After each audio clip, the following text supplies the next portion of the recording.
Hello, everybody, and happy Monday. How the heck is everybody? Welcome on, Killer. Welcome, Aya. Welcome, everybody else out there in the vast multiverse that is the internet.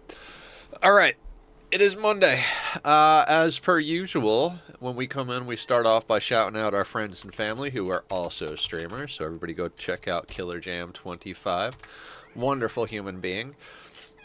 Are we already screaming, sir? Kitty is already screaming. Hang on one second. Come here, sir. Somebody wants to say hi. Hi. This is the baby. All right. Good morning, good evening, good afternoon, and good night. I'm your host, Nethercloud, and today we bring you bloody covered snow in the middle of the frozen Arctic.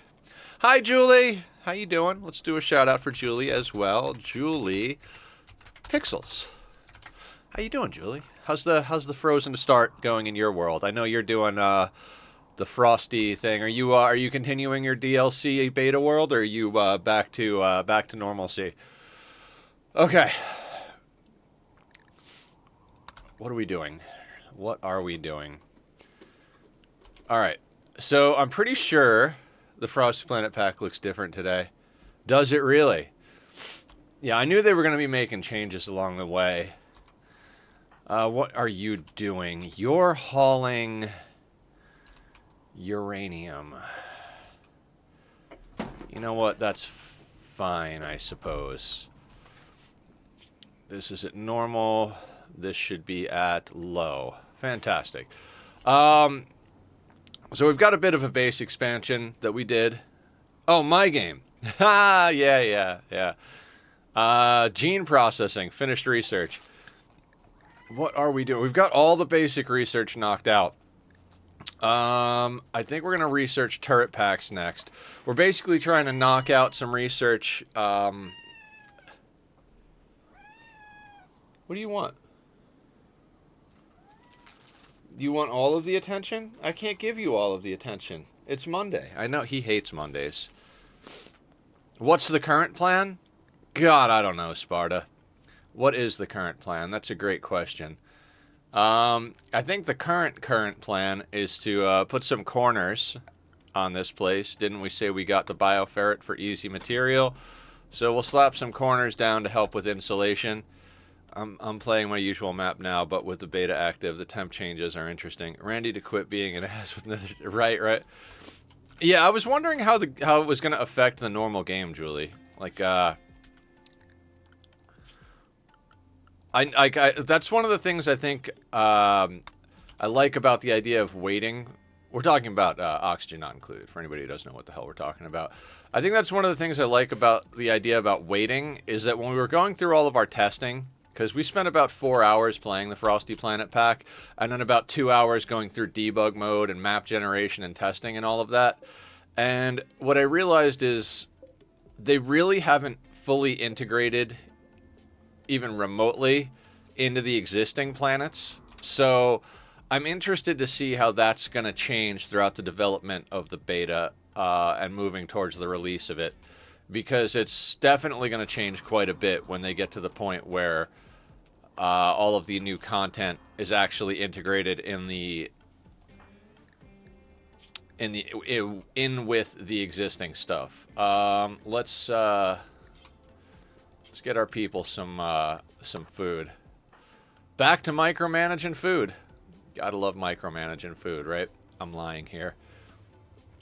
So what I was thinking about, because we've got some power now, we're going to be putting down some more hydroponics basins, right? We've got 159 steel currently, and I think we got some stuff we can smelt down. So, doing the math on it with rice, 1.5 hydroponics basins is about enough to feed a colonist. You want to say 2 to be safe? You know, given different types of waste, maybe a colonist going on a mood break and smashing a pile of food, maybe the blight every once in a while. No, that's with rice. I haven't actually done the math with Nutrifungus. Our advantage with Nutrifungus is it's a little bit more robust as far as cold. It does not require light to function. There's a lot of advantages. The disadvantage is we have to keep our base in darkness. Oh, we had a raid at the end of last stream. You'll notice there's like a stream of blood and a bunch of corpses littered throughout here. We literally had, right at the end of stream, a breach raid spawn here and come straight at us. We had to pop our low shield with our guy standing here, so the edge of the shield was right at the door. We stood in the doorway and shot at them. Julie, being the badass that she is, used the bolty to really just headshot the whole friggin' crew. And we cleaned up what was left. That was the end of stream last time. We got everybody some upgrades to their clothing. We yanked in the shard that the Sight Stealer dropped. We got an additional bolt action. We've got an LMG I'm probably going to smelt up because I'm not a fan. We've got new clothing. We've got some flak that's tainted that we can smelt down. There's also some clothes out here that are like damn near like destroyed, probably because we shot them down while they were wearing them and they got annihilated. So we're not going to worry too much about those, but we do have some life here. Don't remember the loot. Yeah, I mean, there was a lot of loot. We have tox grenades.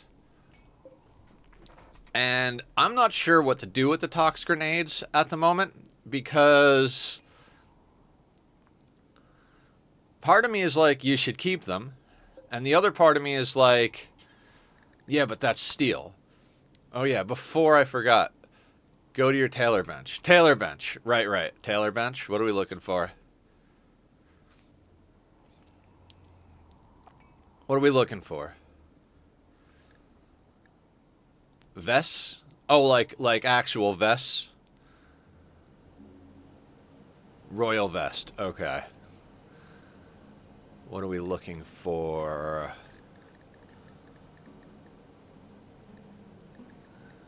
Formal vest, is that what you're talking about?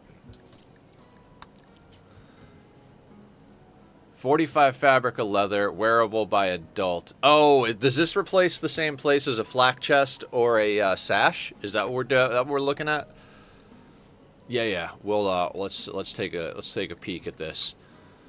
7.2% sharp, 3.6 heat, 13.0 cold. Don't care about heat. Equip delay. Okay. And that occupies the layer of middle. I'm assuming this would be replace the sash, right? Middle. So 3.2 cold, 3.6. Ooh, you are absolutely right, aren't you? Good job, Sparta. Love it. A lot more cold insulation and a 7.2 sharp versus a 3.6. Yeah, absolutely. Let's make some of those bad boys. What do we got? 87 human leather. It's middle slot and it's a lot of insulation and it's cheap. Yep. Thank you for figuring that out, Sparta. That is phenomenal.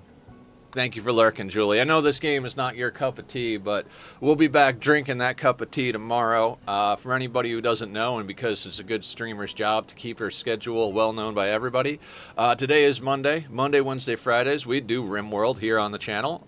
We're currently in this ice sheet challenge, 500%, no traps, no kill boxes, no mods versus Randy Random. And Tuesday and Thursday, we are working on our Cozy Colony playthrough of Oxygen Not Included. The definition for that playthrough for me, for cozy, it would not necessarily cozy the way other people would look at it, but for me, we don't have any crazy goals like, you know, let's play on the hardest settings or let's do, you know, the most difficult planet or whatever. We're just doing something that's moderately, you know, not difficult, but has its own unique little challenges. We're on a Desolans asteroid, not a Terra asteroid. It's a spaced out DLC, so it's not enormous with everything you could possibly need on a single planet, but we're not pushing to some crazy goals. When I see a project I want to do, I do it, and when I don't want to deal with something, I don't deal with it, and that's why it's cozy. And our current Saturday game is Hollow Knight, which we went late on Saturday because it's awesome. And honestly, I can't wait to play some more of that. It's a really good time. Yeah, it's not a flak vest, but it is something. I dig what you're throwing around over here. Um, Now, I know I spend a lot of time paused. I always apologize for it, but I'm starting to get to the point where I'm like, hey, if people are here to watch me, they're here to watch my style of gameplay. And I like to pause, I like to plan, I like to think about things. We're playing a little bit of mental chess with Randy, so let's just enjoy that time. I also really enjoy talking with chat, listening to your ideas, suggestions, comments, concerns, all that stuff. So if anybody has anything, like Sparta just brought some really great information to the table. I would not be the gamer I am today if it weren't for the fact that we have chat in here teaching me all sorts of stuff. So don't be afraid. Also, don't expect me to take every piece of information and do it exactly as you guys would suggest. I am my own person in that regard. So let's haul that wood first. But I will always take. I will always put everybody's thought processes in the old think tank, so to speak. I scoured the wiki for a while for anything that might help. You are amazing, Sparta. I hope my Ani tips were helpful on was that yesterday or the day before? The weekend kind of all bled together, being that we went late with Hollow Knight, then I stayed up late both last night and the night before. Did a lot of gaming on and off stream. Okay, let's start removing stuff from this outdoor area. We're going to get rid of Bioferret. We're going to remove weapons.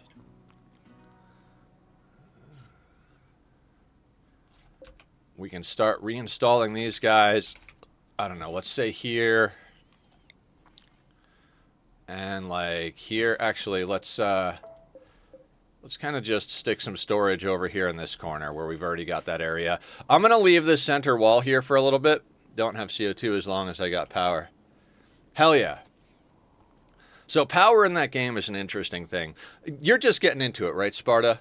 I don't want to assume anything, but I think you're like a recent Ani person, right? Like you just picked up the game? Or am I crazy? Do you have like all sorts of experience? Because I don't want to over-explain basic stuff if you already know the basics and stuff. You got some XP. Okay, gotcha. Yeah, Rimworld for me is a little bit ahead as far as knowledge. I think I've got 1,800 in this game and 1,500 in Ani, something like that, right?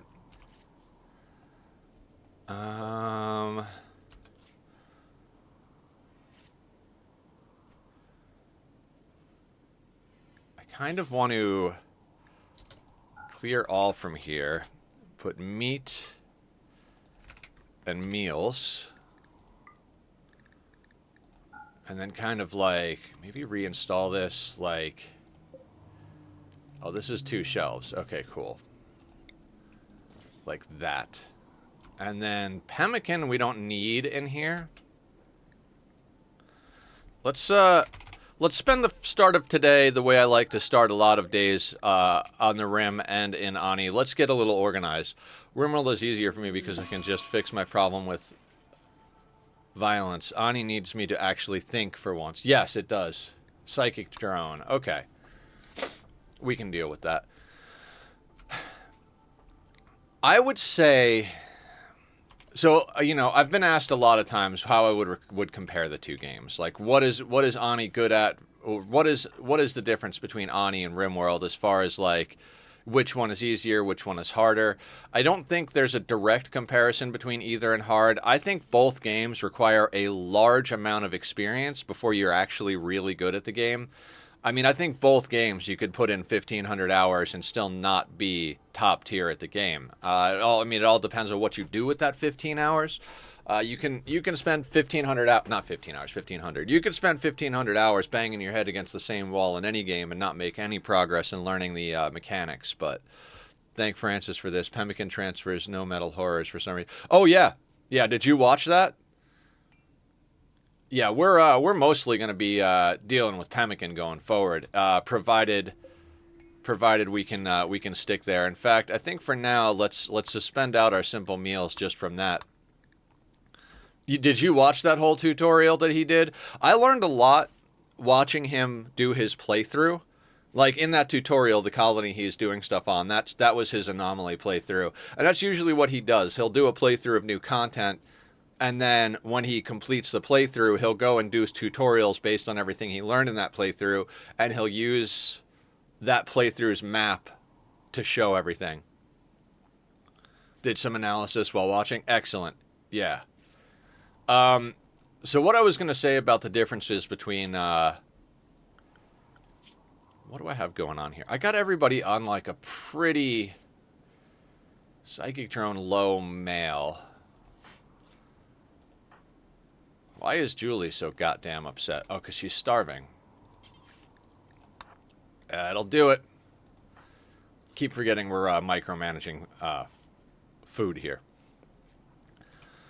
So with Rimworld and Ani, I feel like legit you could spend a good 1,500 hours doing stuff and still be learning things. I think that's one of the appeal of both games, is that you can always be learning from both of them. The thing is, I feel like with Ani, I redeemed hydrate. Do I have water? I don't have water, but I'll drink some no sugar lemonade. I forgot to go to the store today and buy more water and a few other things. I was like, oh, I have an apple and peanut butter. I don't actually have to go to the store for food. And then it got to be about 3 minutes before stream. I'm like, oh, I don't have a jug of water. I should probably have some like snacks for later. So, cheers. Oh, it's Tom redeeming. How you doing, Tom? What's up? Welcome in. Tom, your colonist died. He went out in a blaze of glory, getting shot by a mech turret.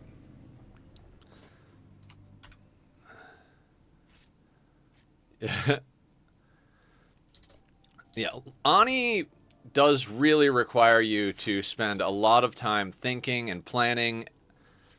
Just popped in right before my redeem. Yeah, okay. I'm following now. I'm following what everybody's throwing. Okay, we got to get some things done before this power goes out. Temporarily, let's slap this bad boy down here. We made an expansion. What I'd like to do is smelt down some of these weapons, chop up some of these invaders, and really kind of get ourselves into a position where we can bring on a few more colonists. Raids are getting to the size that it's getting a little bit dodgy as far as us being able to deal with them. I'm going to be honest, 11 sappers coming in here at the end of last stream, I legitimately was like, and I know I say this every time we have a threat, I was like, we're done. We're done. There's no way we get through this. And we dealt with it, but I'd like to get a little bit more confident in our ability to do things. So let's add a knife to that, and then let's add LMG, because, well, you know, maybe not. Let's hang on to the LMG for now. But we're going to do knives. I never find a use for tox grenades, and they just don't work fast enough in these scenarios, so we're going to smelt those down. Also, we've got what? Auto pistols. Let's smelt down a couple of auto pistols. By the skin of our teeth. Yeah, absolutely. I'd like to get to the point where things are less by the skin of our teeth and more like, all right, we got this.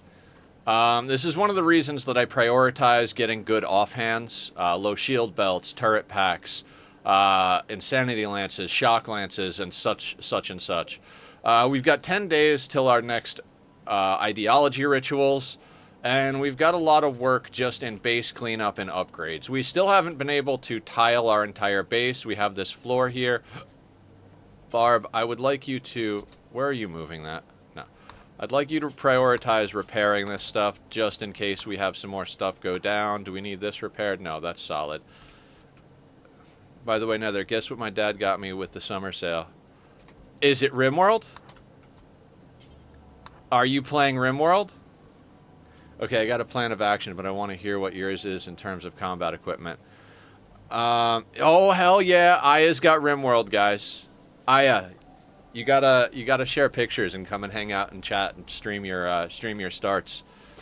Biotech and Anomaly, hell yeah, really good DLCs. Oh man, I am so excited for you. There's nothing like being new to Rimworld. Well, being new to Ani too. You're in for a goddamn treat. Smelt apparel. Do that. Do forever. Let's go in here. Allow all, but not clean. So what I recall, your plan was ARs for everyone. Yeah, generally speaking, that is the plan, is ARs.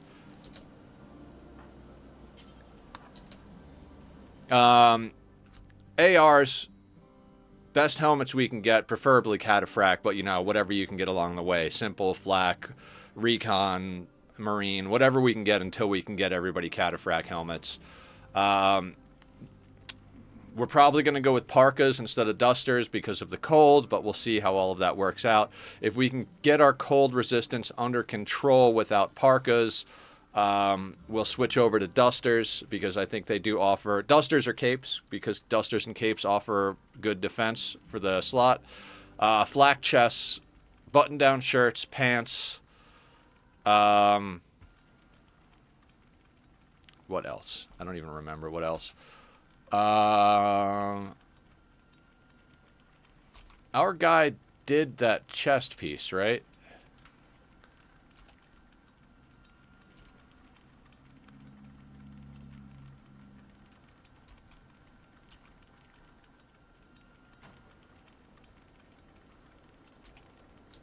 I mean, we've got tainted ones here. We could just look here. Normal set of flak has an insulation of 6.3. I don't generally use flak pants. Usually I just use regular pants.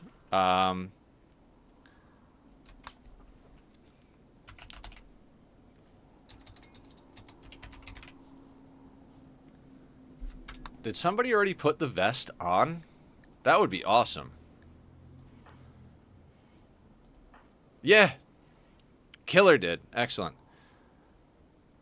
The way I play is very much the way, like, as far as gear and stuff like that, Adam versus everything, definitely huge influence on how I do everything in this game. So, that is his general setup, and that's usually what I like to do as well. But, you know.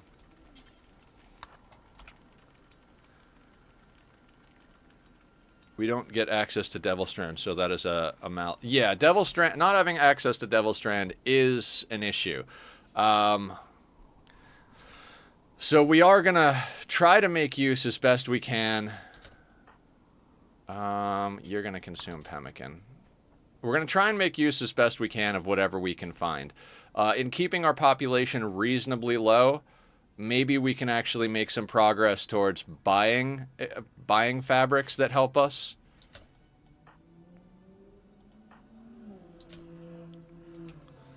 But, you know, it's one of those beggars can't be choosers situations where we're just going to have to use whatever we can get as we go here. Because there's just no way to guarantee material other than, like, cloth. So I'd like to get everybody into ARs. The bolt action that Julie's been using has been doing work, but if we can get ourselves some we get ourselves a couple of ARs, get ourselves some flak, some decent helmets. I mean, realistically, our main goal is always going to be heat and power on here for quite a while. I'd really love to get up a biotech facility, or not a biotech facility, a what do you call it? Holding facility for anomaly. Sorry, it's Monday, guys. It's gonna take me a while for the brain. So my thought process is as follows. We'll want Killer to rock a shield belt and the incinerator. Everyone else ARs. Bioferret harvester. Yes. I like where your head's at on that. If I love the shield belt incinerator combo. I think that's like top tier. Speaking of which, where is our incinerator? Is Killer still holding it? He is. Maybe let's not have you holding an incinerator all the time. That could work out badly. Let's give you the nerve spiker. What is Barb carrying? Barb's got the charge right, or the, yeah, that's fine. I should have told him to do that after he finished smelting, but hey, we've got power at the moment.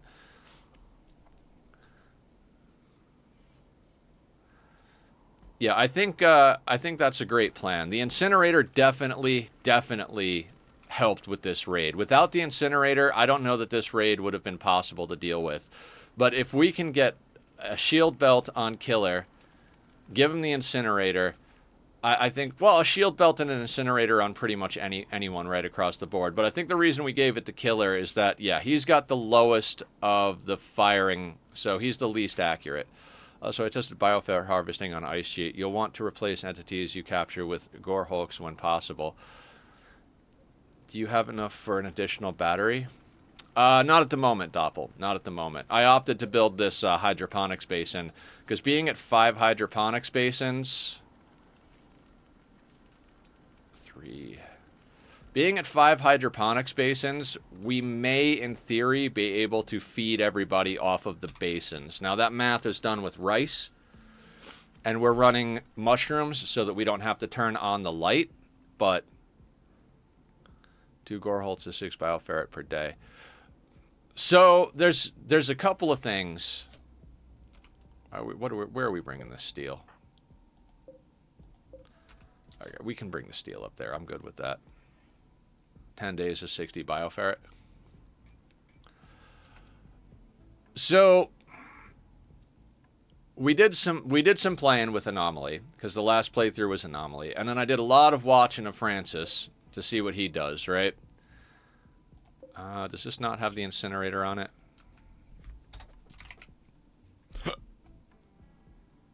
Pardon me.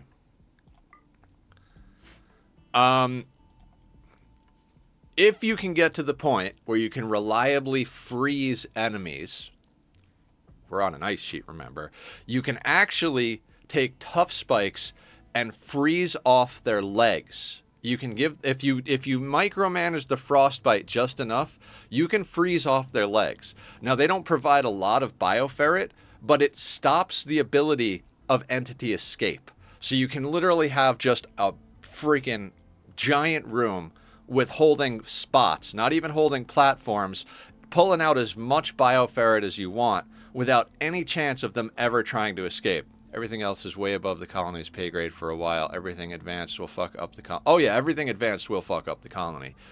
I'm talking maybe to start off, we want like a sight stealer or 2 in there. Basically, I'd like to be able to get ourselves some chronophagy rituals. Our people are old as shit. If we could chronophagy a little bit and reverse age some people, we'd be in a much, much better situation. But even that is a lot of work at the moment. What else do we need to be pulled inside? I put bioferret on here, didn't I? I did. Did I take bioferret off of here? I did. Okay. Not that it matters. Bioferret could actually stay outside realistically. Tainted. Let's make sure. Okay, come on, guys. Let's getting loving. Let's bring in the stuff.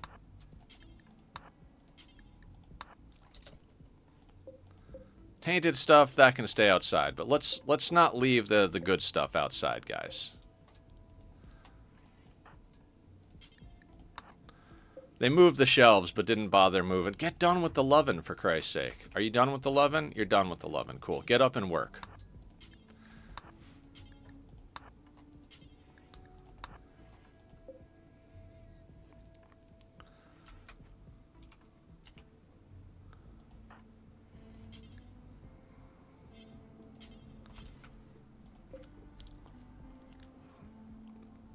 Yeah, honestly, some of the advanced threats from Anomaly are some of the scariest things to me right now in this playthrough. Um, Again, not trying to jinx it, so I'm going to knock on wood. A Revenant spawns right now, playthrough's over. We do not have the capacity to handle a Revenant by any means whatsoever. Yeah, the Incinerator is great, but just the amount of time it would take us to run him down, we would have to literally be hunting him for like a week of in-game time without having food. Don't spawn until advanced. Yeah, I mean, we have Anomaly on Ambient Threat. We've already had Chimeras. Chimeras are advanced. So we can get most stuff spawning right now. So we're not in an amazing situation.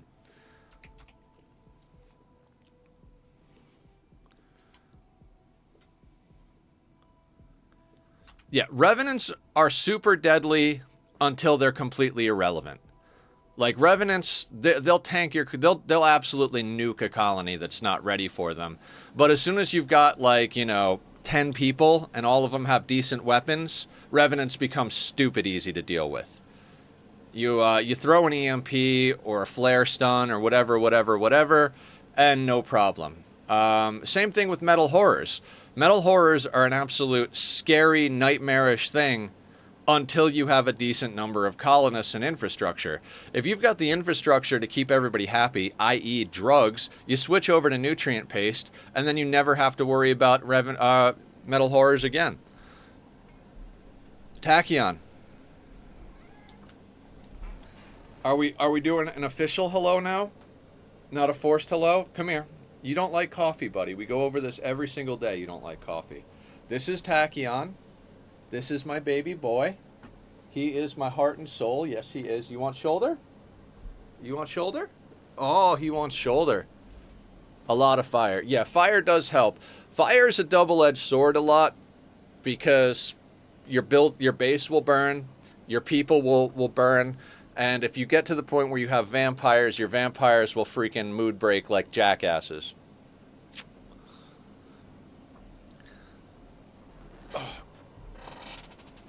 Now I gotta say, I get where the fire thing comes from with vampires. It's a flavor thing, right?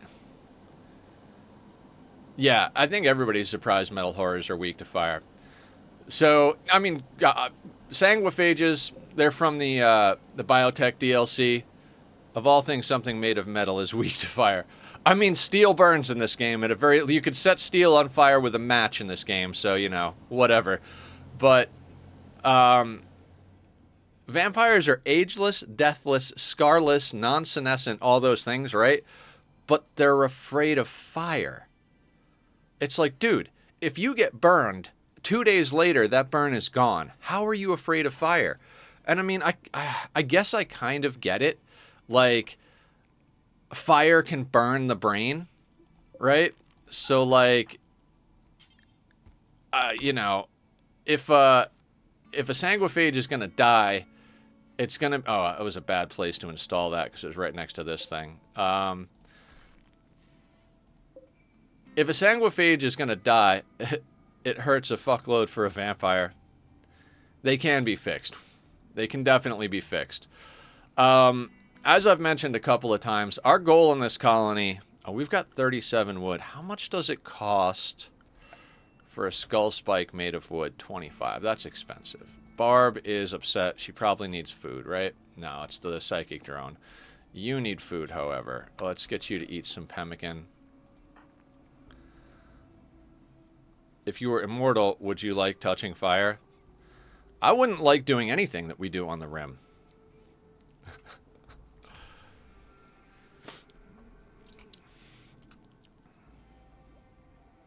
I would intentionally use it as a magic trick to make money.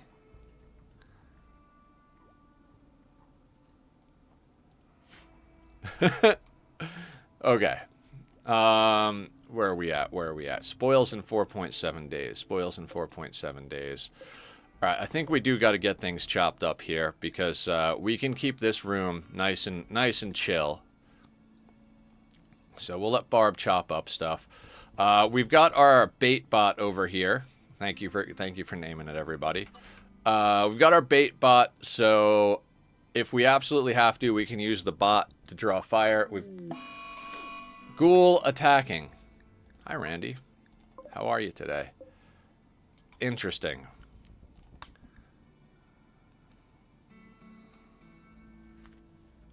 Burn my hand off and heal it in like 2 minutes in front of a crowd, right? All right, what do we got on this ghoul?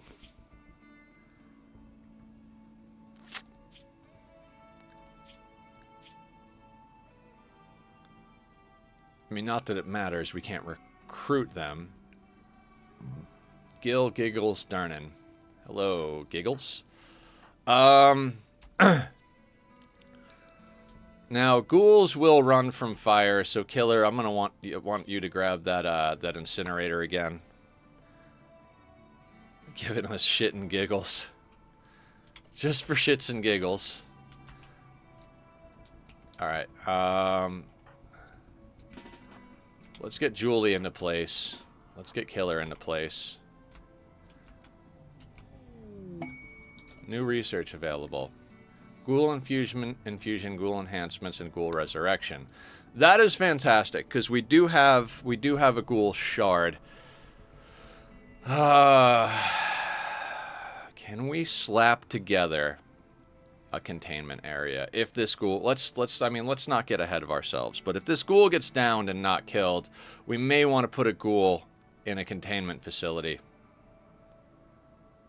Because if we can research ghoul infusions, we might be able to get our hands on a good ghoul. What up, Sparta? You got an idea? You've always got ideas. That's why I like you, my dude.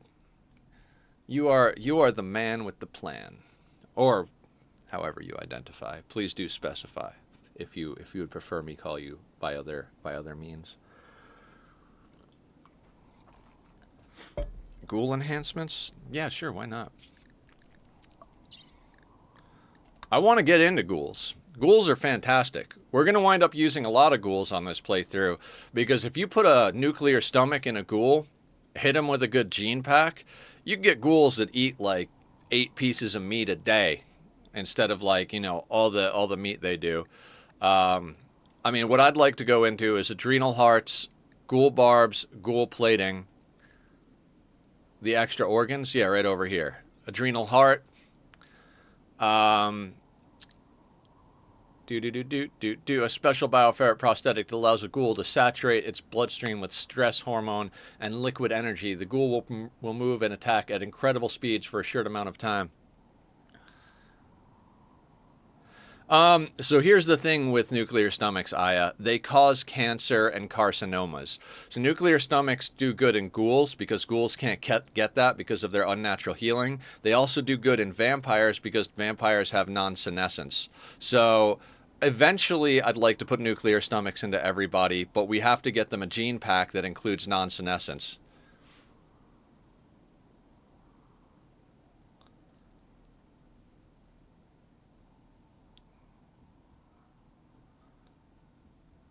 Bioferret in one component, money. Yeah, exactly. If we can down this ghoul and put him in a makeshift containment facility,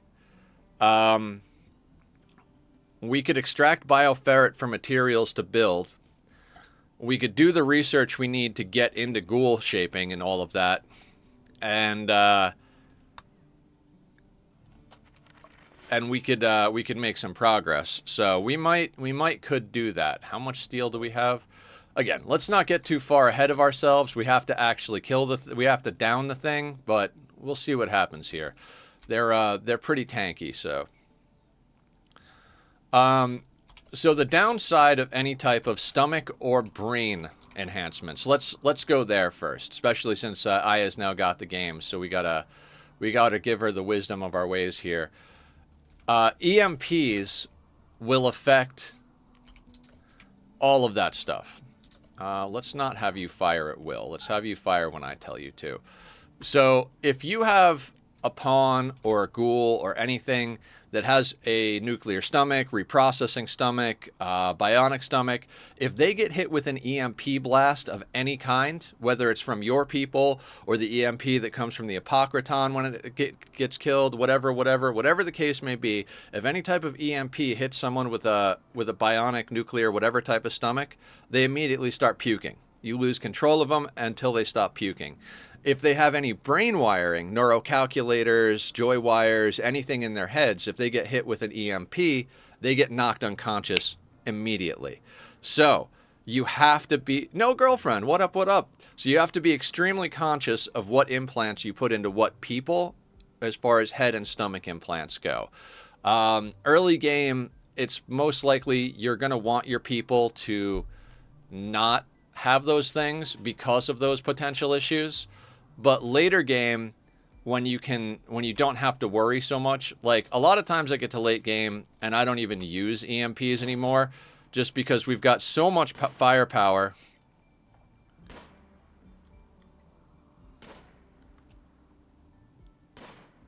Hold on, we're going to watch Julie pop this thing. Man, Julie is just a dead shot on this. Now, this ghoul is not going to bleed out.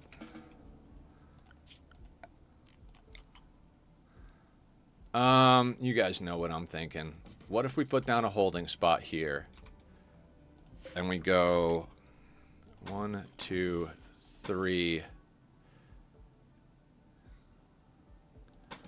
4, 5, 10, 15, 20, 25. We'll do the corner for safety. So that would be 30. And then as far as a door goes, man, actually, what do we have? We have 35 plasteel. I think we're not going to put the door there because they'll stand in it to do research. We're going to put the door right there because we need to get some of this going. We can capture it and build around it.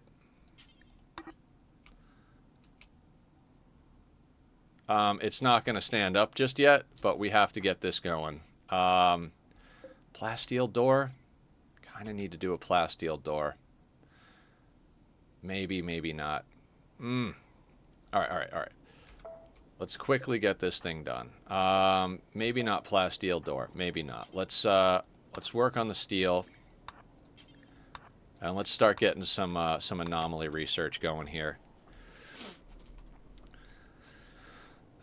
So ideally end game, what we'd like to do is get to the point where we've got 5 to 10 ghouls that all have nuclear stomachs and a full suite of bionics and ghoul upgrades, as well as a custom gene kit. We want to have 20 to 25-ish colonists, same thing, full suite of bionics, all the good stuff, right?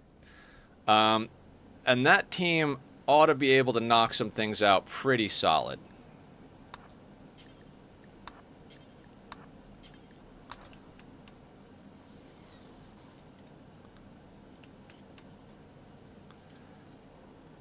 All right, and then what do we want to make the door out of? That cost us quite a bit of steel. No, we got to keep the plasteel because we need that for a belt. So let's make a steel door, not to be confused with the seal door from what do you call Game of Thrones, but any door works for now, yeah. The harder the building materials that these things are made out of, the higher the containment strength. So, Game of Thrones, yeah. Sorry, it's an outdated reference. I know. I'm not with it, as it were. All right. This also means that we're gonna put Killer on Dark Study. We're gonna do that after regular study, though. Smith, Taylor, Craft, research, then regular study. Reason being, we don't have a lot of time right now before we run out of power, so I want to knock out as much regular research as possible. Do pawns use the animal flap door? If they did, could you use that to micromanage the frostbite on the anomalies you catch? That's a good question. It's a good question. I do not use... The only time I have ever used the animal flap door is in a peaceful playthrough.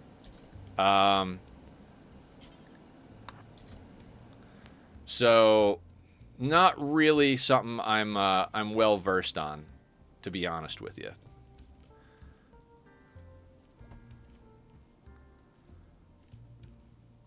Yeah, I would imagine they don't have great containment strength.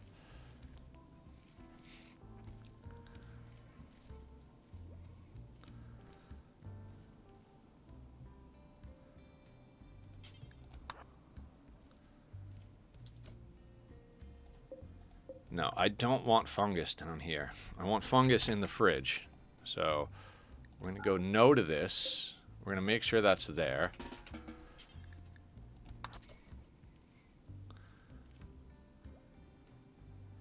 Yeah, it's, you know... Oh my god, would you please finish harvesting, Barb? Alright, these are 98, 99. Okay. I have them all on a schedule to max out their mood. So we're going to do some... The whole theme of this playthrough is micromanaging. The next playthrough we do, I'd like to not micromanage as much. So I'd like to go with something a little less food restrictive, I suppose. But we'll worry about that eventually. Do we have this thing contained properly? Minimum containment strength 40... no kitty. No kitty. Stop it. Stop it. Stop it. Stop. Stop. Not cool, bud. I'm going to take this ear as tax for being a jackass. It's my ear now. Got your ear. Just like got your nose. Okay, so...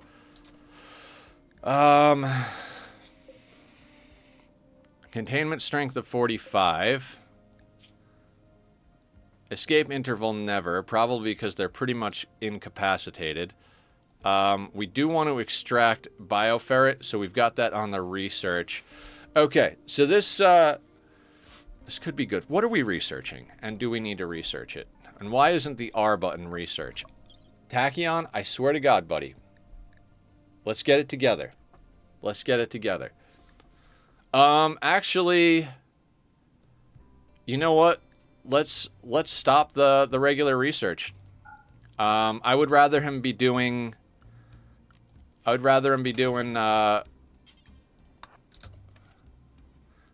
research into bioferret harvesting. Because bioferret harvesting is material. Because we could go into bioferret extraction, theoretically go into ghoul infusion or bioferret shaping.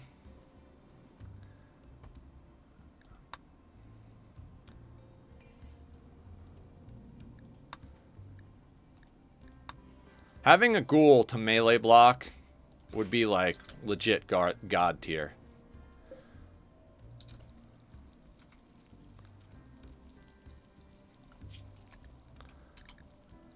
Yeah, killer's already on it over here. You know, skip abduction is awesome, but as far as things go, I would say chronophagy is more important than skip abduction.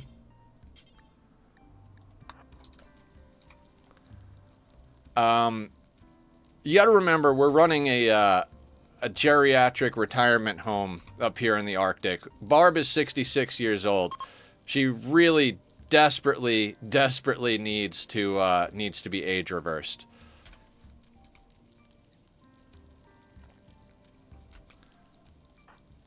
Killer and Julie are 40-something. They are 42. Killer and Julie are both 42 years old, but Barb is 66. Right now, we really can't afford to lose a colonist. God, she's taking forever to make that. She's going to mood break before she goes to eat. I got to be more on top of this. Also, how important is the lovin' bonus on these two? My fiance Tom died. All right. When we get rid of this fiance died nonsense, we're going to switch Killer and Julie from a single sleeping bag that's a double bag to 2 individual sleeping bags. Again, we're going to rely on Francis's knowledge here. If you have 2 people that are together, sleeping next to each other will get rid of the sleeping alone debuff, and they can't pass a metal horror if they're in 2 single beds. I was thinking about it when he was talking about it. This is also a way that you can manage... it's too bad you can't make a food schedule like you can for drugs. Right? Yeah. What was I saying? Let's say you've got a little bit of a love triangle going on, and you want to mitigate the slept alone debuff. Let's say Killer wound up being Barb's lover too. We could put 3 sleeping bags in a row, put Killer in the middle, put Barb and Julie on either side, and none of them would get the sleeping alone debuff, and none of them would be able to get a metal horror. So we've got some things we can do to manage this. I really want to get rid of that flesh tentacle because of the -6. Oh, we've got a vroom vroom going on outside. Vroom vroom, everybody. Boop boop. Got an emote for that. Yeah, I mean, he's not currently dating Barb and Julie, but Julie was dating Killer and Tom, so we could have put her in the middle. That could have been a whole thing. Ba ba ba ba ba ba ba ba. Tachyon, you are so handsome, buddy. Look at you just draped over my speaker like an absolute madman.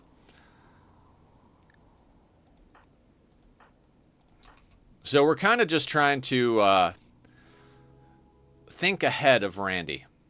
I think that as far as similarities and differences between Rimworld and Oxygen Not Included, that's one thing that they both have in common, and that's thinking ahead. Like, hi, welcome back. How was the gym? Or did you not go yet? With both games, you have to plan ahead. What threats are going to come at us? What do we need to defend against those threats? Do we need fire? Do we need guns? Do we need nerve spikers? Do we need blah, blah, blah, blah, blah?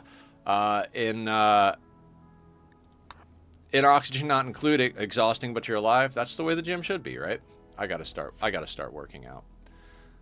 I'm gonna make it a point to try and get up an hour early tomorrow and go for a walk. I got to start doing that in general. I got to be waking up earlier, getting things done, and going for walks and such. It's just not good that I'm not. Actually, let's just put that on a 2 and then turn this back on. We could get some research done, but let's make sure the ghoul is prioritized here. Escape interval every 6.5 years.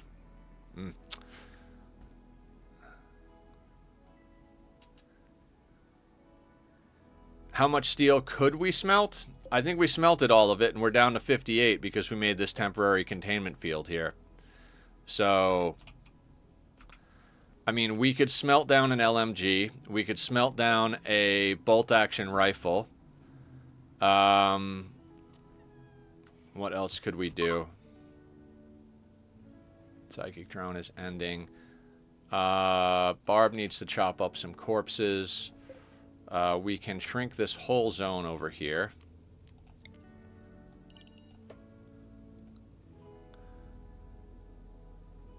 But yeah, if we smelted down every extra little bit we'd have, extra little bit being this bolt action and this LMG, and that's it. So, you know, what, like maybe another 10 to 20 steel? I don't know how much either one of those gives. That's just 30, not nearly enough for an AR because it would be a big upgrade for Julie. You know, it would, except Julie, with that deadbolt, it's practically a sniper rifle at this point. When that ghoul attacked, at distance, she was hitting, what, like 4 out of 5 shots? She's doing damage. Hospitality for a royal. 22 days? No. No. We are barely able to feed our people. So, how are these? These are still frozen.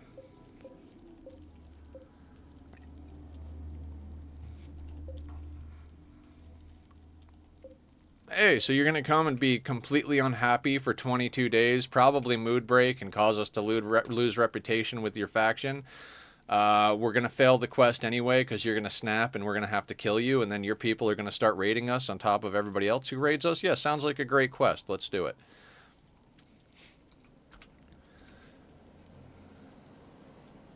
So, I think anomaly research is going to turn out to be quite awesome for us.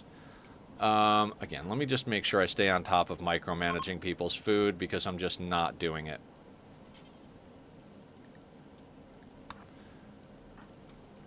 Now I want to do just a little bit of looking around here. I'm going to build different than I normally build because I've got ideas I want to try out, and why the hell not, right? So let's actually say we build hallways in this playthrough, right? Doesn't matter how long this is. That goes that way. So let's say we build hallways. Yeah. Now,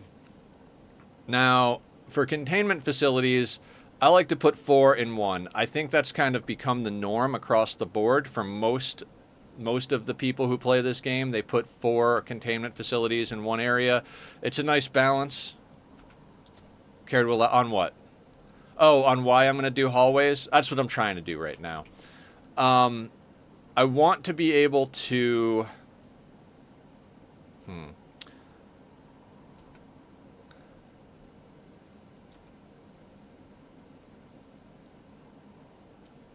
How do I explain? These hallways might not even be separated by doors. It might just literally be holes. The reason is I want mobility to different sides of the base, which I always want, but I also want to make sure that we don't have to go through a containment area. So the basic gist of it is wanting to be able to contain entities within the base without having to put multiple doors on the containment because that weakens it. So these things are a 3x3, correct? So you're talking that, and that, plus space for the things that need to go in the middle, and then plus extra space for a doorway. So we're talking about a 7x7, which actually works out perfectly with our current design, right? So we could do 2 7x7s. Yeah, because, oh yeah, because we would have to... Snip, snip, snip, snip. Let's say these were the insides of the room, right? And, oh, it's not quite 7. Yeah, okay. So 7x7 gives us an area here. So these would have to get moved down. So there could be a wall, right? Something like that. 2, 4, 6...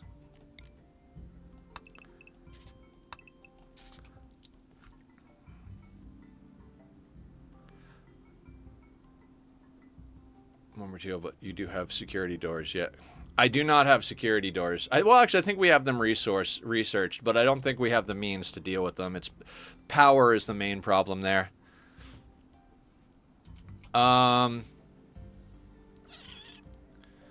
Okay, so 6x6, that would be the containment. 6x7 would be the containment and the harvesting.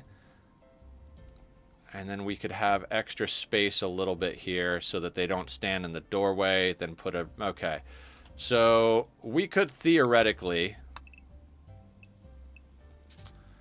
kind of do something like... I don't even know. But let's say these were containment facilities, and then maybe we had some more containment facilities like over here. We could, in theory, make this hallway... We could even extend this base over, right? Like, we could do the core base as, like, up here, and then just have a hallway here and here. And then maybe even... I don't know. Something. Maybe even something where, like, we have a hallway here and here. Obviously, we only get to the containment facilities from one side. And then, like, down here have some other stuff. The idea being we want to be able to get to the outer walls of our base. I don't have any DLCs, but isn't there a way to get power from the anomalies at some point? Yes, there is, Doppel. There are electro harvesters, and then there are bioferret generators. Once you get late game enough to be able to contain a decent amount of anomaly stuff, you can really get a lot of power out of them. So when we get there, that's going to be a big thing, but it's going to take a while to get there.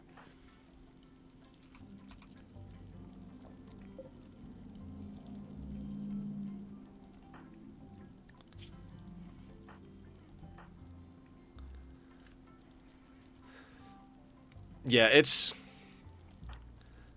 the electro harvesters are pretty good. They do irritate people a bit.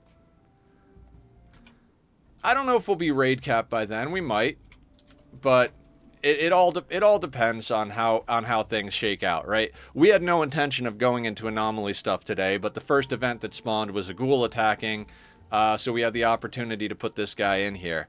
Now, the containment strength is 45, and I think, how much do you require?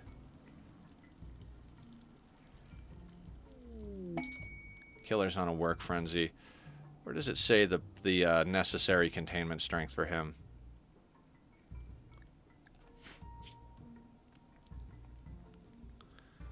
What's raid cap? There is a maximum amount of difficulty, no matter what skills, no matter what difficulty you're set on, there is a max to the size of raids. So every piece of wealth you get, unless you're playing on wealth independent mode, every piece of wealth you get, whether it's from a colonist or machines or whatever, counts towards raid points. Colonists are actually worth more raid points per amount of wealth than, say, something like buildings. Buildings are not worth a lot of raid points, even if you have a lot of wealth in buildings, right? And once you get to 10,000 raid points, that's as high as a raid can go. If a raid spawns, and according to your wealth and your layout, you're supposed to get 50,000 raid points. It'll say rolled 50,000, because of max it's 10,000. So you can never get raids bigger than 10,000. So once you get to raid cap, that's when you start going nuts, adding as many colonists, weapons, bionics, up until raid cap on the harder difficulties. Making it so that you can manage your wealth to keep raid size down is important.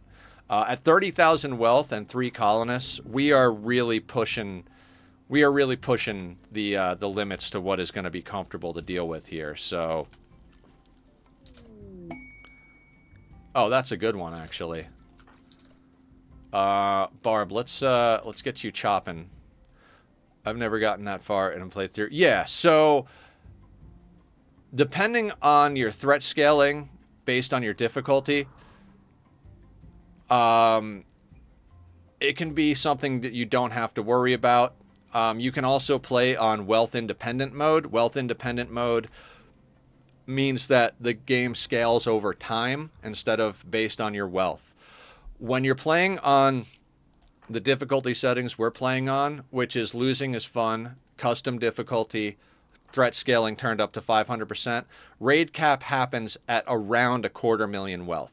If you're playing on easy, I think raid cap doesn't, I don't remember what it's called. If you're playing on the easiest mode, I believe wealth cap is somewhere around 2.5 to 3 million. So the harder difficulty with the larger threat scaling, the more conscious you have to be of your wealth in order to keep yourself away from raid cap until you're ready for it.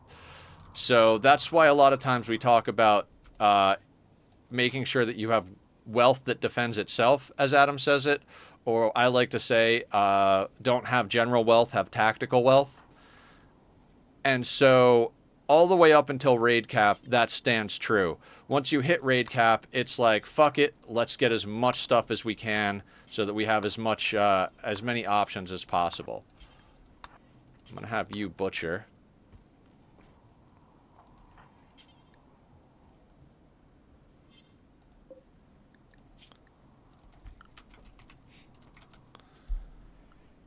My first playthrough, I tried losing is fun just to see. It lasted about 10 minutes. Yeah. So losing is fun has a threat scaling of 220%. We set the game to losing is fun and then adjusted that threat scale to 500%. So we get more than double the raid points that you would get on losing is fun. So I'm not going to say it's twice as hard, but as far as threats are concerned, it's more than twice as hard to play on the mode we're playing on here than it is to play on losing is fun.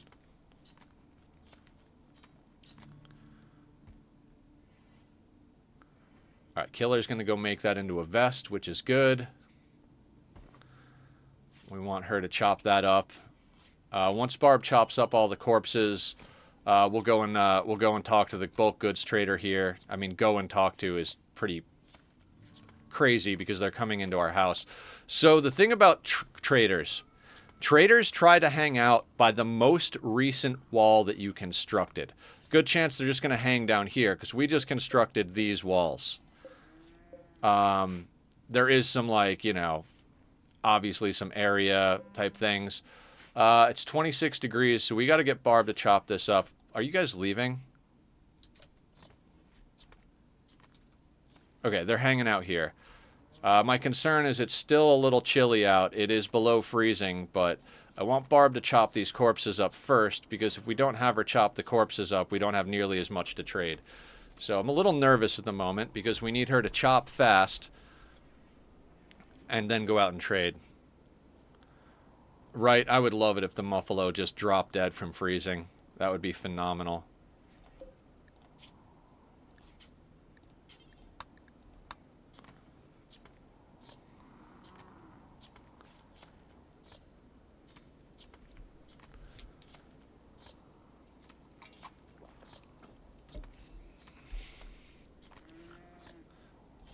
So yeah, we're doing some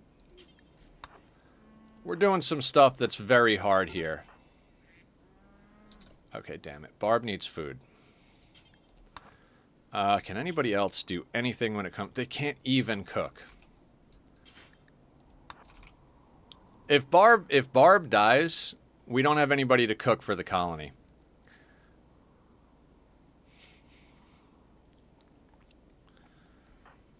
Tom was our main cook. Tom died. That was problematic.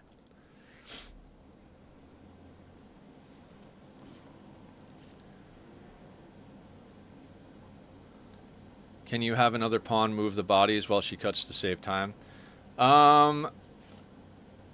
are 2 corpses left. Like, we could have Julie move them, but Julie needs her beauty rest.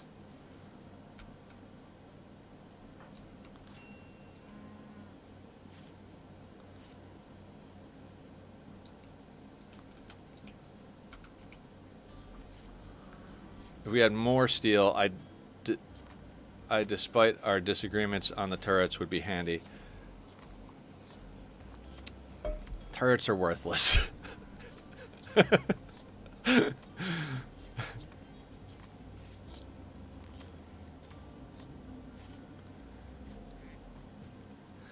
Turret packs are better than turrets because turret packs can be moved. So if you have a turret pack, it hard pulls aggro. If things are aggroed to your colonist and you throw a turret pack, they break aggro and go for the turret pack turret. Regular turrets, they'll aggro to first. And if you put them in the right spot, they'll explode when people, you know, like if you get lucky, the raiders will go, they'll smack it, the turret will explode, you'll take out some raiders. But that does require you to actually get lucky. They don't always...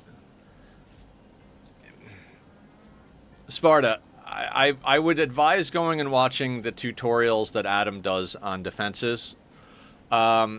Turrets are wildly inaccurate, and they don't benefit from the marksman command, and they will get destroyed. They cost you components, and they cost you steel. So if they were more accurate or had higher damage, I would agree. That's why on Igor and Vader, they tend to be good, the modded storyteller, because in that mod pack, turrets have their damage doubled. So in that regard, like, they can be good because of that, but in the vanilla base game, their output, they're not really going to help you kill anything realistically, and they're going to get destroyed. And if your colonists are standing in the same location as the turrets, You risk friendly fire from the turrets. You risk the turrets exploding and taking out your colonists. Let's say a raider has a bolty, and we're trying to trade shots back and forth, and the raider aggroes to the turret, and we're shooting from the same location. Not to mention the fact that without kill boxes or traps, we're not funneling them to any one particular place. We'd have to have turrets on multiple sides of the base. They would get attacked and explode. If we put them next to the walls, it blows a hole in our walls. If we put them far enough out, then they're not really gonna. They'll serve as a distraction. I'm not saying we won't use turrets for distractions and for a little extra firepower, but given the fact that they require power and resources and they don't really add a lot of accuracy, I'd be willing to say that we'd be better off making turret packs or any number of other possible offhand weapons than just using turrets on their own. My thought process, for what it's worth. All right, these guys will buy human leather. We need to keep 45 of it. 10, 20, 30, 40, 1, 2, 3, 4, 5. Because we've got another vest we want to make, but we want to sell the rest of it. We can sell one go juice. No. We'll keep the go juice. We're going to put it on everybody.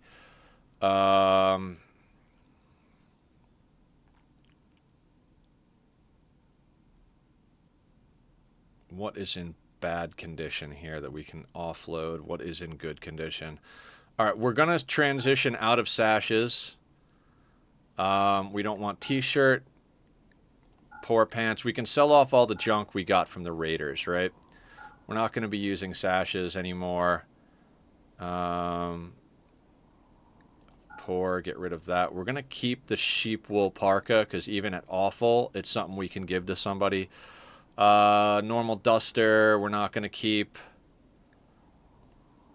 Duster. There.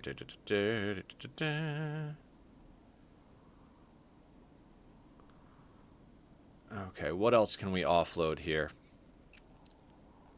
Tribal wear is now tattered, so we don't want that. That light leather button down is looking pretty tattered. Again, we're keeping some of the parkas, even though they're poor or whatever, because a poor sheep wool parka is going to have better insulation than a good human leather or light leather one. Dulkin, how you doing? Welcome on in. How are you today? Hiya.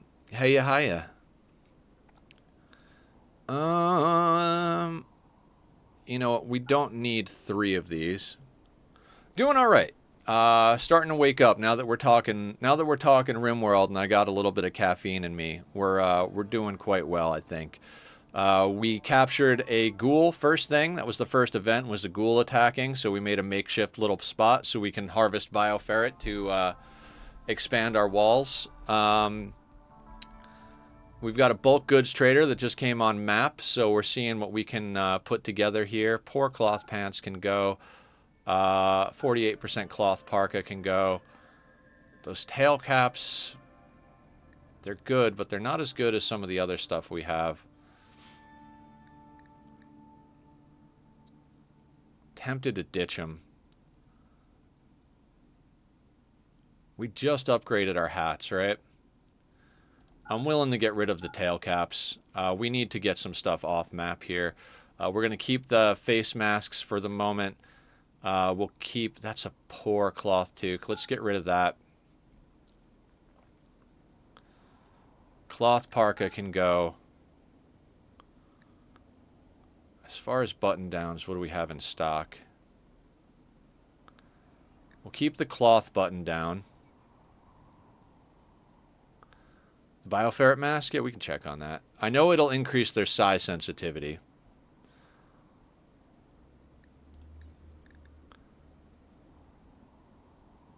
One degree insulation from cold, so not much of anything. 38% from sharp. If this was a non-frozen playthrough, we might snag this. Pain shock threshold plus 15%. I mean, bioferret ritual masks are not bad. They do increase some issues with breaking. Like, colonists that aren't ritualists don't particularly like wearing them. But they increase anything made of bioferret. that you have increases size sensitivity. So if you've got headgear, armor, or a sword, it doesn't work with clubs, but it works with swords. Learned that from Francis. So if you need pawns to do rituals, it's good to have a set of gear made of bioferret, even if you just put them into the bioferret gear before you do a ritual, which is something I didn't know for my previous playthrough, but that we'll be definitely making sure to keep an eye on this time around. Now, we got a budget of 1,000 gold here, or 1,000 silver. We are 14th of Jugas, so we are coming out of summer, going into fall.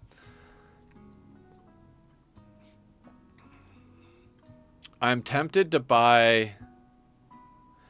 You can slap a bioferret slave collar on them, and it doesn't bother normal colonists. Ooh, it's a good call right there. We might do that then. I've done the slave collar thing for extra defense before, but I think we did that at the beginning of this playthrough. I don't remember why we took it off. Okay, let's be frugal, but let's get some of the things we have. We've got 2 mind numbs. Obviously, we want to snag some more steel. If we could get a few more things, because we're going to need to make another heater going into the winter. At least one more heater. Oh! Right. So, and I'd like to make another hydroponics basin. We hoped the collars would help with the temp. It didn't, so we sold them. Gotcha. But they will help with armor, so we might wind up doing that. Alright. 50, that brings us up to 108. That would be another basin. We should probably grab at least 2 components to top us off a little bit. Posture check, hydrate, and stretch. Thank you, Killer. Oh, that was a good pop. Oh.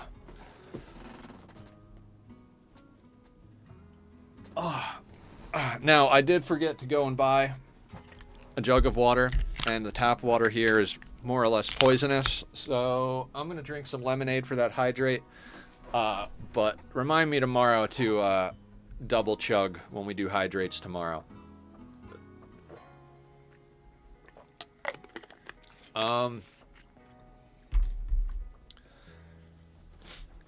Does agave count? For making pemmican, like, can we make pemmican with agave? I'm thinking along the same lines, Sparta. I'm trying to figure out how much steel we really need to get right now. Like, I'd like to get another basin up for the fall, and then after we figure out how much steel we need, I want to dump the rest into meat and or agave. It counts. Yeah, because if we could make the meat we have into pemmican, I mean 172, that gets us okay. Let's say we buy all their agave so we can mix it with the meat that we already have from chopping everybody up to make pemmican. This brings us up to,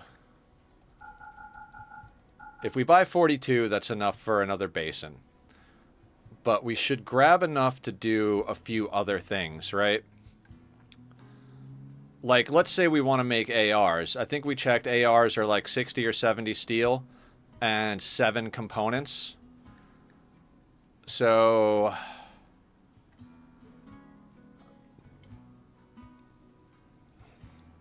it's a vegetable, but check. Raw agave fruit.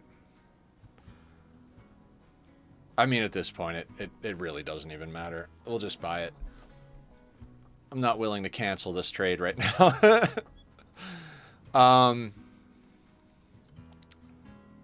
42 gets us another basin. I think with 6 basins, we are legit pretty set on keeping our colonists alive, provided we could keep the temp up.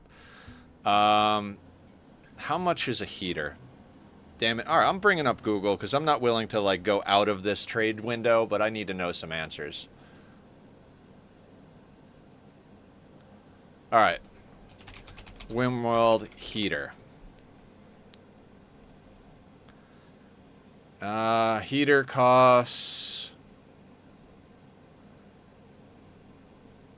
50 steel and 1 component. So in order to get a heater, we would need 1, 2, 3, 4, 5. We might need 2 more. 1, 2, 3, 4, 5. Right? And then Rimworld assault rifle.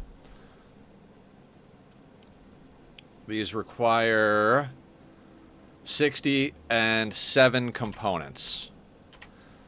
So if we wanted to make a assault rifle, 1, 2, 3, 4, 5, 6.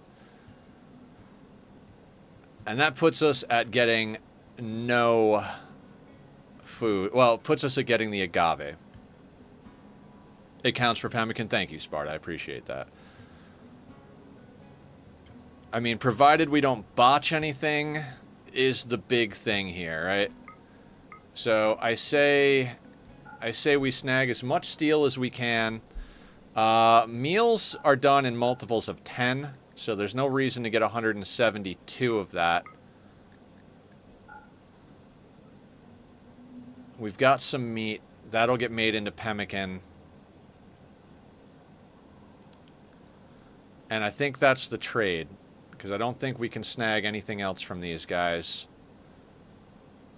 Huh. Okay. Just make sure there's nothing else we can ditch. I'm tempted to get rid of that cloth button down. I'm tempted to get rid of a couple of things here. No, I'm gonna... Let's get rid of the normal human leather parka. That gets us another... We really would need an organ donor right about now. Right? Tio, they're, the face masks they're wearing are going to start deteriorating really soon. And we don't have cloth to make them. And we don't really have the power, because we're gonna be losing power real soon here, because as soon as it gets to the end of fall, like middle of fall, our solar starts to dip down real low, and during winter we get 0 solar. So we're going to be dodgy on power through the whole winter. That's why I'm trying to bang out a few things right quick here.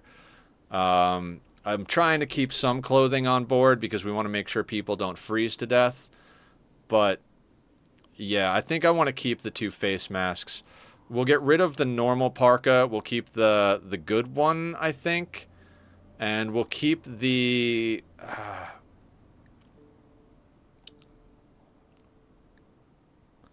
You know what? No, we'll sell that too. And how you doing today, Tio? Welcome, welcome, welcome. Let's say we get 242 steel. That brings us up to 300 steel total.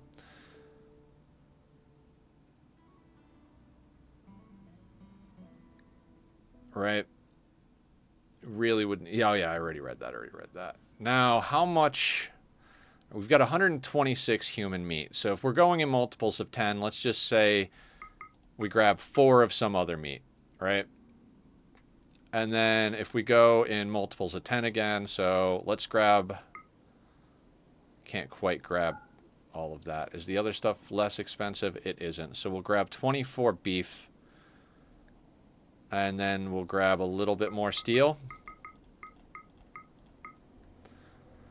And I think that's the best trade we can do here. We get a little bit of food out of this situation. We get enough steel to do a few little projects. We get a couple of components because, you know, we're not using a crazy amount of components, but always good to have some for repairs. I think that'll have to do it. I mean, we're going down to the bare minimums here. We're keeping an extra set of pants, because we're probably going to need an extra set of pants soon enough. We're keeping a sheep wool parka in case we get a mule, so we can give them enough insulation to send them off map. We've got 2. We've got a poor and an awful. You know what? Let's ditch the awful one. We'll keep 1 sheep wool parka, 1 set of human pants, 1 human leather parka. Because the human leather ones are usually good enough for on-map, but if we need to send a mule off, we're going to have to give them that poor sheep wool. That gets us another 62. Doesn't quite get us 2 more stacks of beef. There. I think that'll do. Just relaxing at the end of the day, maybe some Rimworld soon. I mean, relaxing and Rimworld seem like the antithesis of each other, but, you know, do you? I'm just being playful.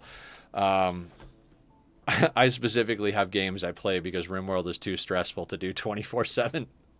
Maybe if I play on some non-insane difficulties, but sell survival meal for buy food can be an option. True. I think I'm going to keep the packaged survival meals because it's like a 4-day journey to our nearest place. So if we get someone who we can send as a mule, that, I mean, pemmican could work too. I think we'll keep them just as kind of emergency rations. We're starting to get to the point where we can keep food around reasonably, but I'm not willing to part with them just yet. How much so? And I don't think you would get a good trade because it's $12 for a packaged survival meal. You would need 10 beef to make a meal, so that would be $32.40 for a single meal. So trading the packaged survival meals would be a net loss in order to get enough food to make meals. So depending, I don't know what difficulties you play on TO, but if you play on anything losing is fun, you trade at a disadvantage. So we would be losing out on calories doing that, at least with this setup. Maybe if we had a better trader, because Barb's only got a plus 3.6, but at the moment, I think that's a negative. All right, let's call that good.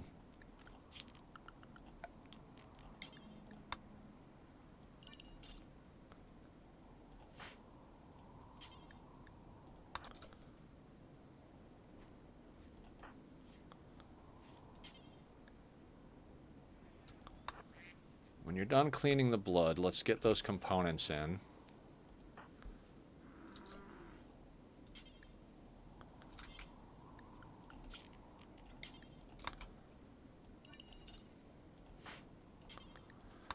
They don't like agave, though.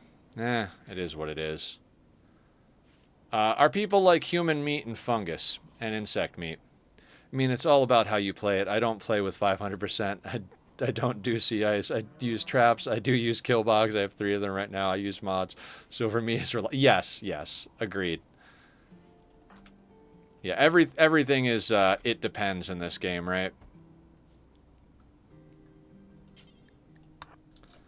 Actually, we want the agave to go here. Not here. Sorry about that, Barb. I'm going to need you to haul those again.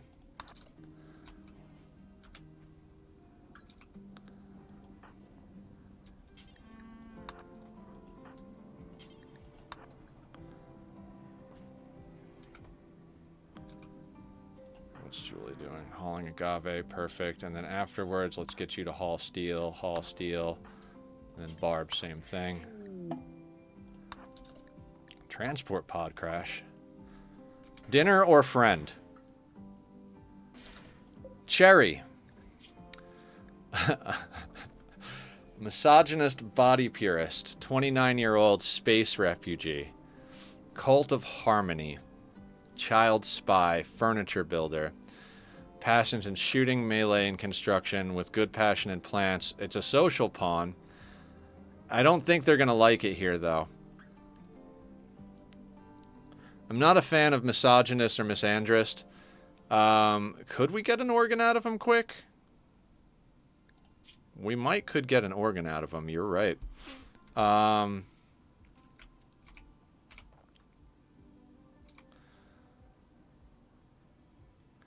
long do we think these traders are going to be here? It comes down to. Doesn't matter. Either way, we need him in here. So let's go into furniture. We're going to make our freezer a temporary prison. Ooh, that's not good because the food is in there. She needs that to cook. Doesn't matter. We have plenty of pemmican at the moment. 4 prisoners. Speaking of food, who needs a meal and who can go out and handle this? Killer, I'd like you to... Oh, wait. Tiatoria. Ah, damn it. We can't eat them, guys. That's reputation right there. Yeah, I don't want if we rip organs out. Yeah, if we rip organs out, we lose reputation with these guys, and we'll never get. It'll take us a lifetime to get back. We're better off rescuing him, tending him, and trying to get him off map. Actually, you know what? Let's not do anything. Let's just let him die. If he freezes to death out there, it's not our problem. And then we can go and pick the corpse up later. His friends are right here. This is Teotoria. Like, hey guys, your friend crash landed over there. Not sure why he crash landed over there. Yeah, exactly. Yeah, Randy is, you know, I'm not gonna give Randy shit. He sent us a ghoul. We can start into our anomaly research, and we've got a trader on map that dropped our wealth by nearly 2,000 just to trade that stuff off, and got us a lot of necessary materials. Let's get another basin up because we're gonna need it. 6 basins is really what I'd like to be at. Plus, if we get the opportunity to, we might be able to use some of that for power.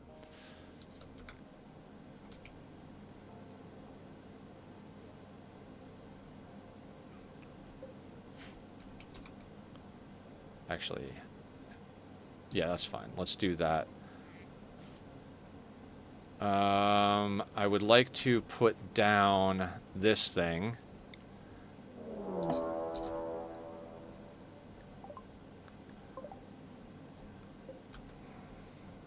Well then.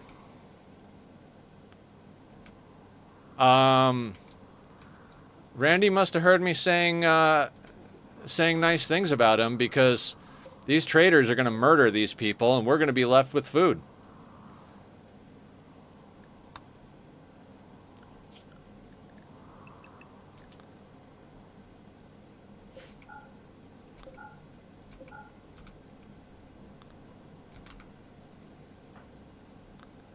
See, it pays to be kind to the gods that control your very existence.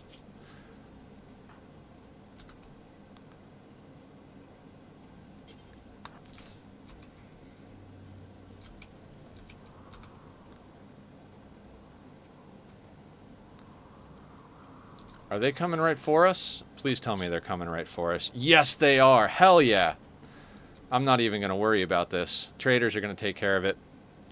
If you're lucky, they will manage to kill an animal pack before... absolutely.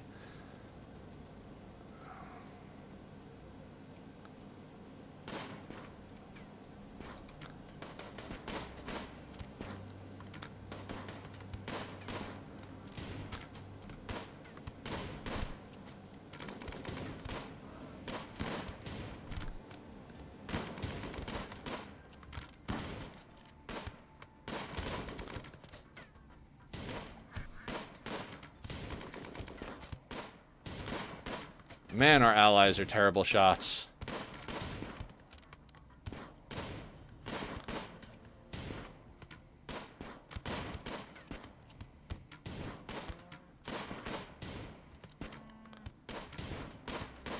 Are you guys gonna lose?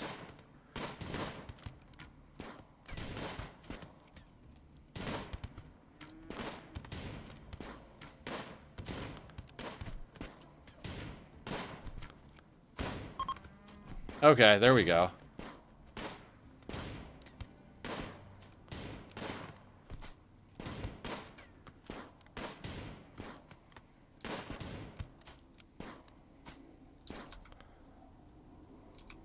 Okay, now quick dumb question. How fast can we get out here?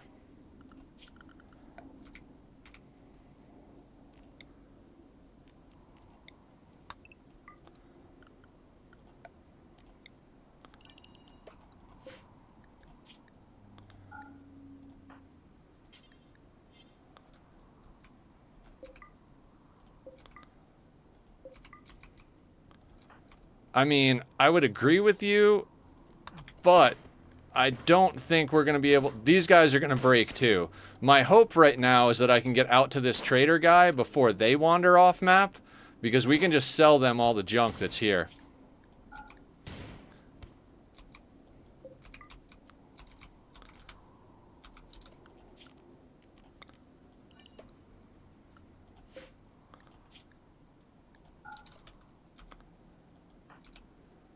I mean, luckily this guy is slowed down.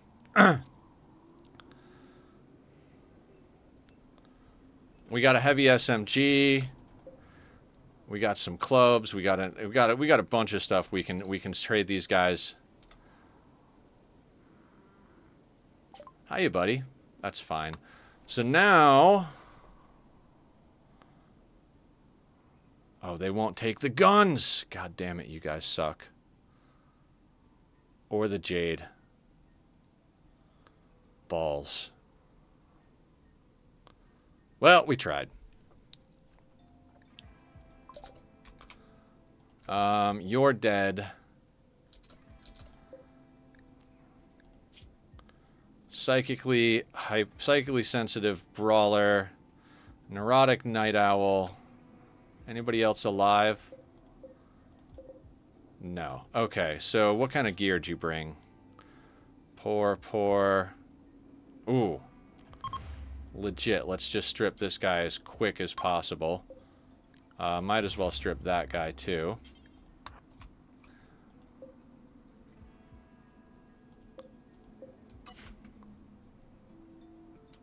Jade can be a wall. Reduces wealth and increases beauty.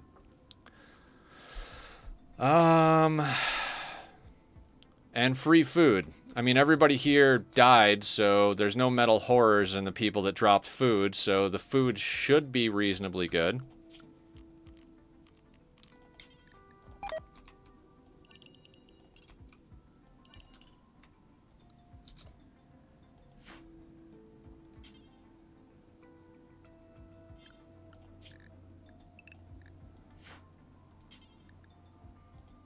Hall Mega Sloth Wool Parka.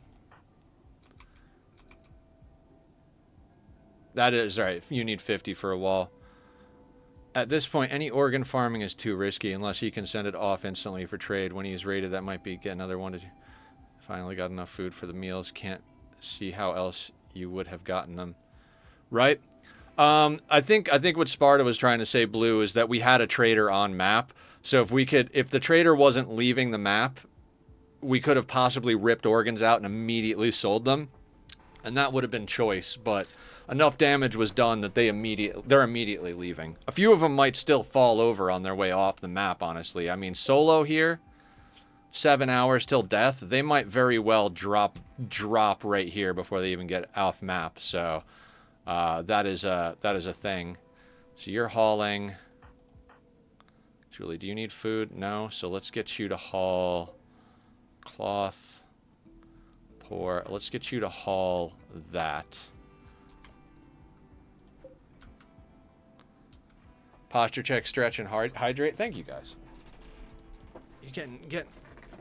Oh, God, that's a good spine. Okay. Oh, again, I didn't go and get actual water, but I'm going to drink some lemonade. Now, here's what I'm thinking. I'm thinking we just want to strip everybody out here. And we're going to clear apparel off of here completely. I don't want any apparel out back. That way we have a bunch of... we leave all the tainted clothes out here. Are you sure that rep reduction was worth for a parka? Oh, there was no choice there, Tio. A raid happened. I don't think we lost rep, though. Did we? I don't even remember. Our natural rep is -50, so without a ton of trading, we're gonna have because we have supremacy, right? Our rep was slipping anyway. You strip a friend? Oh. Shit. I didn't mean to do that. I did not mean to do that. I thought he was one of the raiders. Shit. That was not worth the parka at all. Ugh. My bad. Ah, shit. I didn't realize that. That sucks. That's where organ harvesting would be when a bulk goods trader shows up on the comms. We summon a poor son of a bitch to rip their... Oh, Jesus. I did not realize that. Well, mistakes were made.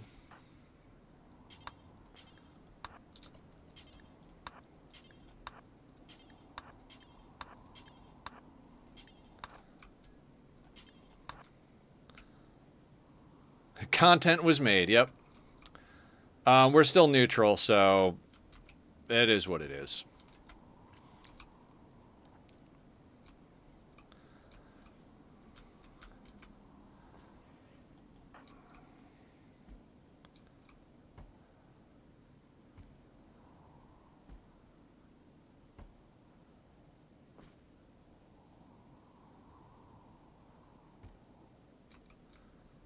Okay. What I would like to do is make a zone for smeltables.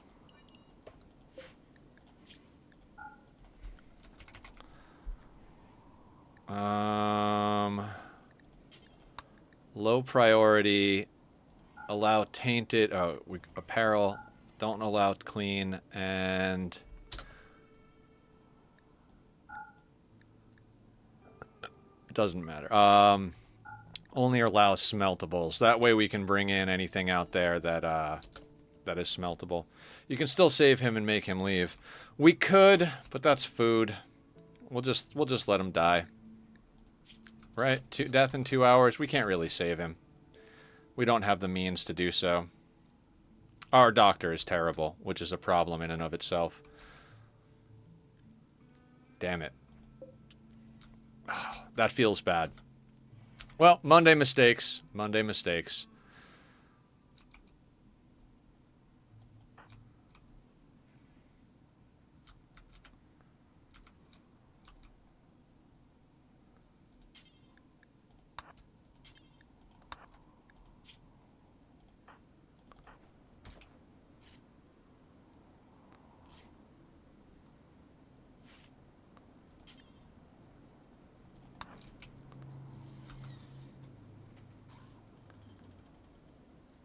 Yeah, I mean, we're still neutral. If they'd have gone hostile, that would have been a total fuck me, I screwed up hard thing.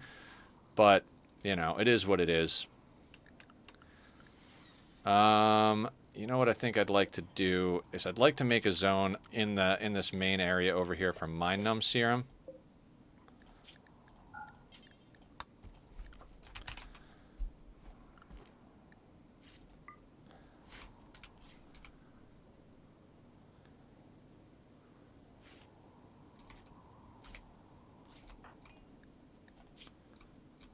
You don't need recreation that badly. Let's, God, I don't even know what to haul in.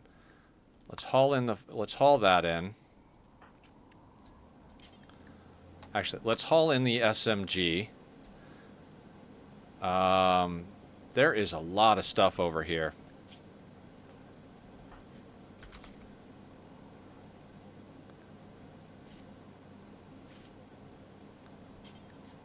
Let's get Barb food.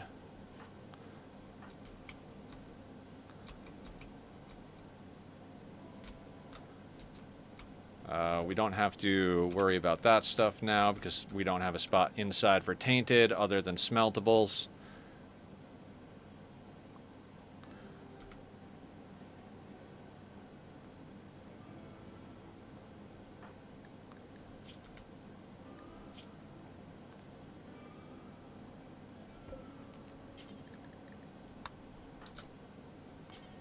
Before you go to bed, let's get these areas sown.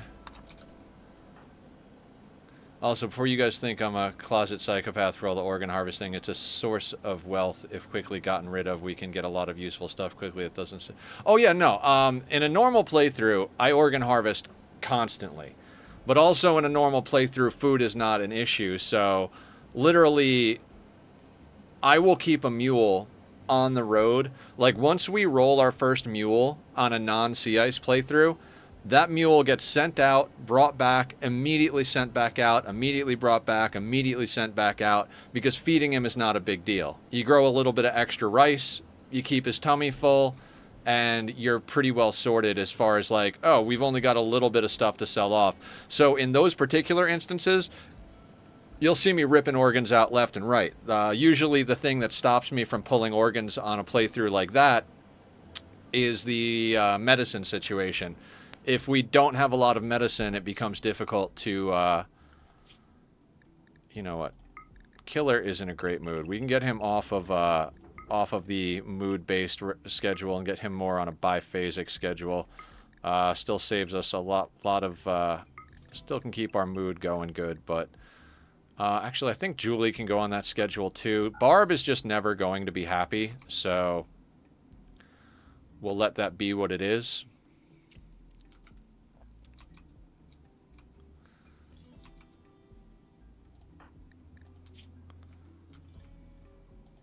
It's too bad Killer can't haul because he's a production specialist, but that production specialist aspect of it all is very useful.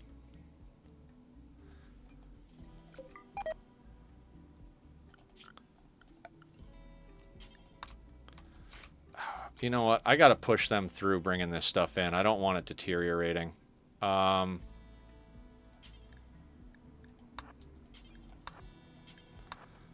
sorry, everybody.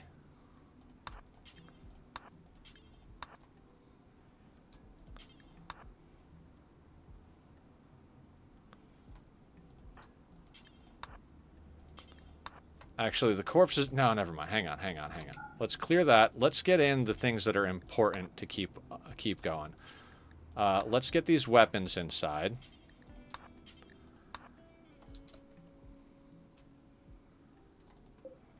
We don't need that slate club. We've already got a slate club. We need to haul in the things that are made of steel so we can smelt them down. Got the Blues by Gary Moore.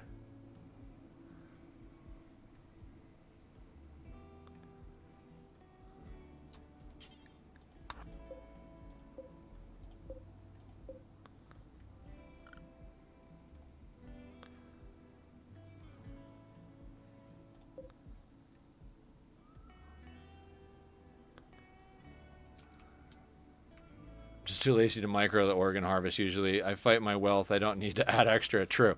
Yeah, no, that's basically what's going on right here. God, getting this thing... We might have to put that down temporarily where it's going to affect the... Gary Moore. I don't. I'm so sorry, Sparta. I know the small list of things that I know. My music taste is very different. We're going to go with different. Like, I could start listing off bands that I know. My first favorite band when I was a kid was Primus. Then got really into bands like Mr. Bungle. Make formal vest. Excellent. Basically, if it's weird and heavy, I like it. My current favorite band at the moment is Dog Fashion Disco. All right, you're reading. You probably need exercise. Actually, you know what? Let me get you pemmican. Let's get that installed, and then let's get Killer cooking some stuff down. I might keep that SMG. I don't know names. I hear a song, and I can say if I like it or not, nothing more. Yeah, that makes sense. All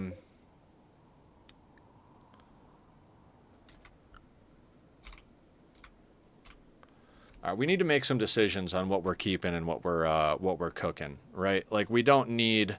I think now that we've got the SMG, both LMGs are going to get smelted. I don't want a pump shotgun. Just compared to the other things we have, not really worth it. I think maybe keeping one more bolt action might behoove us. The bolties are good snipery type things. And Julie's got a good, Julie's got the marksman command. So I think, all right, let's go in here. Smelt weapon forever. We're going to add LMGs to this for now. LMGs, knives. And then we'll add another smelt weapon below that. And we're going to go with... Actually, we're going to go with bolt action. Anything below normal.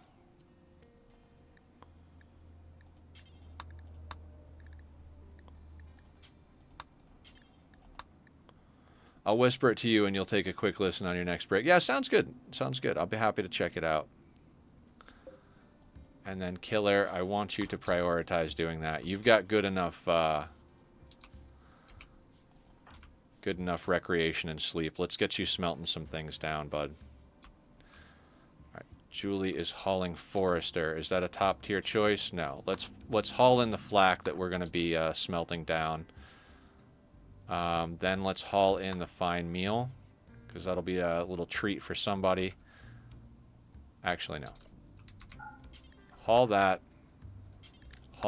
and haul that. Those are materials.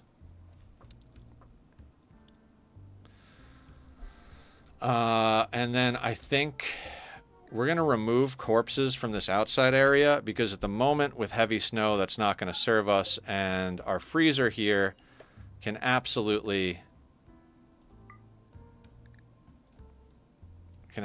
benefit. Mechanoid corpses and entity corpses are a no on that.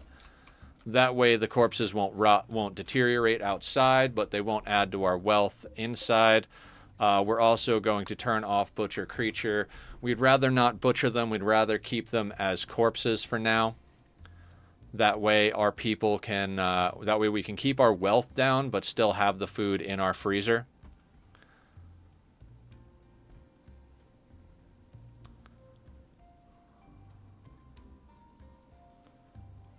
This thing being installed is going to stunt the growth of some of our crops over here, but we're going to uninstall at the moment Killer finishes smelting everything we got coming in here. How's Barb's needs? Barb needs to do her thing. Julie's got all the other stuff covered.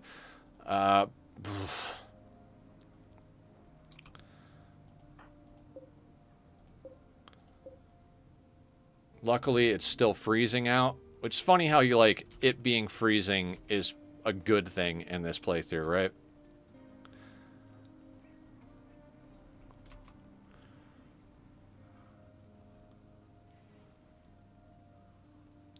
Yeah, I think I like this conceptually. We probably will just kind of bring this across. So we have like a big ass barracks up here. And then we'll wind up making containment facilities down here. And then down here, I don't know what we're going to do.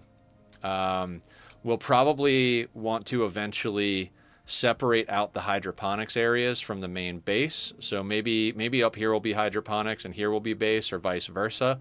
They're going to be a combined situation for the foreseeable future. Big problem we're going to have right now is that we went down wealth by trading, and now we doubled the amount of wealth we went up. So we went down almost 2, and I think we went up over 4.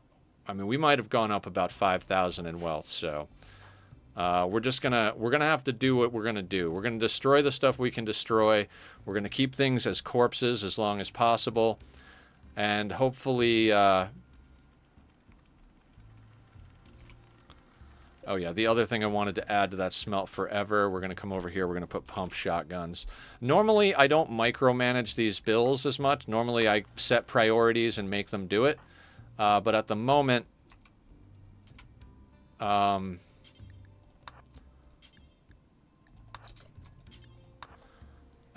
just makes sense to only queue stuff up as we need to.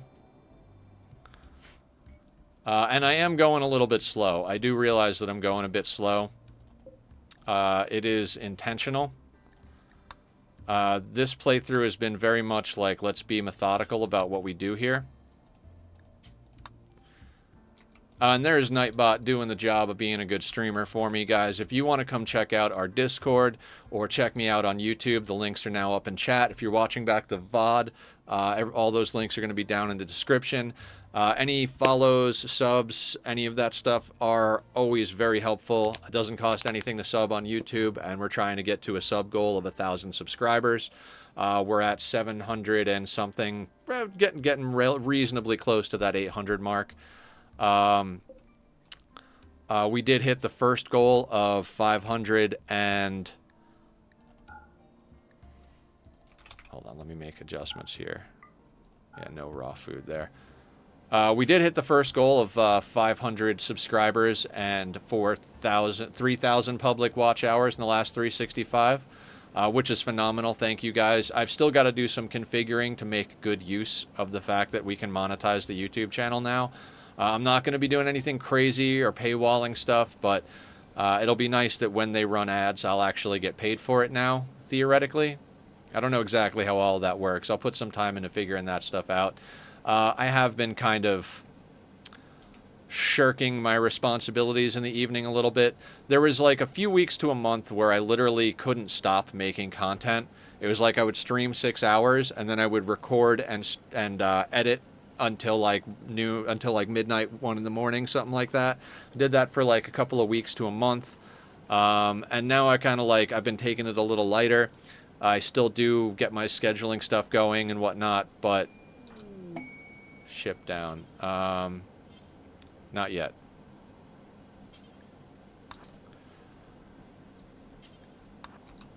But basically where I'm at is, you know, we did a high amount of production. Now it's dipping low, and I got to get back to a more steady, reasonable, manageable pace here. Trying to get as much stuff done as possible. The goal is to make this content creation thing my career. I love doing it, and it would be nice to be able to do something you love and make a living doing it. So that's what I'm trying to move towards. But if I don't ever make enough money for that to be the case, that's okay. I will never stop streaming. If I do wind up having to take on a more traditional job, we might have to adjust schedules, but we got some time before that'll happen. If you get a sponsorship of shit like Raid Shadow Legends a single time, I'm sure everyone in the community could tolerate it for the monetary injection. Yeah, I'm not a big fan of like crazy sponsorship type stuff that like interrupts the content. But if it's something we could, if it keeps us going, then I'm sure everybody would understand, and I appreciate that. As I've talked about numerous times, I've dealt with a lot of health issues in the last 5 years, so I've very much been out of the rotation of what you would call normal work, quote unquote, which is not something new for me. Most of my life I've done gig work, so it's a really weird situation because I've done a lot of music production and other stuff like that, and done a lot of like random like, you know, hey, does your band need an album cover? Because I can do a little bit of graphic design, etc. But more or less, I don't really have a work history. So working at getting this to the career level is more or less the same thing as working towards making reasonable money at a traditional job. So might as well put the time and energy into something you love with the people you love spending time with. I think everyone and their mother and their grandmother and great-grandmother could tolerate. Yeah, I appreciate all of you guys for that. I really do. Julie, I know you want sleep, but let me try and get you to haul just a couple of more people real quick. And then we'll sort out who's going to get that vest. I think Killer's already got a vest. Barb does not. Did we? Oh, we do have 2 vests over here, so you're hauling someone. Could you then put on a formal vest? That would be excellent. Thank you for doing the research on that, Sparta. I do appreciate that. It was very helpful. We get to up our cold resistance and our defense a bit, and that is a double whammy that I can definitely appreciate. These short bows. I want to make sure they're not on the list in here. Fall has begun. Yeah, it's fine.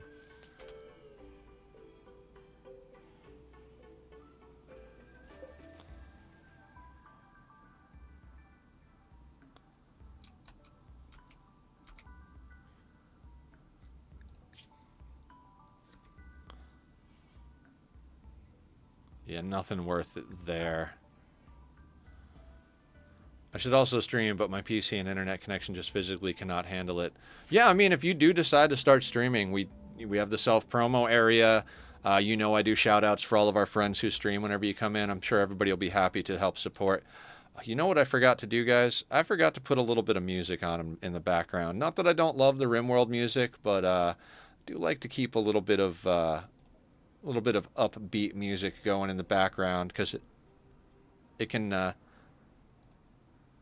help me keep going. So there we go. We got a little bit of something going here.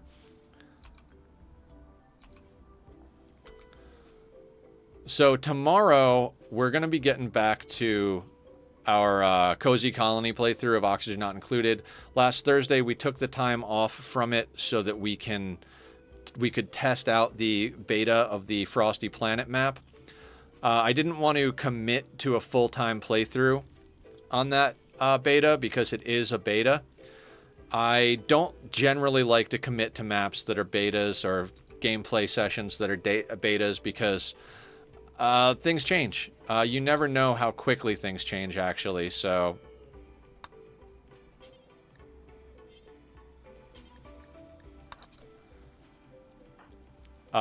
you know, I'd hate to start one up and then get to the point where it's like a week later where everything's changing.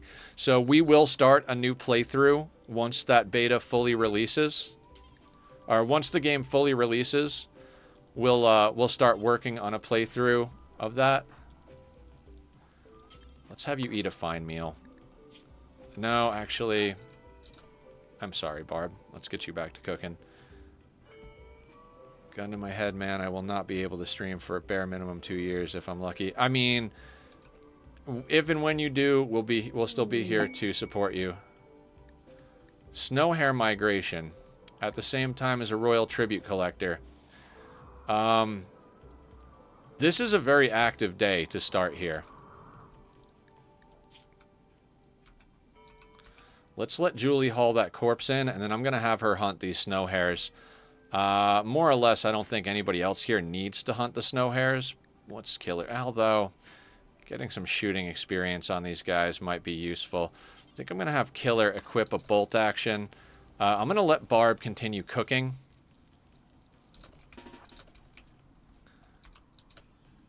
Now, the problem with this is that the snow hares and the royal tribute collector seem to want to be on the same path. So let's try to not piss off the Empire.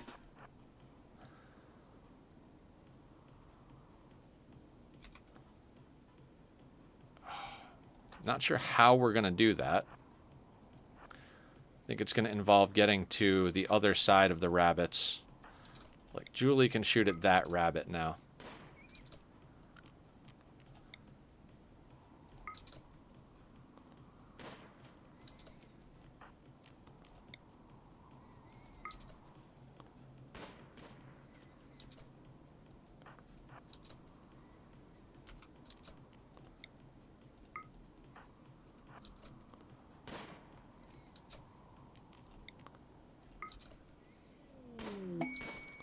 What?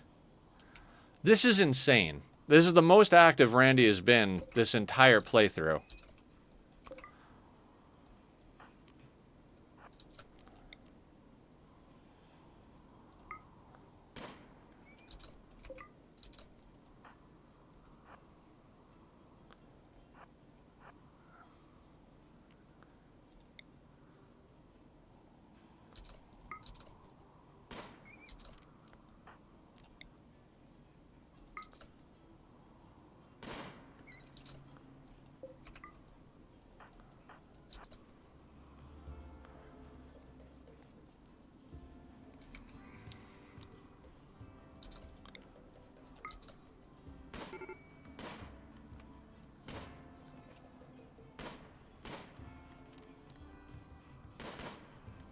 Alright, now we went the other way. My music is officially too loud. Let me turn that down.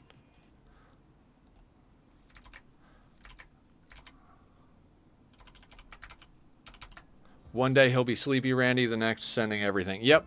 I mean, that's Randy for you in a nutshell. What is Barb so goddamn upset about? Minor pain, wearing male apparel. Why are you upset about wearing male apparel?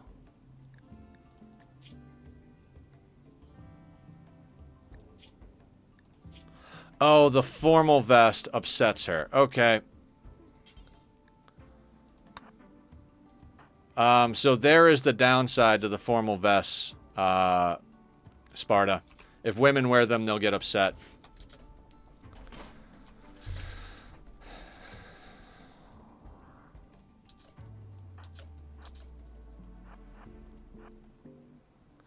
Frandy is frankly closer to Dr. House.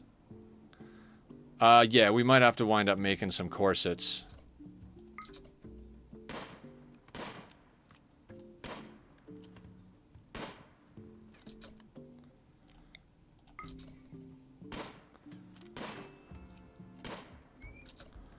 I'd be more upset about their not being able to hit these rabbits if we hadn't just gotten a raid killed by allies. But, you know, still, can we please hit the rabbits?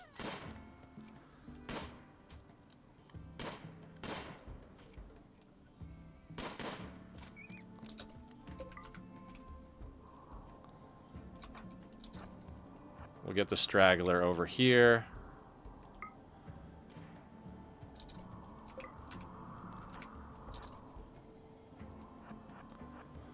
On the plus side, it is now officially not going to get any more warm enough to rot any corpses.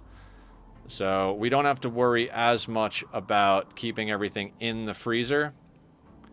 I might set up a secondary. I might actually allow some corpses in the backyard now.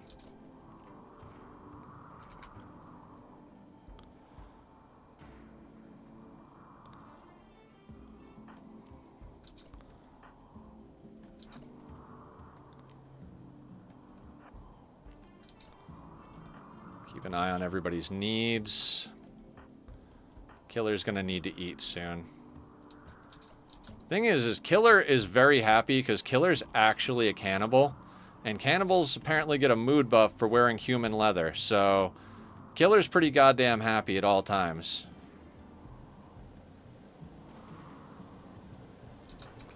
Alright, you guys can go home. Although... let's unrestrict Julie real quick and just have her bring one of these rabbits in. We can stick them outside. Snow hare, not rabbit.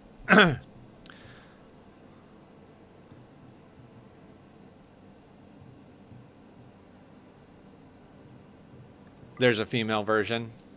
Yeah, we'll probably have... it's probably the corset. We'll check here in a second. Let's stay on top of microing the things that we need to micro. We've got just a boatload of stuff to get sorted here.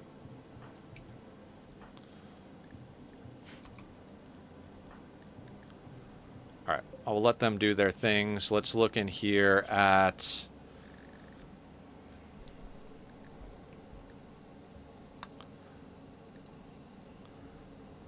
yeah, it looks like the corset is the equivalent. 13 degrees of cold. Yep, corset's the female equivalent. So I guess let's queue up a couple of corsets. So no more sashes. Do we have them on the list here? No. Okay, so make corset ×2. We'll leave that there. We're not going to chop anything up right this second.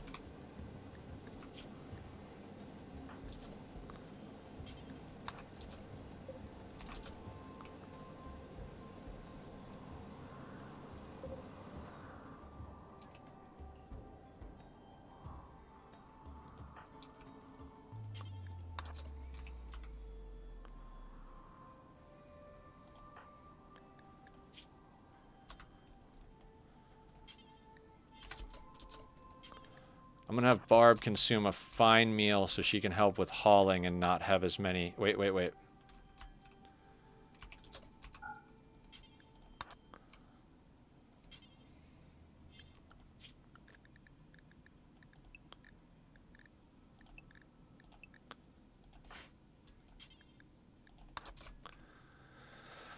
His name is Scarily. Oh, Killer. Yeah, yeah. Okay, that's where we were going with that. The real Killer is actually one of the most kind and gentle individuals you'll ever meet in your entire life. Wonderful human being. It's like naming the big guy Tiny.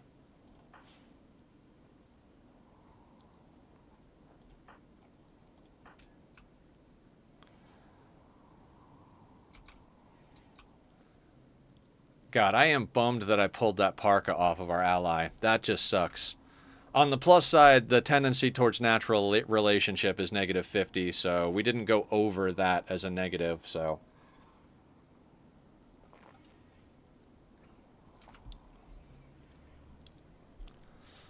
Alright, we need to let Julie sleep.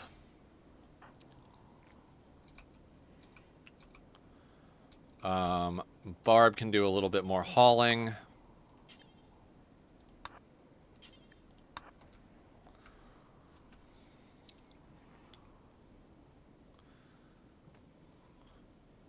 We got to get rid of that no wayfinder situation. Hey now, don't make me run me out of the room, red face. Aw. No, you're an awesome person, Killer. I appreciate you a lot.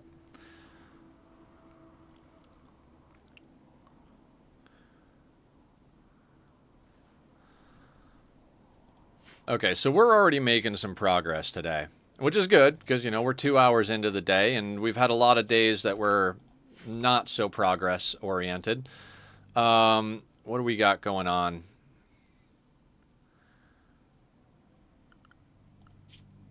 That wealth is scary. I'm not going to lie, that wealth is really scary.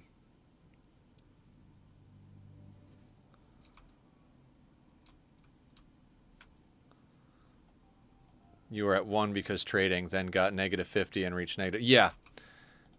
Yeah, that sucked. That sucked. Not going to lie, that really did suck.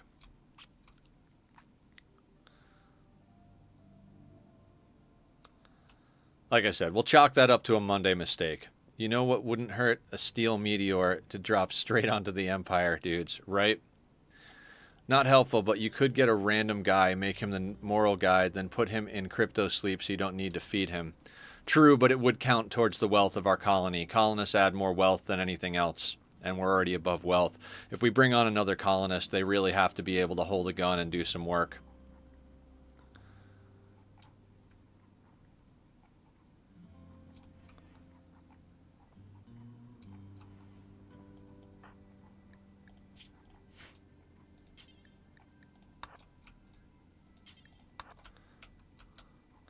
Does it? I mean, even at half the value, adding half the value of a colonist to a colony that has 3 people, I mean, we'd be looking for some trouble there. I mean, we're already further above wealth than I would like to be. We got lucky with that raid. Did you see how tough the Neanderthals are? How many hits they needed to take to go down?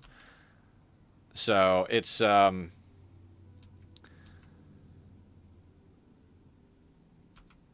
we need to push colony colony size soon. As it stands already, this base is not set up for proper defense. What I would be doing now, I keep saying in a normal playthrough, but I think it's prudent to discuss the differences between a normal playthrough where we're on a temperate map or any other type of map where you have year-round growing. Smurf did a run for children only, but children can't be moral guides, so he got a random person, made them the moral guide, put them into cryo sleep, and took him out to sap his age, meaning the children stayed young while the moral guide got older very fast. Interesting. Did he also make that guy a vampire? From what I understand, if you make a prisoner or if you make someone a vampire, you can pull age out of them indefinitely because the vampire is ageless, so it doesn't matter how many times you run chronophagy on them. They still won't get all the old age problems because of the ageless, deathless, scarless type situation.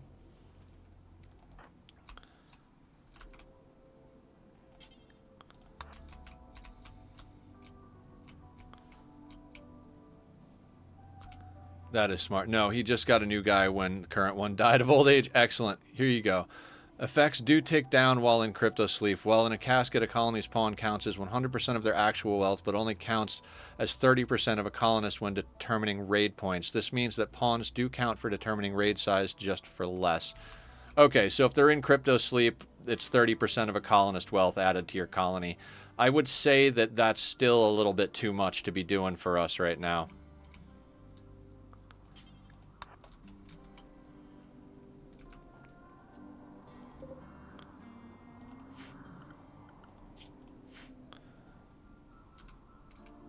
Also, take their organs, right?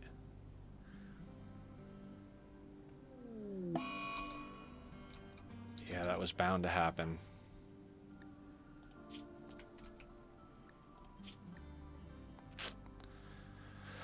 I don't know how we're going to fix Barb. Like, I don't know how we're going to fix Barb.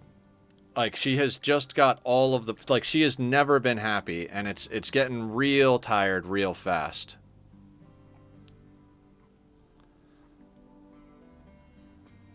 If we had, like, a super soldier hussar, then it'd be worth drugs. Yeah, I would love to do drugs. Drugs falls in the same problems as everything else, right? If we could make the barracks substantially larger, grow drugs reliably,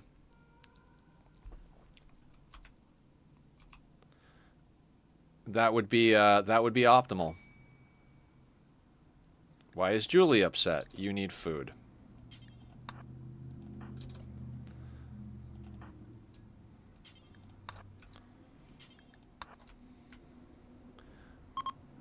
Just craft some tornado generators, right?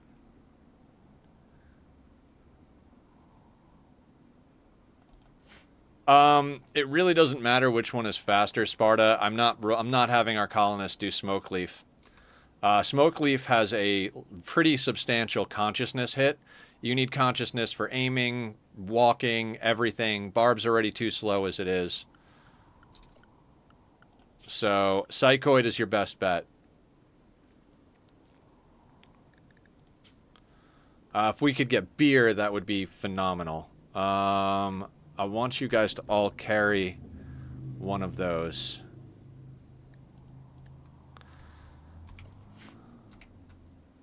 So if we could get a batch of Psychoid, I'd be happy. Smoke is only useful for a mood Roomba, and even then, there are better ways to max mood.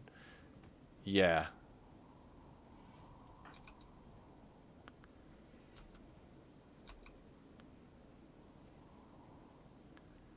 Barb is wandering around outside, and it makes me nervous.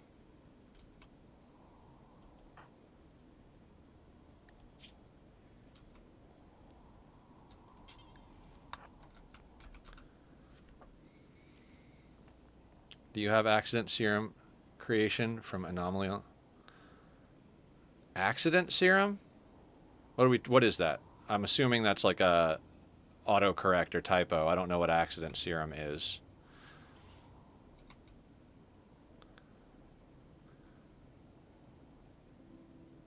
By accident. Yeah, still not following.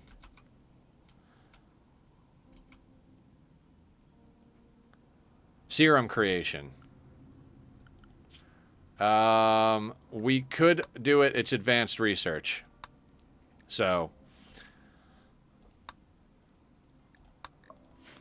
would require us to snag a entity that we could study advanced research for. Juggernaut. There you go. We do not have serum research, so...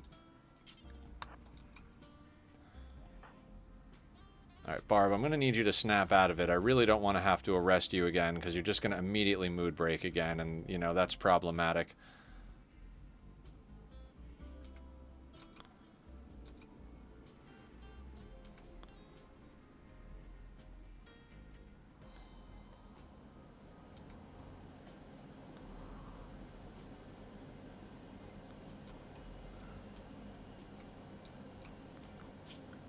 We're going to re-restrict both of them to work now that we've hauled in all of the random bits around the map. We are going to clear work off the menu for these areas. We don't need them going to that area. Oh, you are a piece of work over here, Barb.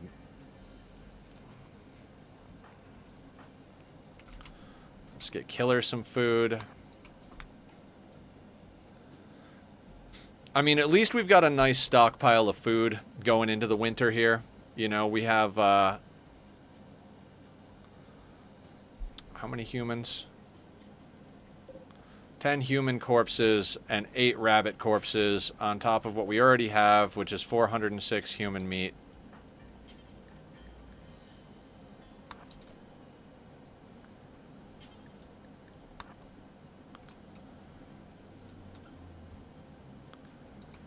There are so many things I would do different if I were to have to start this playthrough over.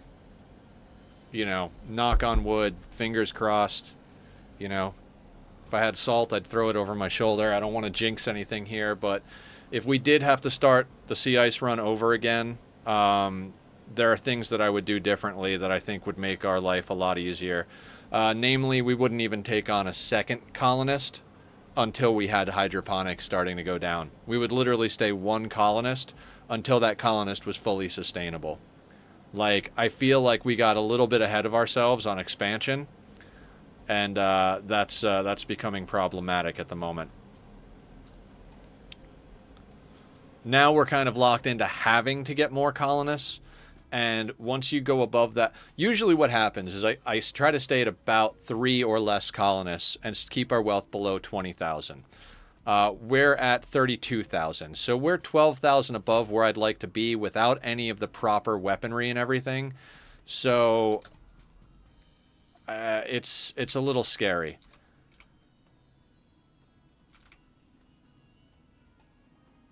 What I was trying to say is, when I hit the point where I've got enough research that it's like, okay, it's time to go to advanced research and do a little bit of a push to the next tier, that's when I usually go up to like 4 to 5 colonists, put down the first research bench, and start building the first bit of outer walls. We don't have the materials to build outer walls, so that makes this playthrough even more dangerous in and of itself.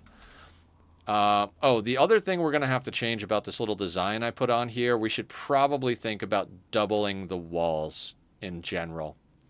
Frankly, we might have to just rush the scanner, which is dangerous. Yeah, agreed. We have the research done for the scanner. We have a advanced component. I think harvesting bioferret even a little bit at a time to use as a building material is going to be helpful. But like I said, we're not even in a remotely optimal situation here.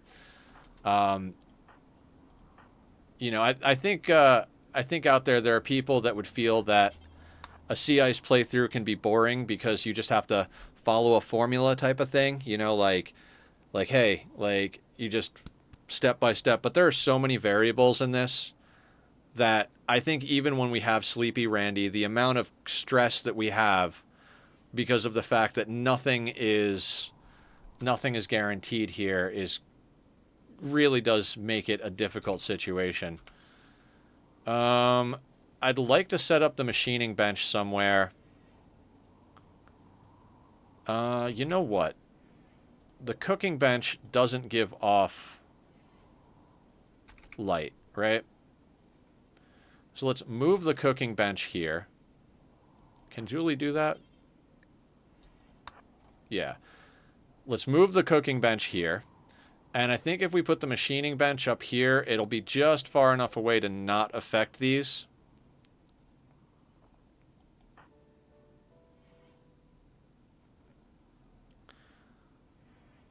Those people never tried this shit. Frankly, I'm going to fucking smoke after sea ice, and I only usually did that because of my ex.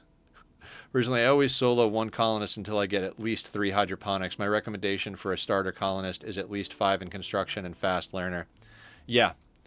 If you can get an iron-willed fast-learning cannibal, or like an iron-willed great memory cannibal, like I love iron-willed for sea ice, but agreed that if you can get that stuff going, it's a lot better. The cannibal part I like because if we click on killer and their needs, human leather button down plus. They're getting a +6 because of all the human leather stuff they're wearing. And realistically, human leather is going to be your most abundant resource when it comes to textiles. I know construction has some threshold behind it, but I forget what exactly. And fast learner gives a yeah. We had to force Killer to, or we had to force Tom, our original colonist, to punch and repair something to get to level 5. I forget what it was that we needed level 5 for. It might have been a heater, even.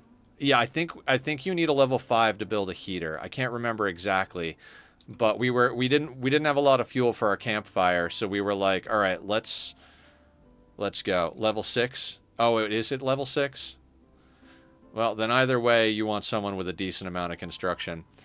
I'm going to make an assault rifle, because we talked about that as one of the things we needed to do, right? Yeah, I think an assault rifle, especially on someone like Killer. I mean, the nerve spikers are useful.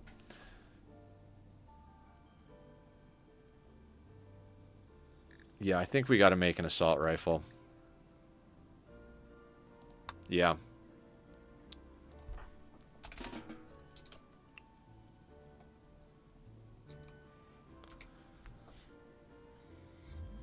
The flamethrower is great, but it's not an AR. The flamethrower is going to come in handy, but is Barb is still breaking?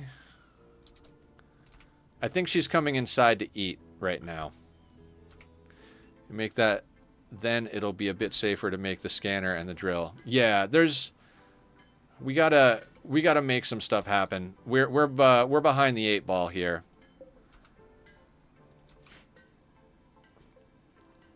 Like I said, we're kind of in a position where we're going to be forced to take on a 4th and 5th colonist here.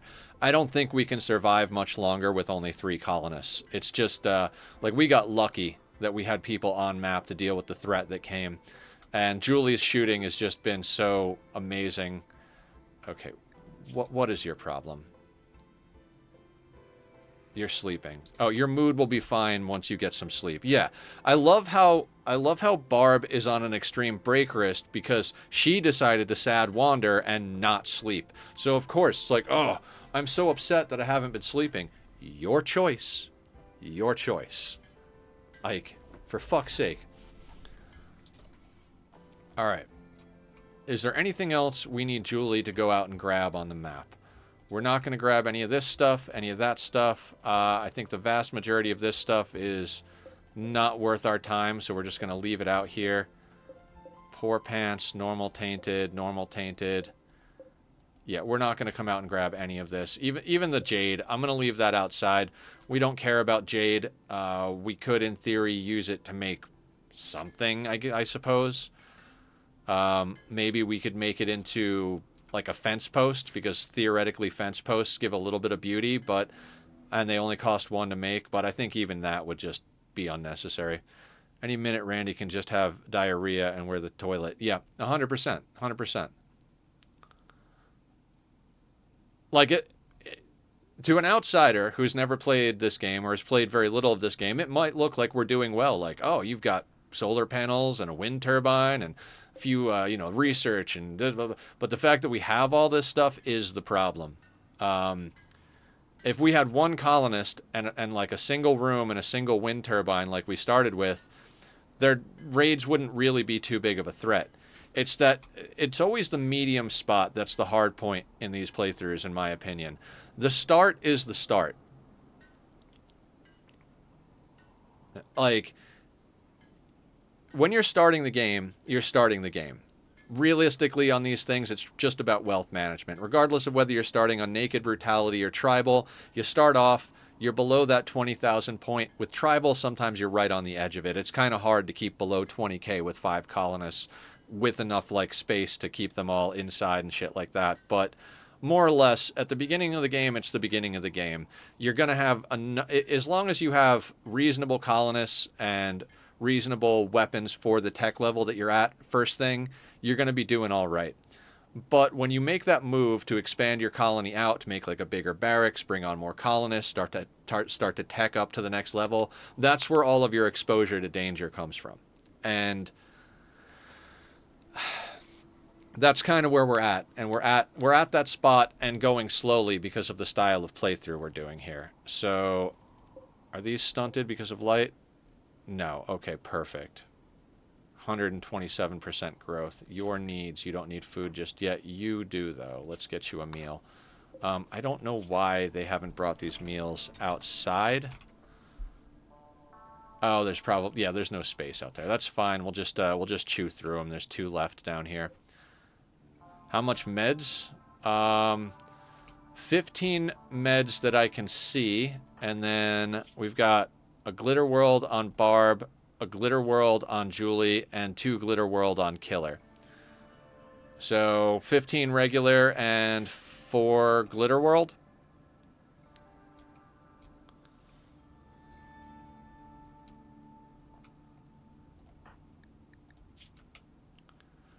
This is such an insane playthrough. Like, just such an insane playthrough.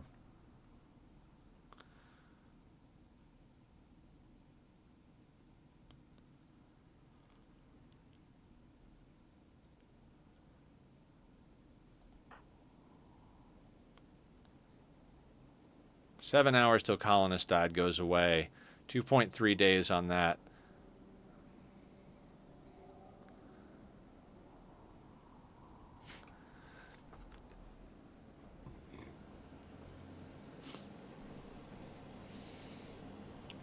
You know, now that we make this AR, the next time someone comes around that might buy the normal nerve spiker, we should probably offload that, because having a masterwork nerve spiker and AR, the bolty, like, we've got a few things going for us here. So would it be prudent to make heal root at some point if we can spare the lamp for winter, or is that just a lot of wealth to harvest we won't use? I wouldn't mind getting some heal root in, but we are second day of fall. By the time, I don't think we could actually get a batch of it done. If we had this much meat in our locker in spring, I probably would have said let's put a tray or 2 on heal root for the summer. But we literally just got our 5th and 6th basin up, so I don't think we can get it this season. I think we've got enough medicine to get through the current winter. It's just not realistic that we all right, what do we got outside? It's 31 degrees. Are these rabbits... These rabbits are still frozen.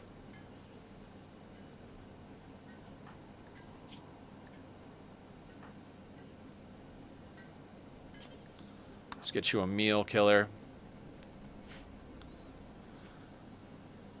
It's, and I think Blue has more experience actually doing sea ice than I do. This, again, is my first attempt at second attempt, but first playthrough attempt of sea ice. I've wanted to do sea ice ever since I saw Ambiguous Amphibian do his sea ice playthrough. I started playing Rimworld after seeing that, but this is a very different style than I'm used to. Never on 500%. Okay, fair enough.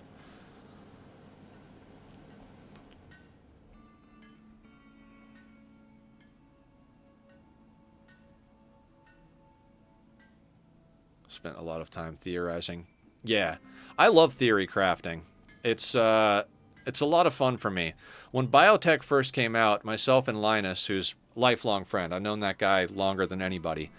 First human being I met out in the wild as an adult, and we became friends. And we've been friends for more than half of our lifetime now. You could hear the gears clattering in my brain, right? I don't doubt it. They're clattering in my brain too. Cheers to that. All right, Barb is awake, and her mood should be coming up because of her catharsis, so that's awesome. Hopefully she doesn't break before the bar actually catches up to where it's supposed to be.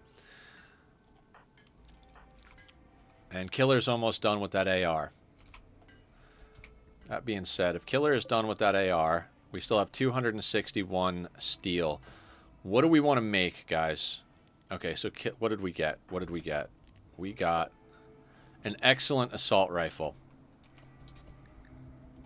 And what are you currently holding? A bolt action. Yeah, let's get you that assault rifle.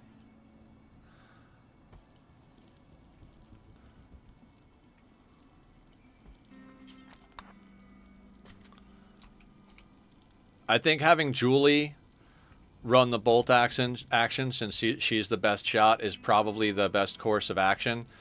Barb might end up being the one that wields the incinerator. Oh, shield belt. We were going to make a shield belt.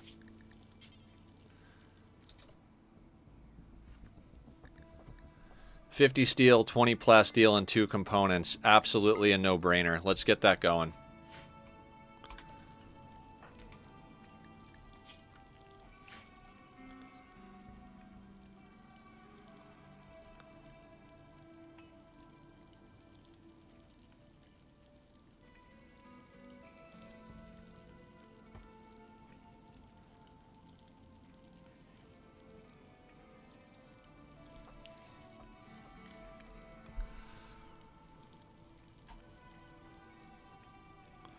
If we had more steel, I would sew Trap Killer to a bed and shove that mech link in his head. Oh, he has the mech link in his head, Sparta. We did that to get wealth, to deal with the wealth. Remember, we've got Baitbot over here. Hibernation, self-charge theory.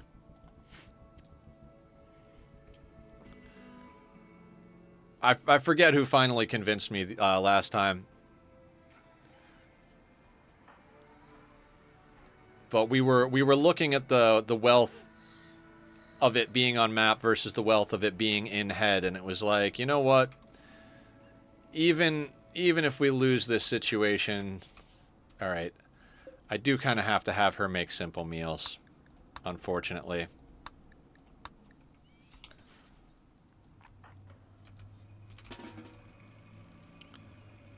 Oh, Killer and Barb are not getting along. What are you guys? Killer called Barb's aunt a burglar. How would you know? How would you fucking know? Why are you talking about her aunt, of all people? Like, how do you even know she has an aunt? Barb is his rival. Chit chat plus 10. Botched my surgery, negative 20. Physically unsightly, negative 20. Sounds like a botched pickup line. Maybe. I don't. I'm not sure what's going on in this colony. Everybody hates Barb. Is what's going on in this colony.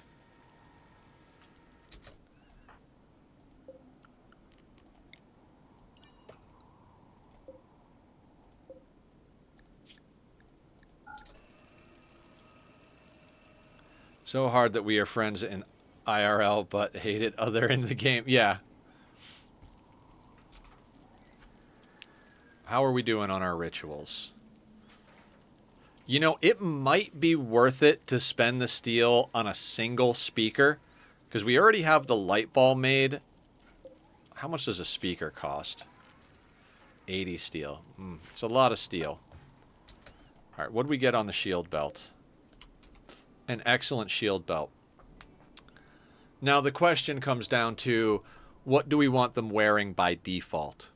Right? Like, if we have them wear the shield belt and the incinerator by default, then if we have a raid where we don't want that, they'd have to drop the shield belt and the incinerator and pick up the weapon.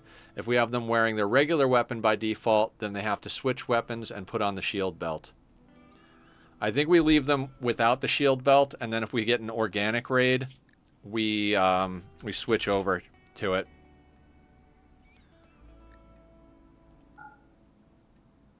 Regular weapon by default. Agreed. Okay, so we all agree on that front. Let's add a... I want this up close to where they're sleeping and everything, so...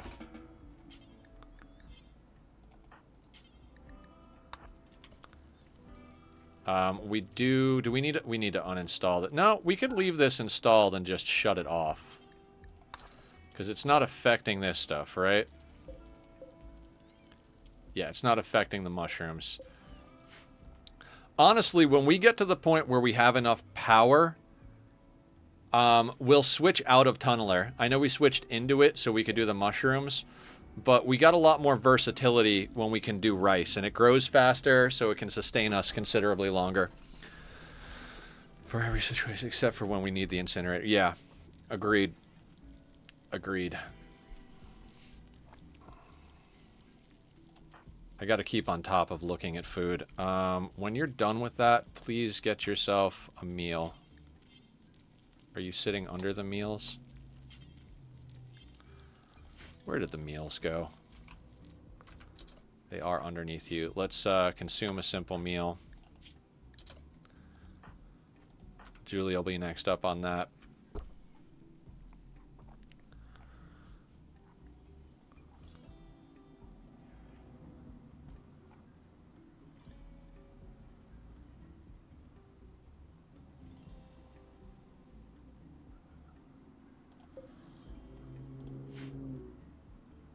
I don't like going into winter.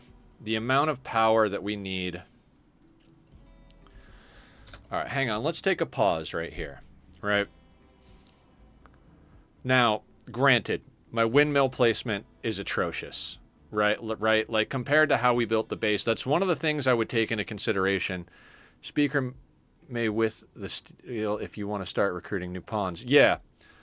That's exactly what I was thinking, is like, we get a major bonus to our rituals, so we might want to make that speaker. 80 steel is a lot, but we've got 210.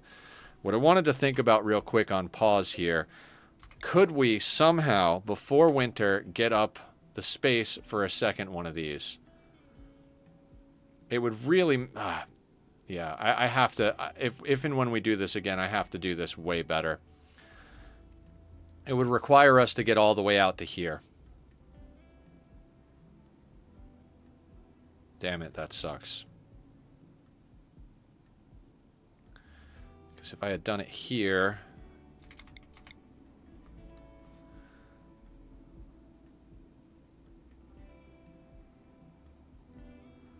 Need another help to visualize it.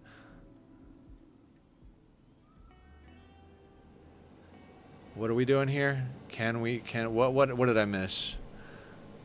Just trying to do some numbers just in my head for the moment.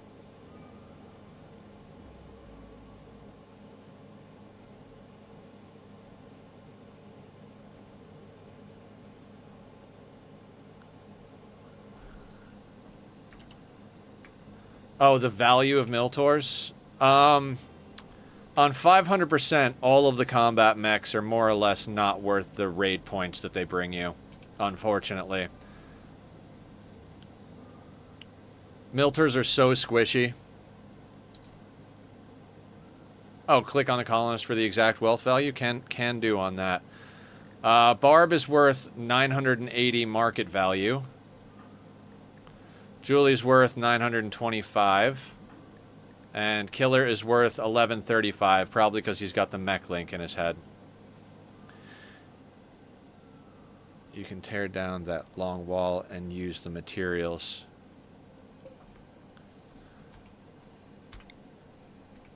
You're talking about this?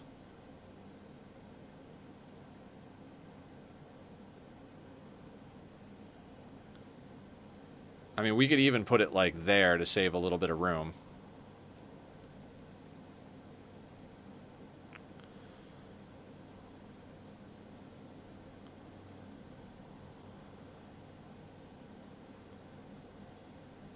Okay, so let's say we did that, right?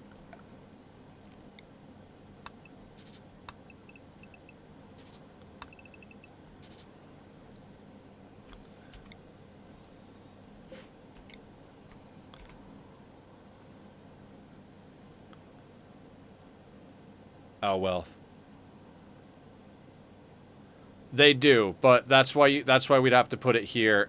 The space, they only get in the way of each other if the grayed out space is overlapping the windmill. Like, optimal situation is usually this: facing each other with the areas overlapped but not touching each other. Like, right there would be perfect, except that just makes our base that weird, awkward shape.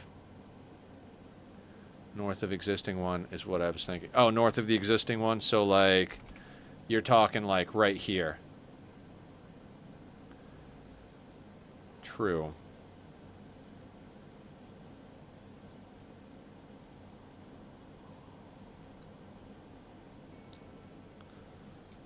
You know what might be worth doing, guys? Especially if we're going to do that. It might be worth doing to, instead of counting the rightmost wall here, we might want to start basing our plans off of the rightmost wall being here. You know what I mean? I mean, we built what we built, so we should probably work around it. We're probably not going to be able to deconstruct and move these things anytime soon. So rather than thinking about expanding this way or down here, our next expansion should be just right there. Right? Yeah. And that way, the core base could theoretically get a nice little boost. Okay, so here's what I'm thinking, right? Let's say we use the shape of this awkward room. Maybe even like leave like an airlock type thing, freezer over here. Like, all right, let me delete the rest of this because it's all just theory right now. Let's get rid of all this for planning's sake. Let's say we expand our barracks to include this area. We remove this door, move that. Maybe we put a door here, and then we have a door outward here. Doors, we'll figure doors out, whatever. But what this in theory could do for us is we could use this place for all of our hydroponics, and then anything that produces light, i.e. like the machining table and stuff, we could move over to here. Like over against this wall so that it's not projecting as much light, and we could keep our stuff. Could use animal flaps as doors. Yeah. I mean, we don't even necessarily need doors. We just need light to not hit these things because we're growing mushrooms in them, but we need light in the places we need light. So having an awkward shaped barracks might just work in our favor here. I think this should be the plan for our next expansion, is this as an outer wall. Not that we're going to get there anytime soon, but I think that's going to help us. We might also consider putting a door somewhere out on this outer wall up here so that we can get out and make combat happen up here. We've got a wall on the left, we've got our door on the left, a door on the right, and a door on the bottom. If we could put a door somewhere up on top, it'll give us extra options as far as tactically within the base. So let's think about something like this as our future expansion, just to kind of like box it out a little bit.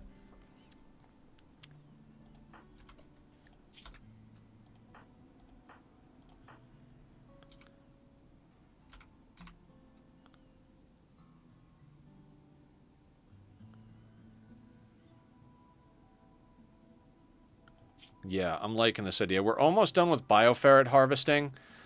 If we could start, because they added after Anomaly came out, they realized from the feedback that tribals were at a very big disadvantage when it came to Anomaly because they couldn't get to bioferret extractors soon enough. So they made it so you can manually extract bioferret. So once we finish the research on bioferret extraction, it would be super slow, but we can tell them to manually extract bioferret from this guy. And that would result in us... That would result in us getting some building materials. Now...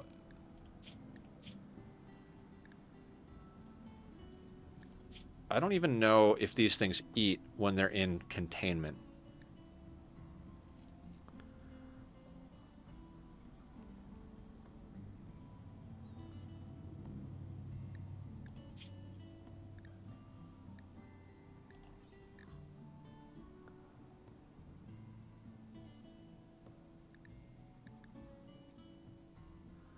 What is their containment strength?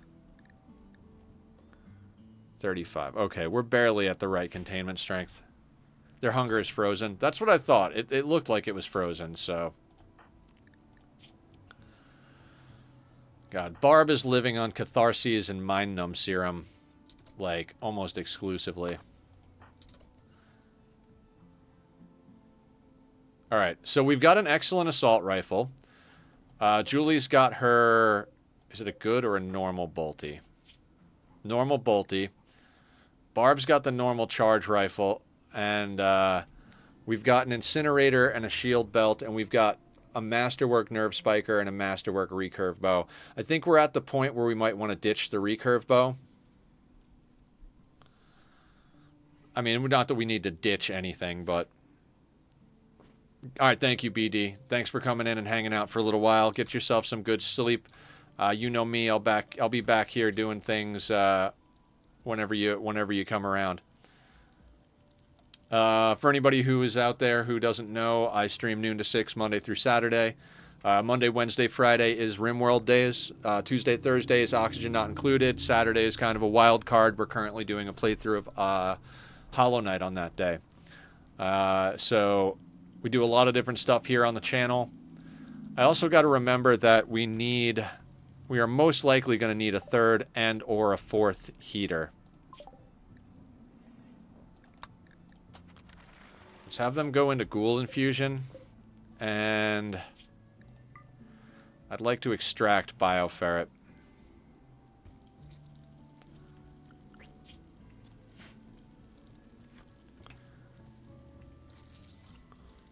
Low key, I'd shove a joy wire in head if it were worth the consciousness hit. You know, it's almost worth it at this point, I gotta say. If we had access to a joy wire. The consciousness hit on a joy wire is so obscene, though. I mean, she's already moving at 92%. Her talking and eating are at 75%. I really wish that unnatural healing would have hit her neck scar. It got rid of her missing big toe, which, great, she can move a bit faster now. But the fact that she has a mood debuff pretty much permanently because she's in minor pain... that's frustrating. So we got 4 Bioferret out of that, which is not a lot. But now we have 23 Bioferret.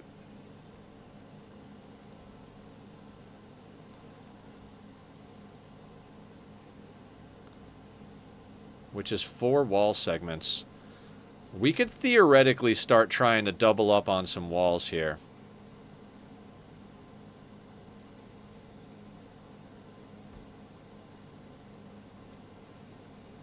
I mean, not right this second, but... and I know, because I know that's not a lot of Bioferret, but...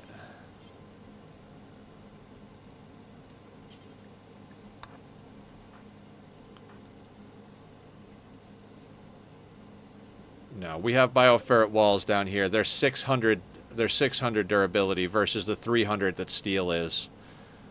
It's better than the limestone. It's actually better than the granite. Bioferret is our best building material, other than the fact that I think Bioferret is still flammable. Yeah, 75% flammability versus the granite, which is 0%. Yeah.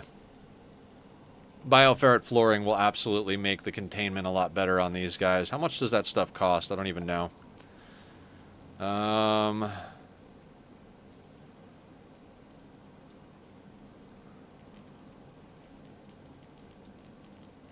Do we have to research it?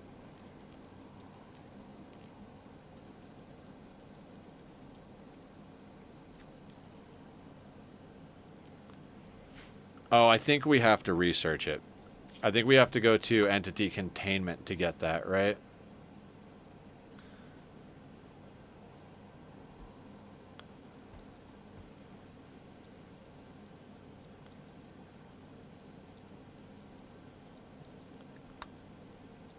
Oh no, we got to go into Bioferret shaping to get that.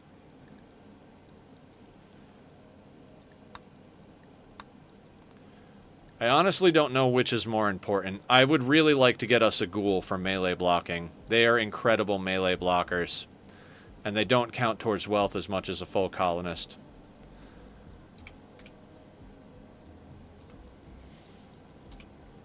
I'm curious if building this corner would increase containment. Also curious if we put a tile, like, right here. Like, if we put a tile there and a tile there, does it increase the containment? They are very meat intensive. That is true.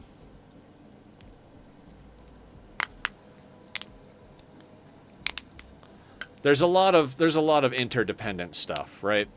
Like, let's say we had the power to keep these running rice, we'd be able to supply rice for all 3 of these colonists indefinitely, for sure. And maybe even eke by a 4th colonist without having to put down an additional basin, right? But, and then all of this meat from these guys and the rabbits, all that could go towards feeding a ghoul, which is quite a bit.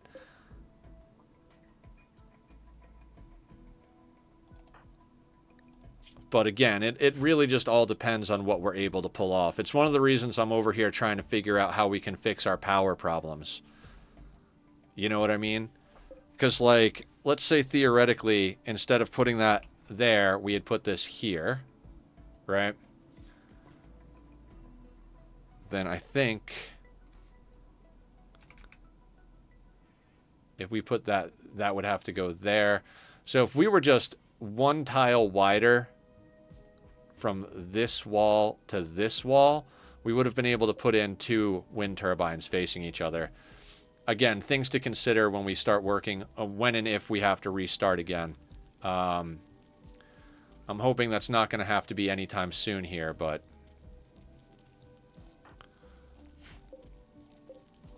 you know what, though? We do need to knock this back down because Tom is dead. We had to set to 12 because we had Tom. So let's knock these back down to 9. We'll still have her making pemmican forever, though.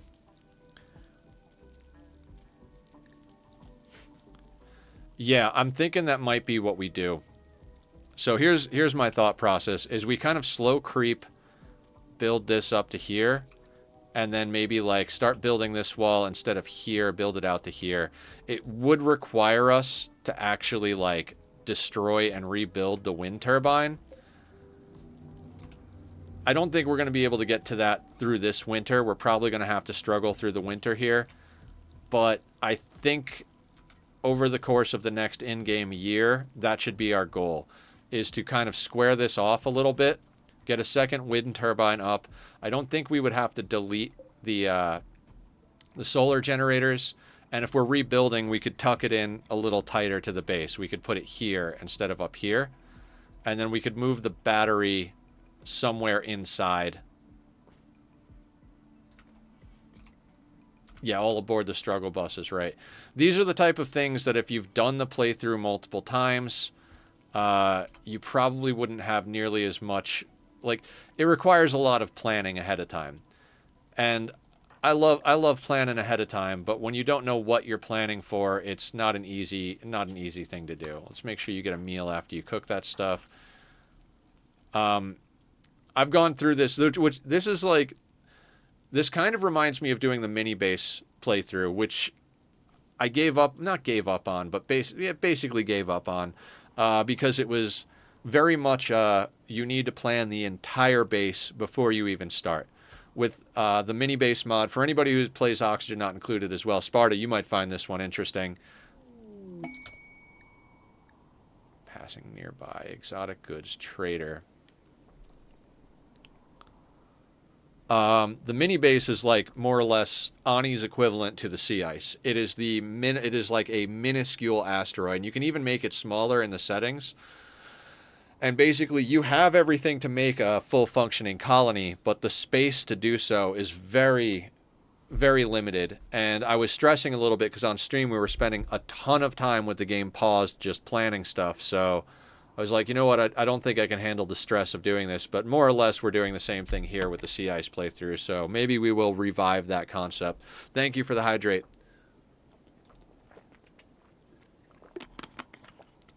Just take a look at what are we talking about?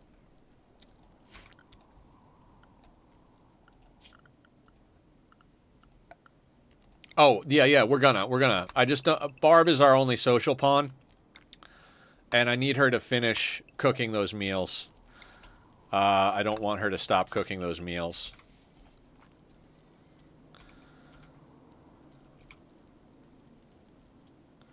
The difference here in Ani is that here you can vent your anger on the raiders. In Ani, it's only your own damn brain. Yeah. Which, you know, sometimes that actually makes it better. Like, in Ani, you die because of you. in Rimworld, you die because of the storyteller, right? So if I die in Ani, it's like, okay, how could I do better next time? What could I do better? Sometimes with Rimworld, you could do everything flawlessly. You could make all the right decisions, pick all the right pawns, do all the right things, and if the RNG is not in your favor and Randy decides to be an asshole, Cass can be hard too. Let's not discount Cass. That she, like the saying is, Cass kills you on purpose, Randy kills you by accident. I'd rather die from the storyteller. I have enough of my own fuck ups in my real life. Yeah, I hear you on that one. I don't know. There's something. Obviously, I like playing both, so there's something to be said about both, in my opinion. Both games provide a very different perspective on the colony builder thing.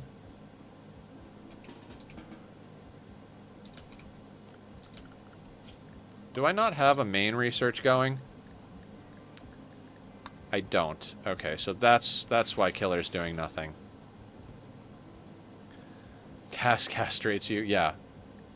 Okay, Barb went to sleep. I do want her to check out the exotic goods trader, though.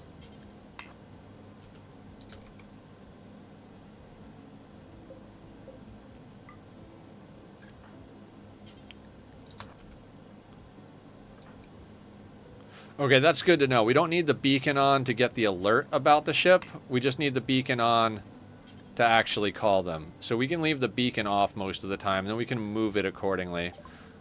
Yeah, negotiator. Totally understand. Ooh, okay. There's a potential for some good stuff. I just don't think they're going to want to buy any of the things we have. They have Juggernaut Serum, Go Juice, Medicine, Components, all nice things. Heart, Talon, Power Claw, Arcotech Arm, Insanity Lance would be nice.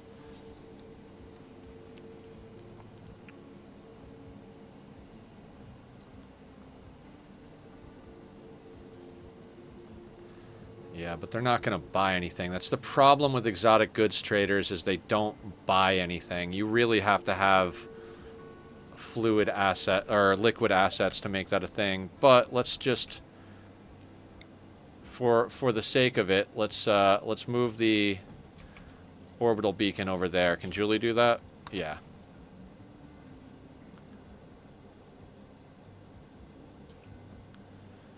Maybe we can offload something.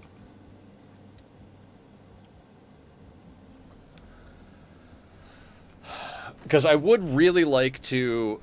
I know last stream that we did, we reformed over to Tunneler so we could deal with the debuff from mushrooms so that we wouldn't have to run a lamp.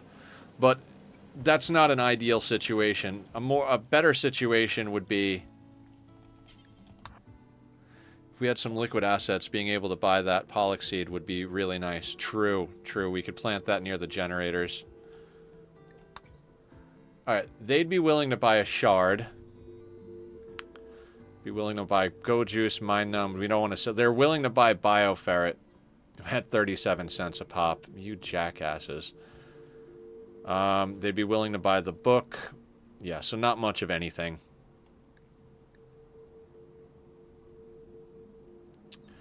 Nothing we can do here. I'm going to leave the trade beacon there because we're going to be moving most of our stuff into this room now.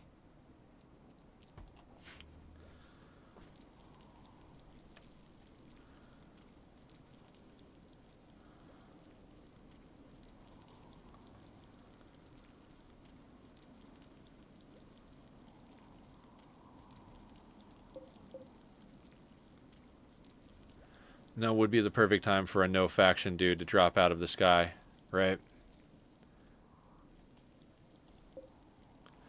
I still feel like a friggin' idiot for stripping that dude. That was a really bad call. I thought it was one of the raiders. I feel like a jackass. Wasn't paying attention.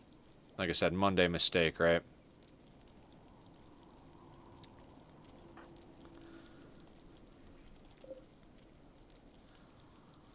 Alright, so we got some pemmican.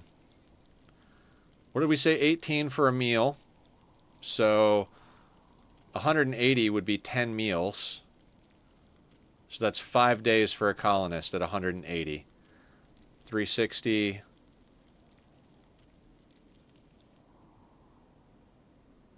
$720. All right, we've got enough food right now. If we got someone from a ritual who was a good colonist, I'd be willing to take on another colonist or two, honestly. Because now that we've got the fungus growing here, we could probably do it. Yeah, 30 days is a half a year of food. And we are bound to get more events, whether they're animal migrations. Yay, vroom vroom, everybody, vroom vroom. I got to set up a hotkey for that. Happens too often. Got an emote. We like to change. We like to convert annoyance to engagement over here. So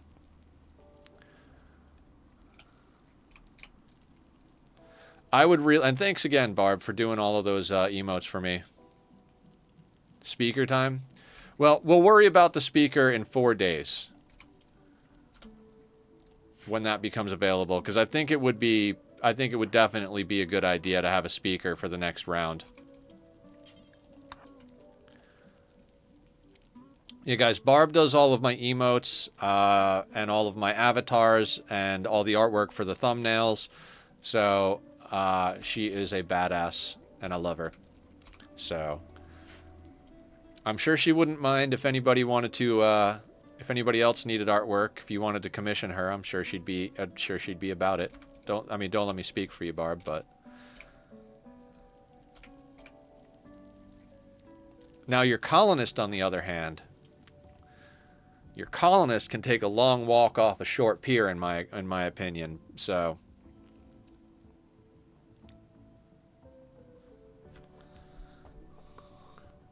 all right. Speaking of long walks, which is a terrible transition to what I'm about to say, I'm going to go take a quick restroom break, everybody. I'm going to put the links to Bobby's music up here, so if you enjoy the music from the channel, please go check him out, show him some love, because he took care of me for free many years ago when I first got started, and I try to repay him by always promoting his stuff. I'll be back in a couple of minutes. Take care of yourselves, get up, stretch, whatever you need to do, and we'll get back to the icy madness in a few moments.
All right, made that a quick one. I am back in action. Sparta, I did take a little quick listen. Obviously, didn't go through the whole thing. Good to know some history and stuff, but I'll tell you right now, and some people might hate me and leave the channel for this. I can't stand the blues. Like, it's like not the bottom of the list for me, but it is, you know, second or third from the bottom. Can't stand it. Blues is just, it bores the shit out of me. They're, as someone who does music, it is such like, it is boring. Yes. I think the blues are great in that they're like reasonably universally understanding. They're often talking about sadness and relationships and anything that brings people to a sense of like togetherness and, you know, not feeling lonely is good. I think they also make good learning situations for new players. Once you learn some of the standard progressions and stuff, they can be really great. But they are the same progressions over and over and over and over and over again. And after the amount of time I've spent living on this planet, at this point, it's just like, I'm good. I'm good on the 145, and it's just for me, a lot of classic rock and blues, for my personal taste, coming from a metal background, and not a Anthrax like Judas Priest metal. I'm talking like a prog metal. Like, I would say prog metal, but a lot of you guys are going to think Dream Theater, and I like Dream Theater, but I'm talking about more like bands like Ginger and Dillinger Escape Plan, and like the more gent prog over the they're a good listen after a breakup if you want to force yourself to cry. Yeah, I mean, I've got my favorite breakup songs that are completely different genres, but again, everybody should enjoy what they enjoy, and me not liking something does not mean that it's bad, and does not mean you guys should not like it. It doesn't mean we all shouldn't be friends. I just can't. For me, it all sounds like an intro that never goes anywhere. Whenever I listen to classic rock and the blues, I'm just like, and I think I wouldn't dislike it as much, but when you say you don't like classic rock or the blues, what happens with most people is like, oh my God, you can't hate classic rock or the blues. You just must not have heard the right songs. And then people just try to shove it down your throat over and over. And like, they're just like, well, have you heard this song? Well, have you heard this song? And it's like, dude, I said I don't like this style of music. And now you want to spend 3 days straight showing me every song you've ever liked in that genre. You're just making me like it less. So, yeah, again, everybody should listen to what they like and what makes them happy. I think no matter what you're talking about, if you're pushy about anything, it's people aren't going to be receptive. And my whole life, people have been pushy about classic rock and the blues. Like, oh, you have to like it. Everybody likes it. You have to like it. And it's like, well, I don't. And now that you're being kind of a jerk about it and trying to force me into listening to something I don't like, I like it even less now. You know, bulk goods trader. Oh God.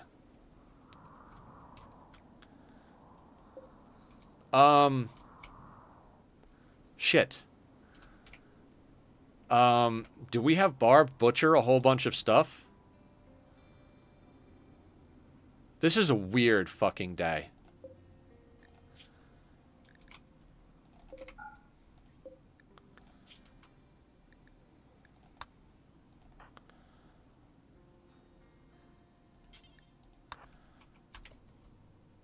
Forcing me to listen to it over and over and over again. Yeah.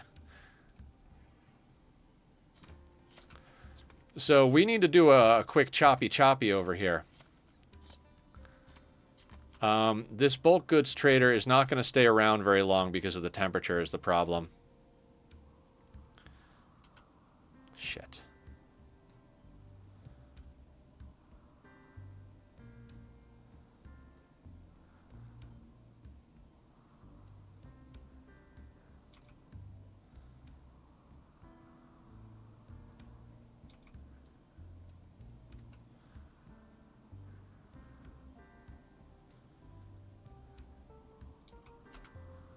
Like, if we do this right, we could really set ourselves up for winter. This could be our base expansion. I could never tolerate anything that is popular with the kids, thinking my teens to early 20s. So, popular music is very much a time and a place thing, in my opinion. Um, Whatever is popular when you're growing up is often what gets ingrained in your head as good music. Because being young is a very, like, generally a good time in most people's lives. So, angle grinder. I mean, I've heard some really cool stuff where people use like industrial tools to make music, like using an angle grinder or like a saw blade and stuff like that. So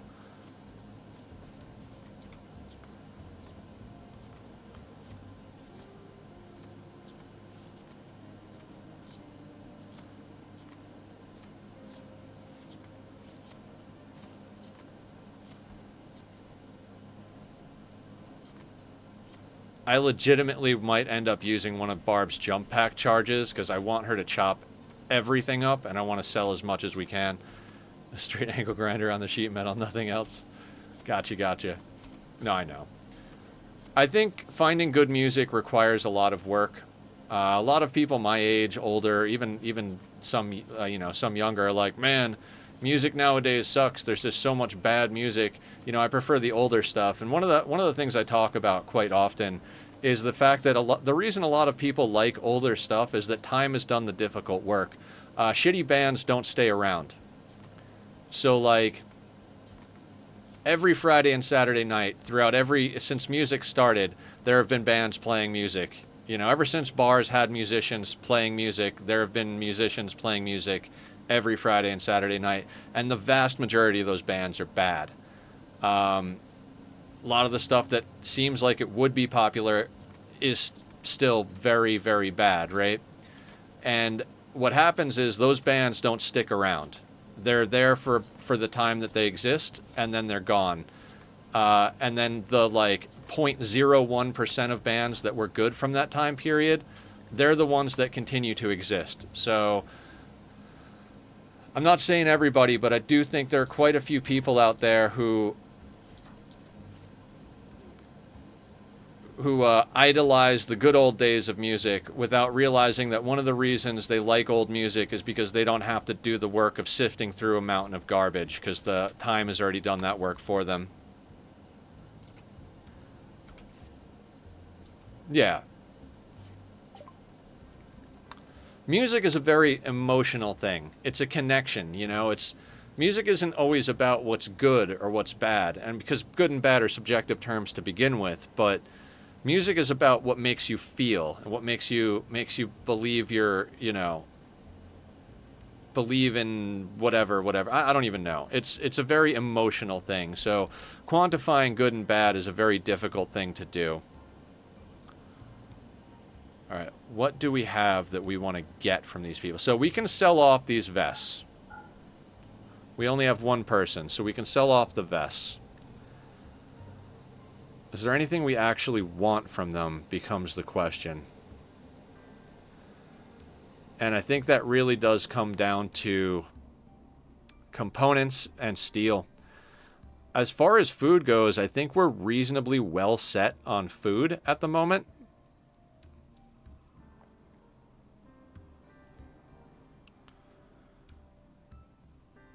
Right? You know what we might want to do? We can't afford. I was going to say, these guys have chem fuel. If we still had that reinforced barrel, we could theoretically grab some chem fuel and make enough mortars to, deal with the problem if we have to deal with a problem.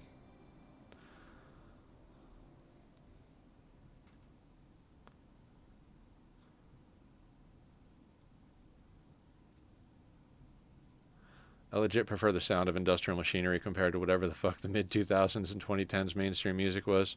Fair enough. There's a lot of stuff that I like and a lot of stuff I don't like. And it's all from very different time periods.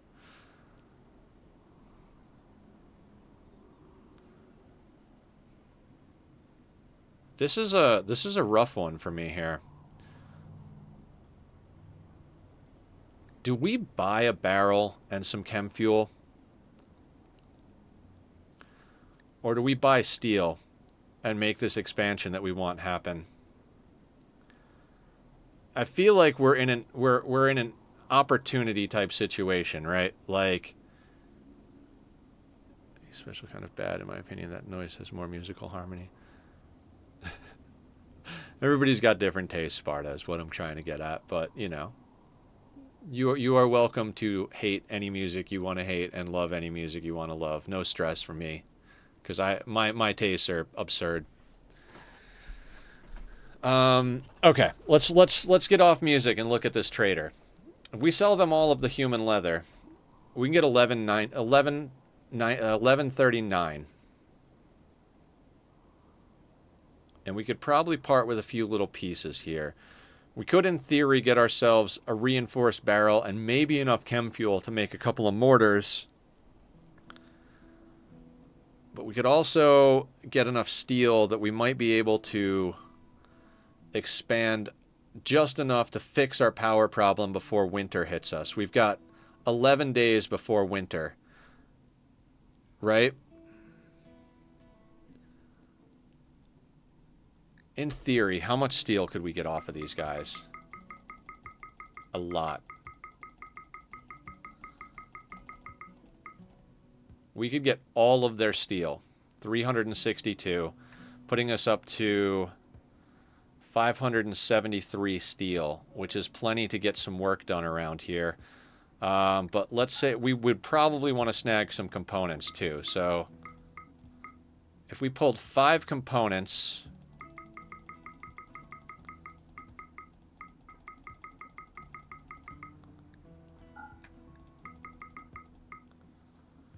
we could grab 5 components, 286 steel.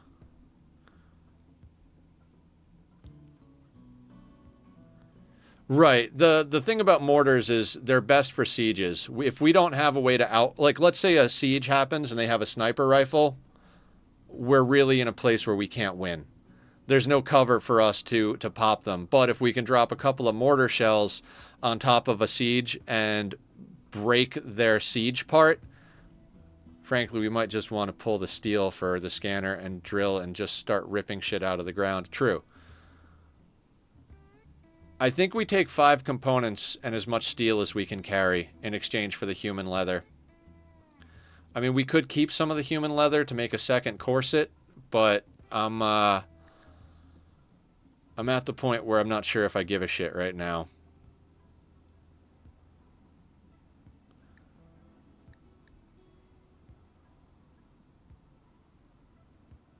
They have a normal muffalo wool parka, too.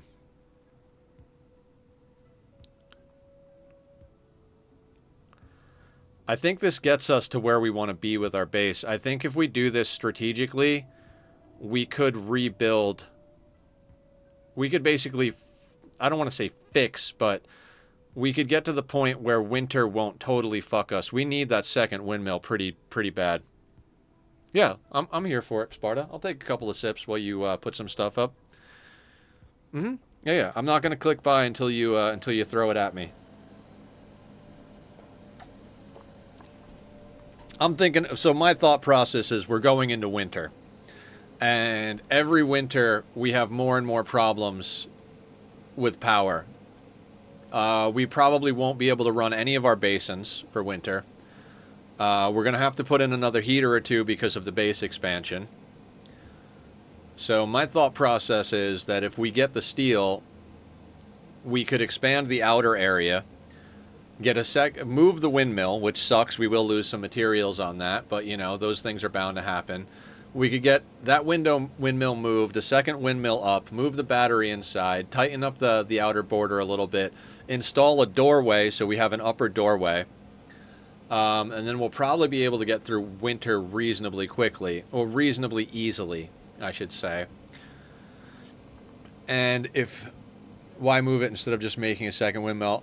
For the sake of the walls being more tactical, Blue, we need to get to the point where we don't have those overhangs, because they're totally hosing us as far as, like, we have to go out far enough that we put our pawns in danger.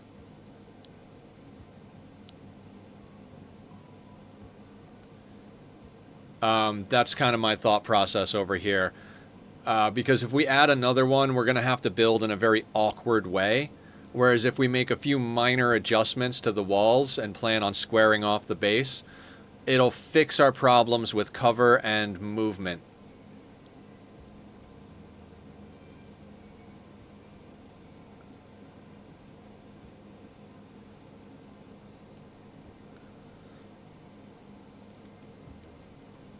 Yeah, I agree, Sparta.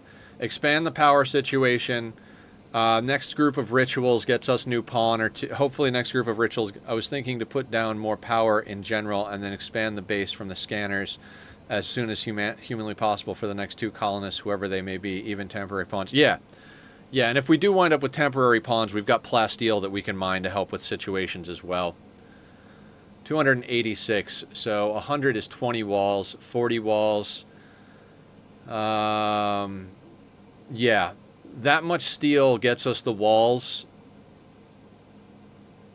the wind turbines, and possibly gets us still the speaker we need.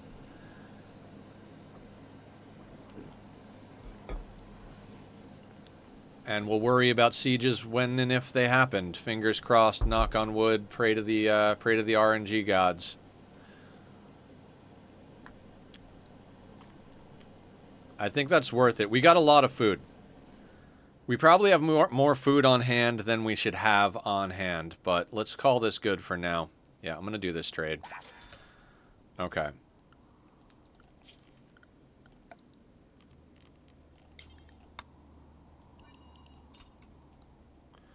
Now what we could also do is chop up these rabbits, in theory.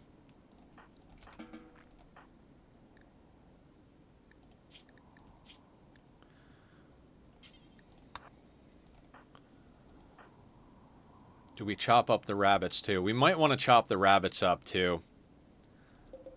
Yeah. Let's have Barb grab a meal and then butcher the rabbits so we could try and sell that off as well. Yeah, scanner by next winter I think is a good goal.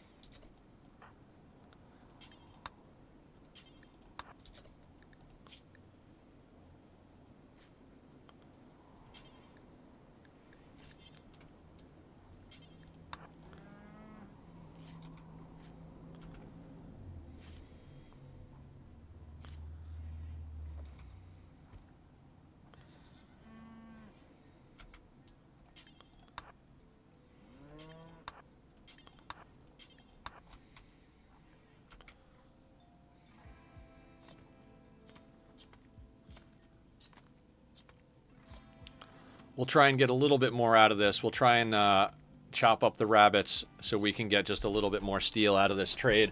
I just wanted to get that human leather off of map because, or get that human leather sold first and foremost. I don't want them running off map with that much human leather on board, and that was all of our wealth. If hell, we can force the drill to keep spitting out chunks after the... No, chunks can't be mined in sea ice, Sparta. I forget who taught us that. I think it was it Blue? Blue, were you the one that taught us that? But you can't get chunks on sea ice.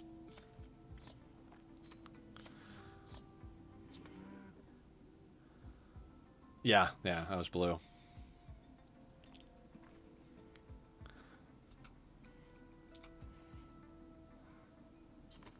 Yeah.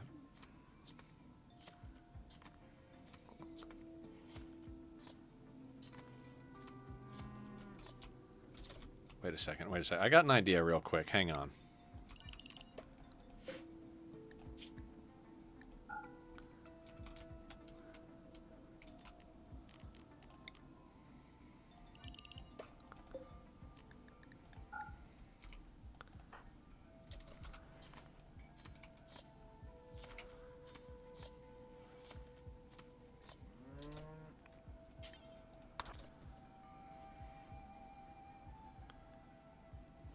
Putting stuff in zones like this, we might be able to sell them the bows and the clubs and other stuff too. See if we can knock that out. Sell that off. They might not want to buy any of it, but yeah, see, we can get rid of some of this stuff. There we go. Sneak ourselves in just a little bit more.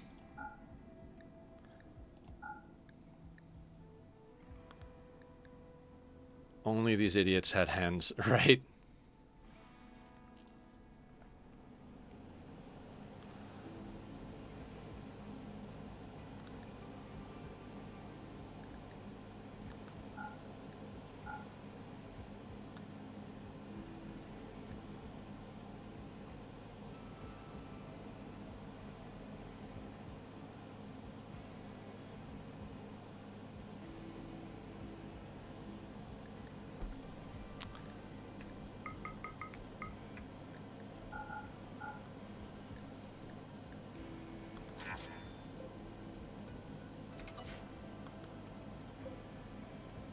I don't think they wanted the jade, so that is what that is. Still depending that having a couple of hens can literally save us from ever having to buy meat ever again, except for the future ghouls. I think now that we've got 6 hydroponics basins up, I'm not nearly as worried about food now. I'm actually more worried about food contributing too much to our wealth than I am about the food itself. I'm actually going to suspend the making of pemmican, because we're going to be able to keep stuff reasonably frozen.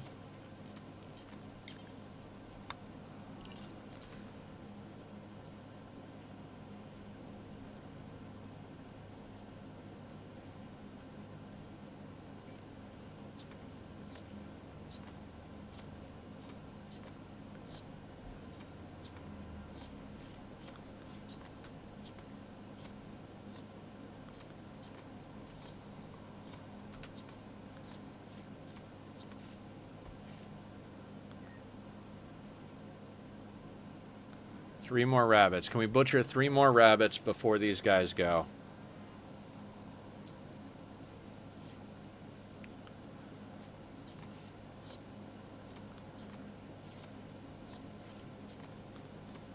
What a weird day. What a really weird day. Yeah, I'm starting to get to the point where I'm less worried about food and more worried about raiders. Thinking logistically, hens equals eggs and meat. If we got a rooster that eat basically nothing in terms of kibble. Yeah, I remember you were talking about all that math. I'm not 100% against the idea, but our food situation going into this winter is the best food situation we've ever been in. So, all right, while we're here, I want to check something real quick. 45 fabric, so I might keep 45 fabric just to make a second corset.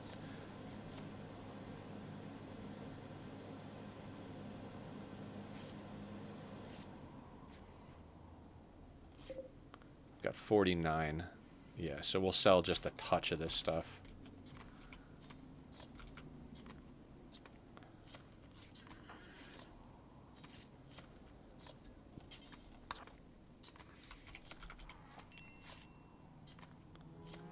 Yeah, I know, minor break risk. She's gonna have to suck it up because I need this stuff done.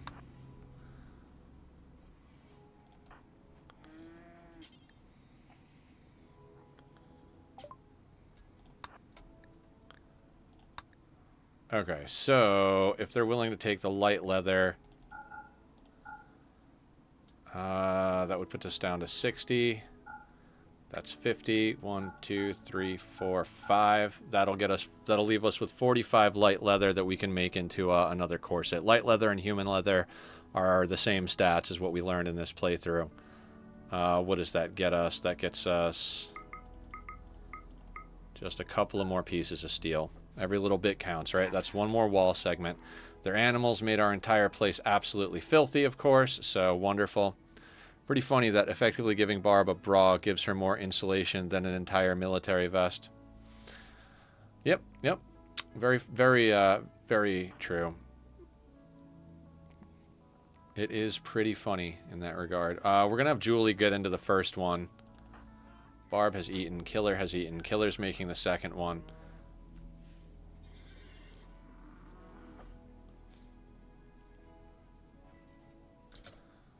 What we can do... These are brand new face masks. Give me 1 second. What are our face masks looking like? Alright, you know what? Let's get you into that face mask.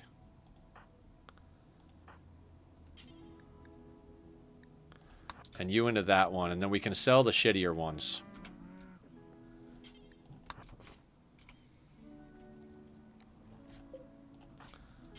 You can clean the barracks after you do that. Look at the... I took Taekwondo once and had to wear like 3 layers because the white uniforms are see-through. Oh, wow. Yeah, because this is reasonable. Your animals coming through our place. Thanks, guys. Let's do that. And that. Gets us 2 more steel.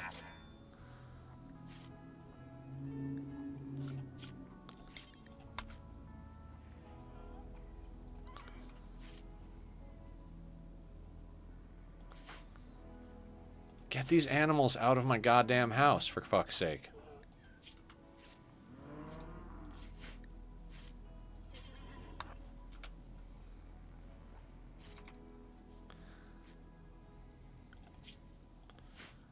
$31. Still not an amazing place to be, but not the worst place either.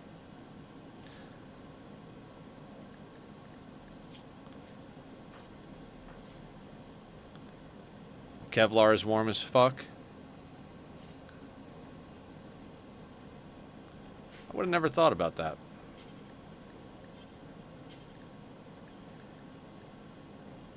Clean, Julie. Clean.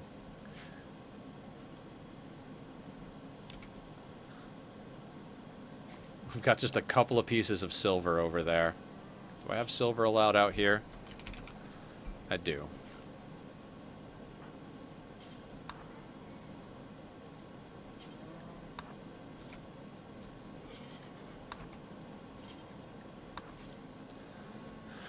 A corset isn't even a bra, so you've already made a bad comparison. A corset over clothes would probably be very similar to a combat vest. Probably.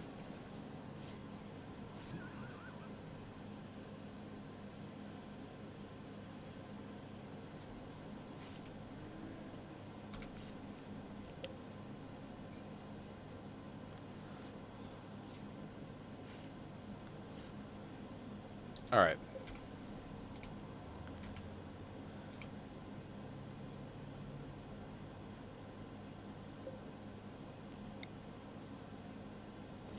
Reinstall you there.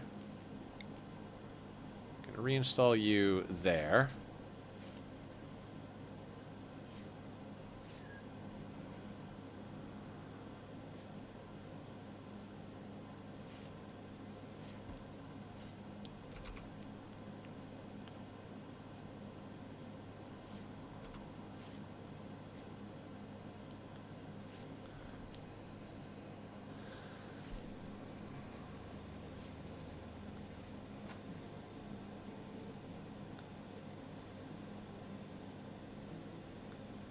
Yeah, we're going to have to do a little bit of base reconfiguration here, but it's going to be worth it.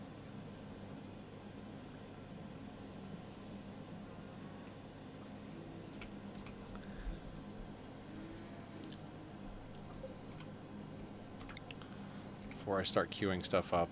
That there.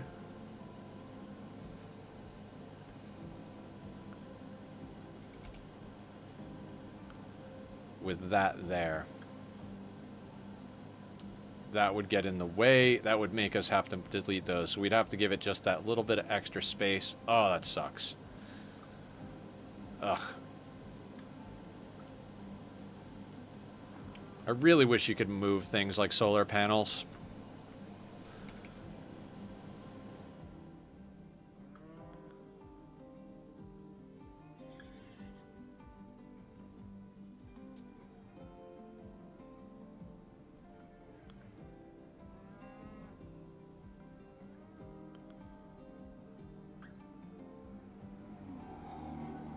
Yeah, because of where the solar panels are, ideally I would like to put this one here. But it's gonna get in the way of the solar panels, so we'll have to move that one back to there. Or, yeah. which pushes the right wall out, which is, you know, just something we're going to have to deal with. We learned a lot on this playthrough so far, so might as well keep learning, right?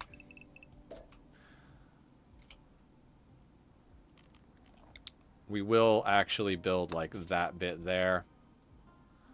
So we're going to need to build out to here and then build this out to get what we need.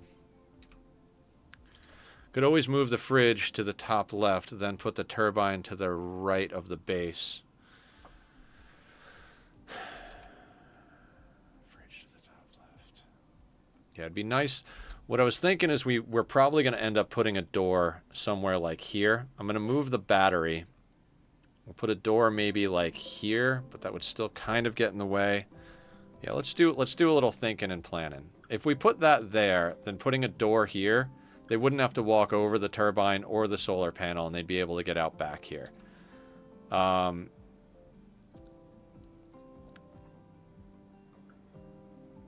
Put that there. That pushes that wall out to there.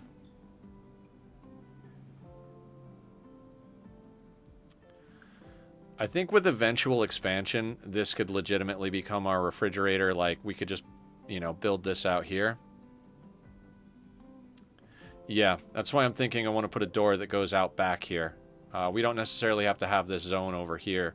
We could have them start going out back through the main base as opposed to going through the freezer. Either way, it sucks because getting cold into the main base or cold out of the freezer area sucks. What we can do is it's late enough in the year we can turn off the cooler so we don't have to worry about that. The hydrate. We have a hydrate. Cheers, everybody. I promise I'll go get water later.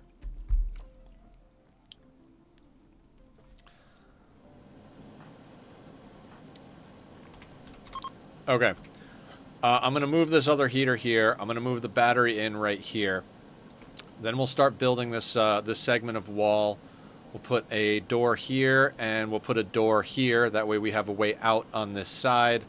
We'll expand this out for now. We'll leave this nook the way it is because we don't have enough to fully do this. It would be too much for us anyway. And then if after we do our expansion here, we've got enough to...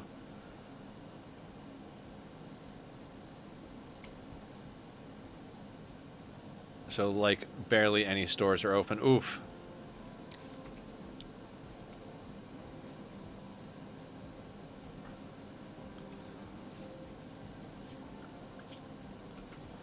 $31,542.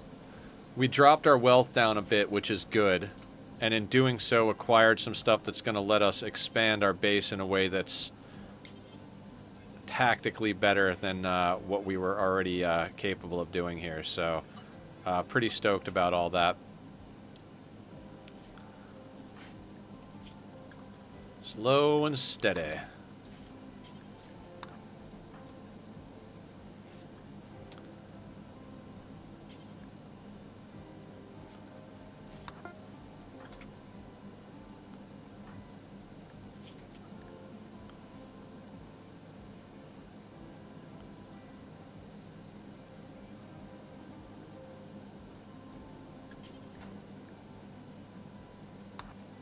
Oh shit.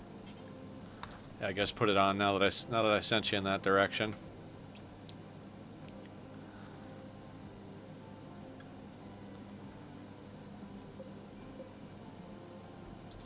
All right, battery. Yeah, got to do it now because at least we've got an excess right now.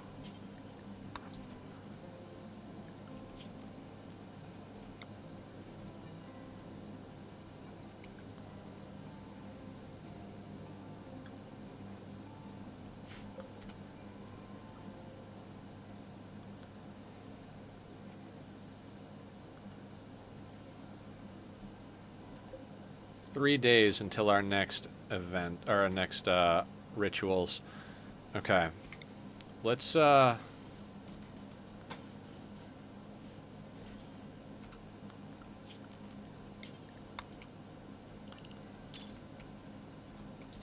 do that.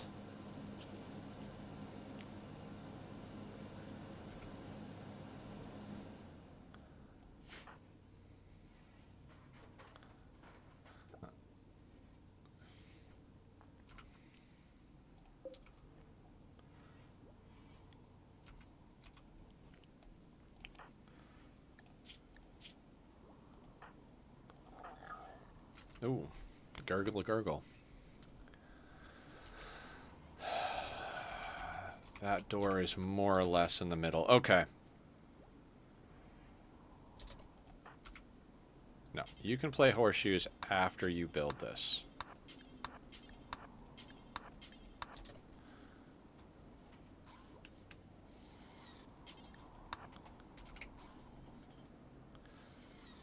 It's a joke, but isn't Canada just if in England and France got ugly along? Oh, man.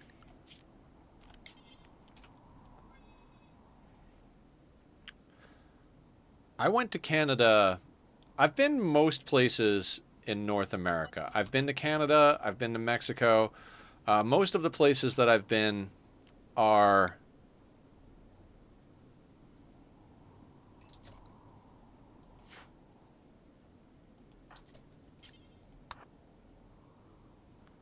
most of the places I've been have been when I was a kid.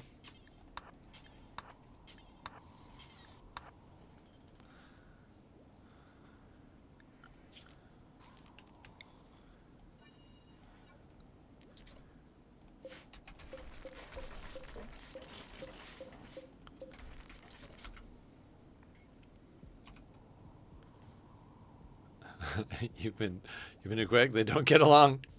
Oh, I love it. Has literally tried to leave the country. That's the joke. Oh, okay, okay. I see where everybody's going with this stuff. You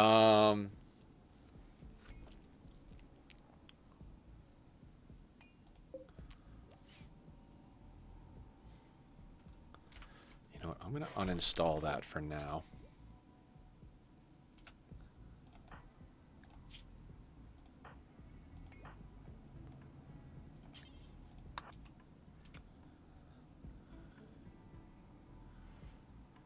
God. What an insane what an absolutely insane day so far. I mean, in a good way too. Like we've had multiple events and a couple of them are traders. The raid that came in when we had traders on map. We've been able to trade off some stuff, get down some essential infrastructure.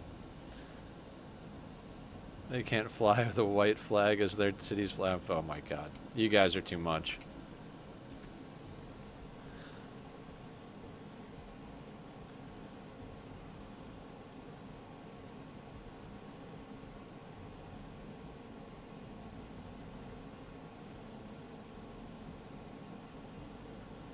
Okay, what can Julie be doing? France and the white flag. I think I've heard that one before, yeah.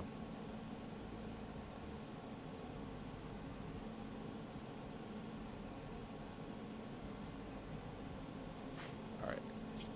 Alright, we'll let Barb sleep this time around. Just go a little faster here.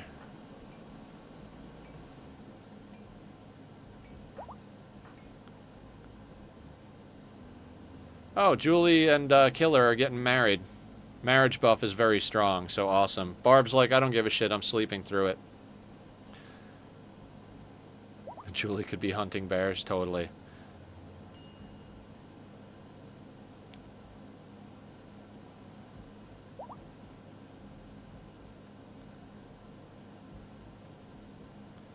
Colonists are now celebrating the occasion. Excellent, wonderful, fantastic.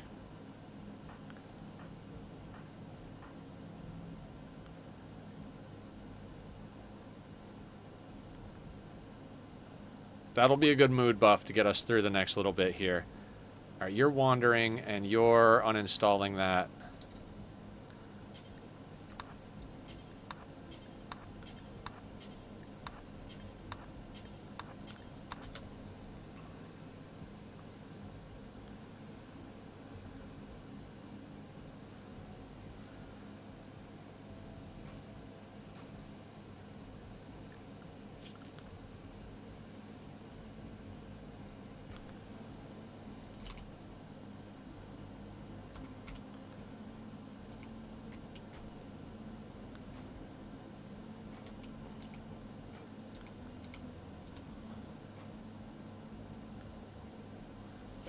much granite do we have? 23. 5, 10, 15, 20.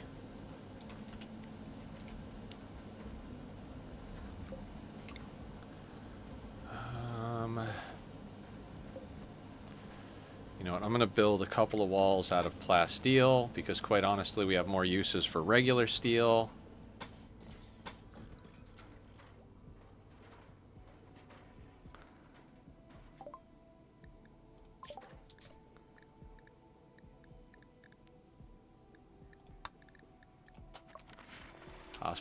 Hospital beds is a good one.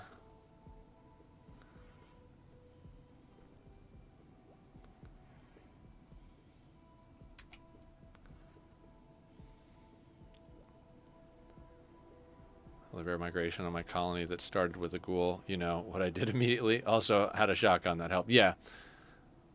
Shotguns are actually pretty good early game. Not gonna lie. They're alright.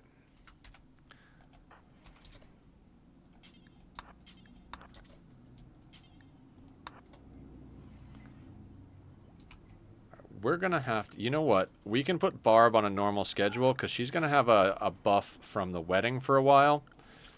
So we're not going to have to worry about her mood as much as we have had to worry about her mood. We are still going to have to worry about it because, you know, attended wedding plus 20. Oh, ravenously hungry. Let's get you a meal. I am so sorry. That is definitely something we got to do. And then we'll get you doing that and then working on that.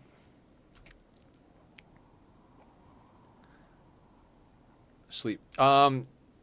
Yes, it's actually a good method if you've got the materials.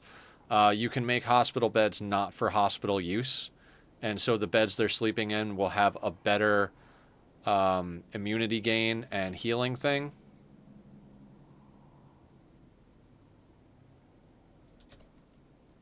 So I was thinking about something for a second there.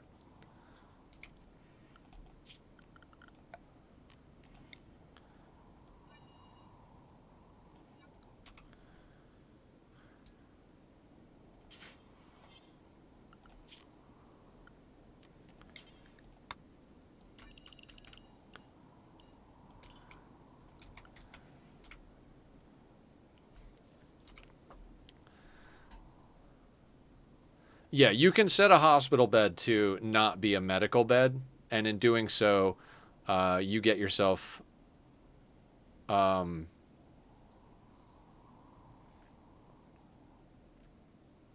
sorry, brain's not working right now. Right, we had everything installed up there because of that. This doesn't need power, so we're going to put you down here. No.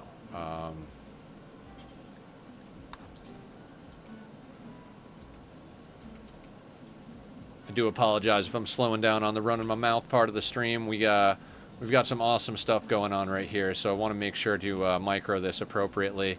And I still don't want to hit that 2 or 3 speed thing because I'm very nervous, very nervous. Using the brain, yes, using the brain.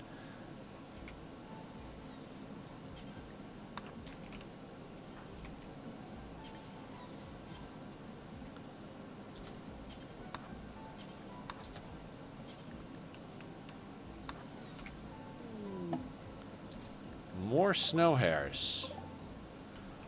No shit. Thank you, Randy. I appreciate that.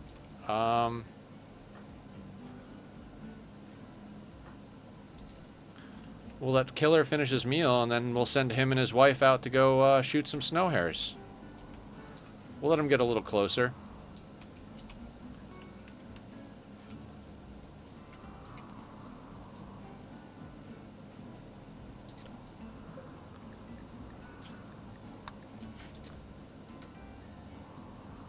I'm so happy with today so far.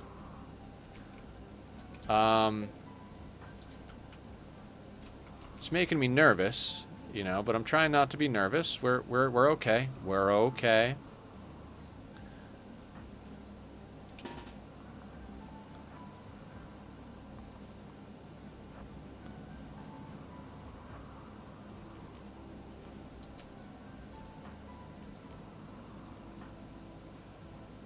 I want to bring them out just a little bit, just so we can, like, shoot at them while they're coming through.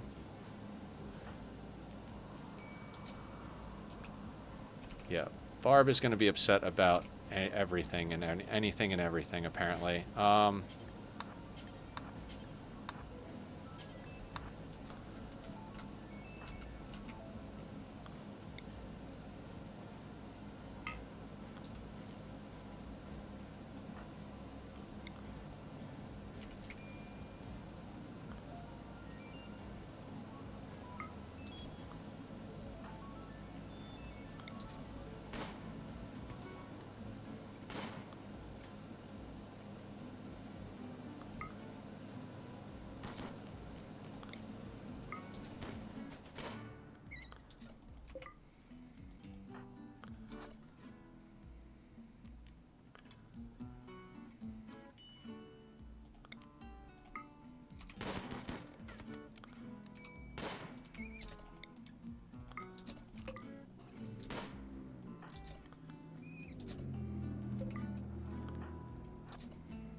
So they're trying to go right across the map. We could, I think, was it Sparta or Blue? Somebody mentioned that we can more or less game the AI. They're going to keep trying to go that way, so...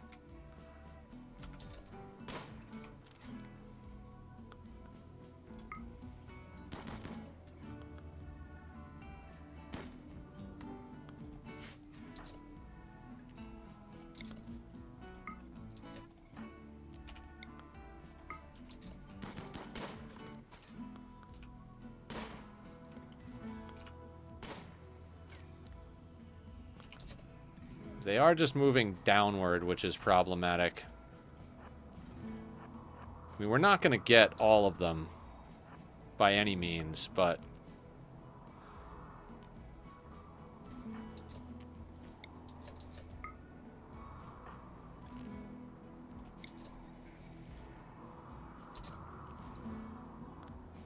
You know what, Killer? You just go home. Julie's got this covered.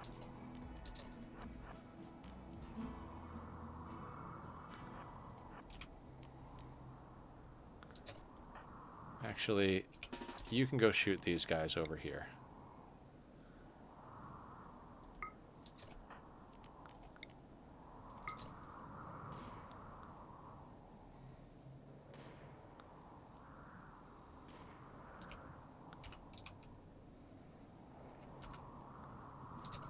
To get most of them, you need to have your pawn standing at the bunny's preset exit point. Yeah, I'm not overly worried about getting all of them. We've actually got... this is the best we've been on food this entire run.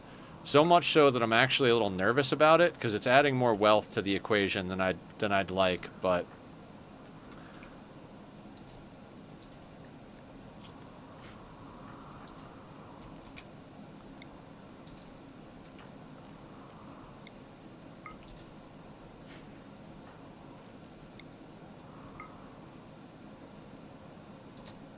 Killer got one.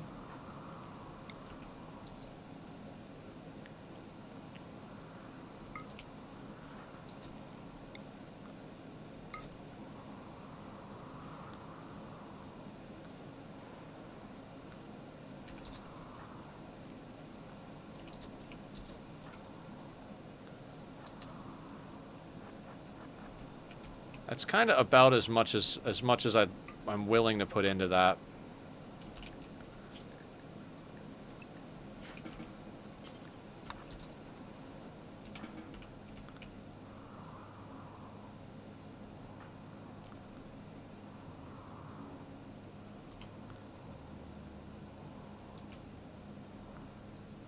Oh wait, Killer. Let's get that guy. Good job.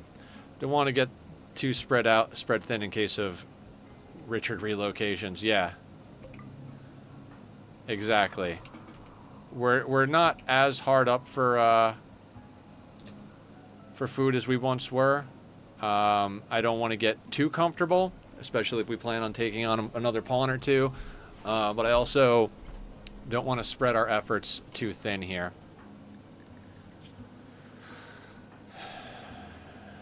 Alright, everybody needs a little bit of sleep, so that's fine.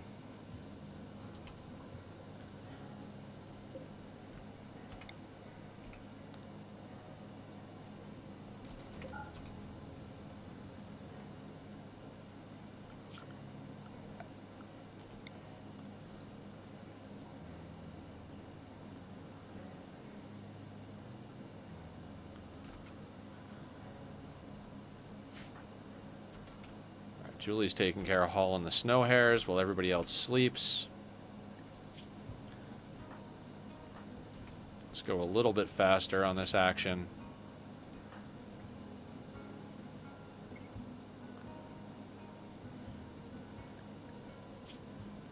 Yeah, Julie definitely does need to sleep. She is...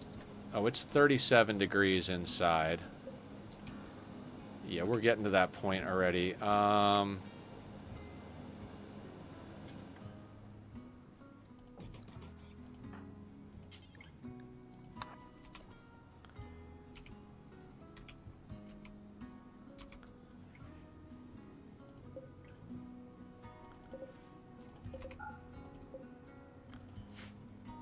Actually, I suspended that, right? I did. Okay, so we don't need these actually disallowed, but we need that other heater up right quick.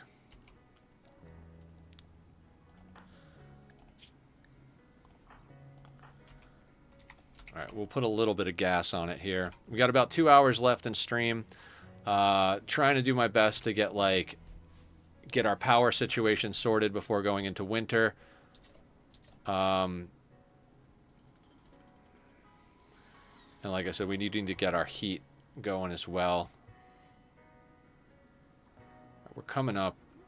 Yeah, I would like to get rid of this door and replace it with a wall. I would prefer our people just come through here to get food. And then if we have to use this door for tactical stuff.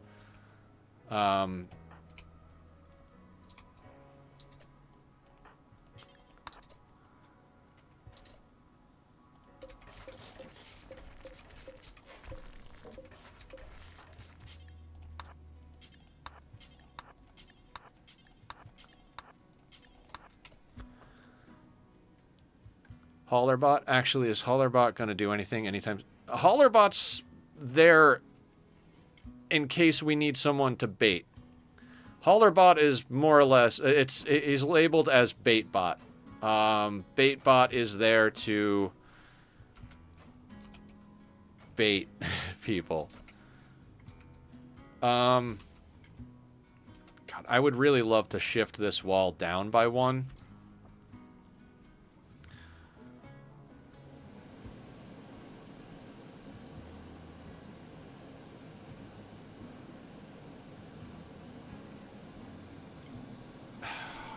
I think it might be worth doing just from like the fact that we'll have a spot, we'll have a line to stand up here in theory.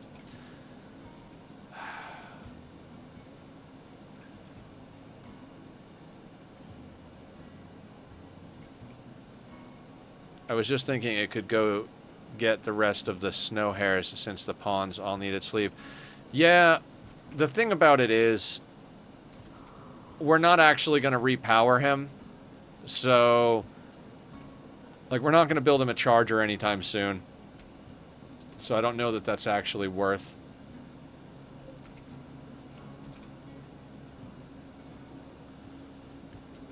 Yeah, this is reasonably going to be a more permanent power setup. So I think we do. I think we move this wall here. It's going to waste a little bit of resources, but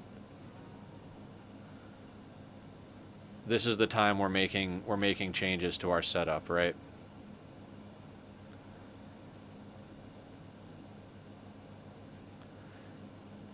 It's worth to just drag in the stragglers. I mean, in theory, Sparta, but Julie has nothing to do. And outside they're frozen. There's no rush to get them in. Like, zero rush to get them in. So we might as well just let Julie do it when she wakes up, because she's got nothing to do anyway. Julie is a shooting specialist. She cleans and she hauls. That's all she does. So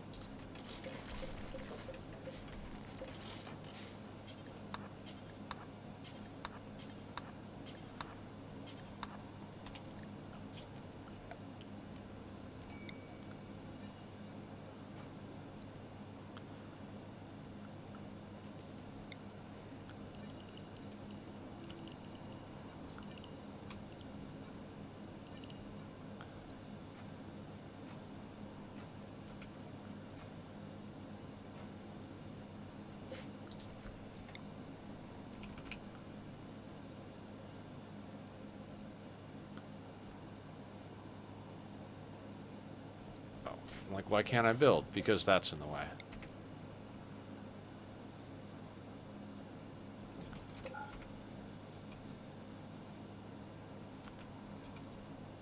I do like bots. They're super handy because they don't bitch or complain, just need juice. Yeah. Oh, we're gonna be getting into everything. Provided this playthrough can go the distance, we're gonna have bots doing our hauling and cleaning. We might get into some of the combat ones later on when we're not as concerned with wealth. We're gonna get into ghouls and anomaly rituals. We're gonna get into genetics. We're going to kind of dip our toes into just about everything that you guys can think of, and I can think of, because we're going to need every little bit that we're going to do is going to be helpful this playthrough. So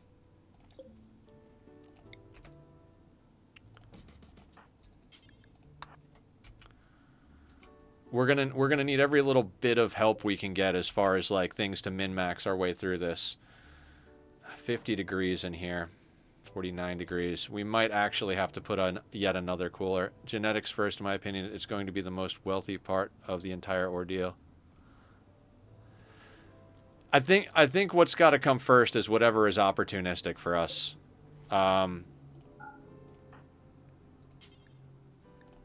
Like, we can't really say for sure anything first or second or third or any of that, because we got to see what comes at us, more or less, is where I'm at.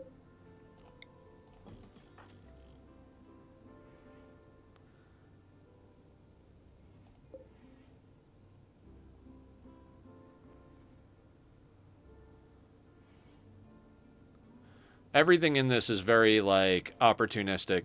Since the mushrooms don't like light, would they be good to move into the other section so that you can use light again?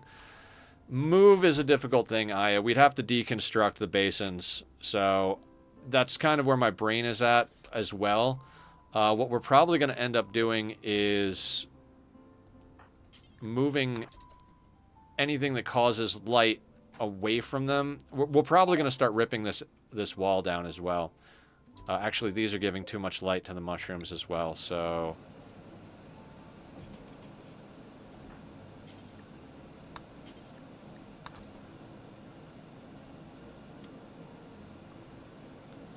Right, assuming we hit the raid cap. Again, whatever we're gonna do in whatever order it makes, whatever order the game throws it at us.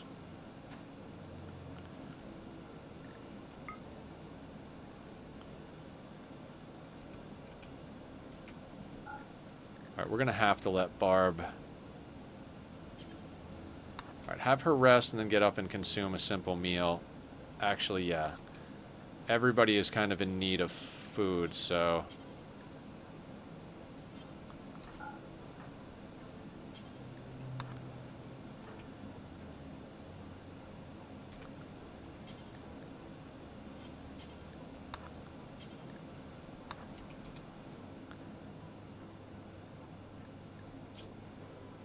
Cooking's up to 7 on Barb.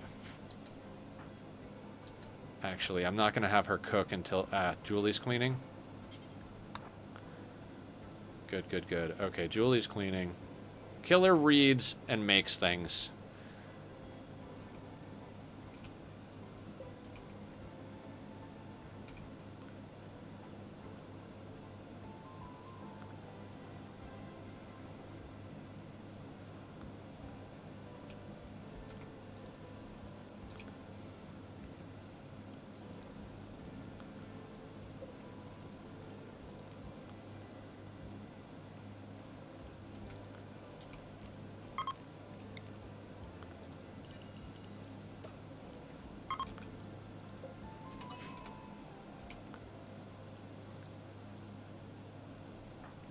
Just cook a set of meals, Barb, and then we'll get you.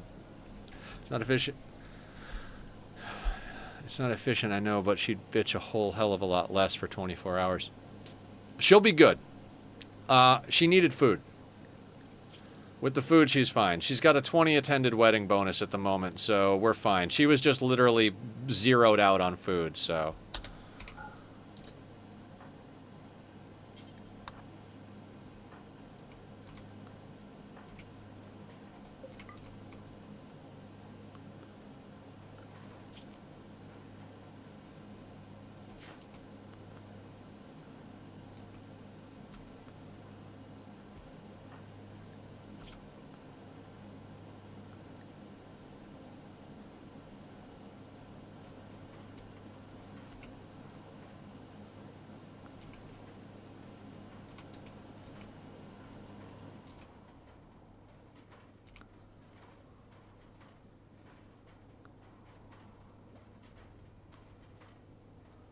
So Euphoric's like, he's on drugs. Yeah. He's like, I'm happy. We're eating people. I'm wearing people. Everything's grand.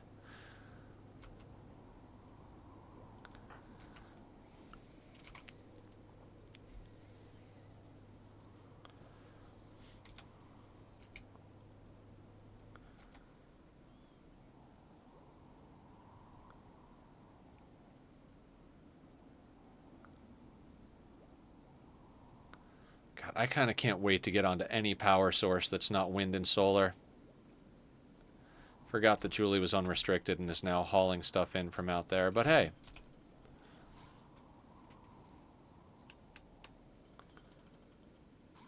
Standing in the doorway.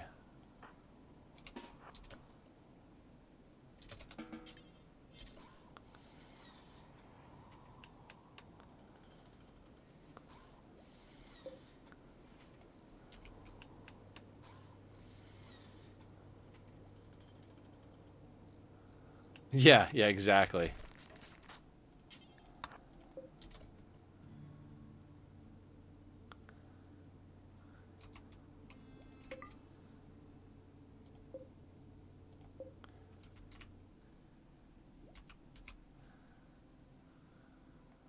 How are we on party time? 2 days. That's perfect.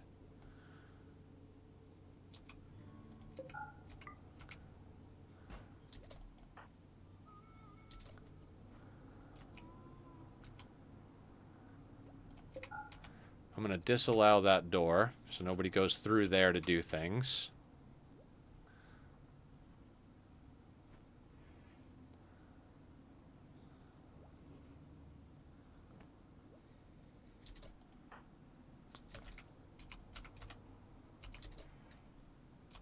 Oh, shit.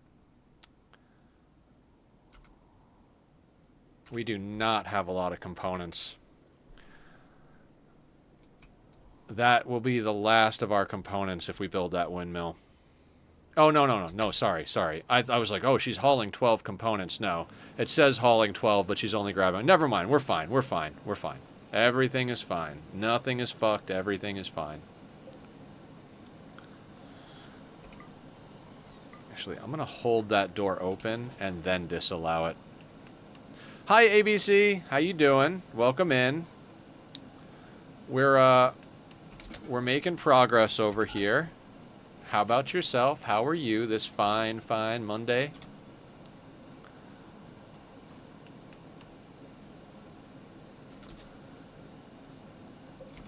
Okay. One more thing to do outside here. I want a door over here. To gain a massive influx of steel, where would you put tox gens? Components allowed, of course. Where would we put tox gens?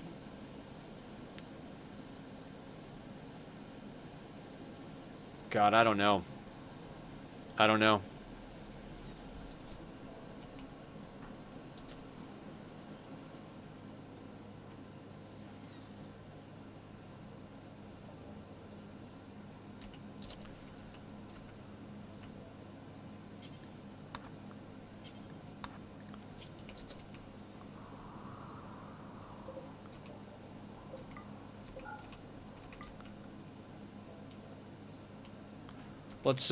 Let's burn that bridge when we get there.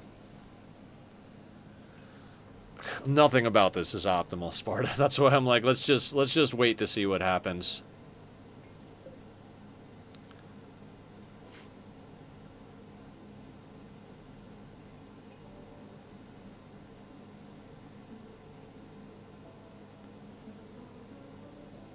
Somewhere that's far enough away from our crops that it's likely it won't get there. I mean, theoretically, we could maybe put them down in this corner once we wall it in.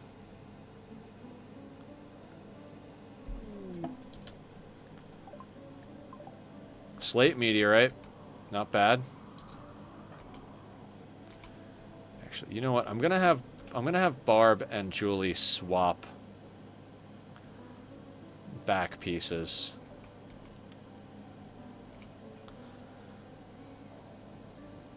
We'll give Julie the jump pack since she's out hauling things around. Julie, jump.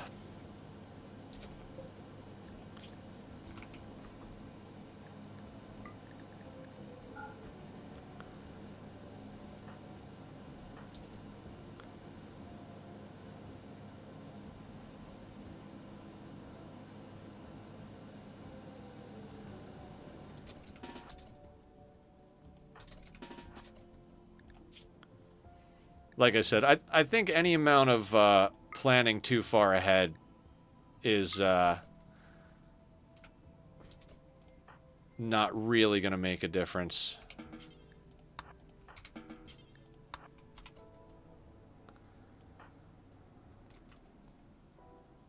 Like, I'm not a religious person, but I've always loved the saying, "We plan, God laughs." In this particular instance, God is Randy, and he is definitely yucking it up over there.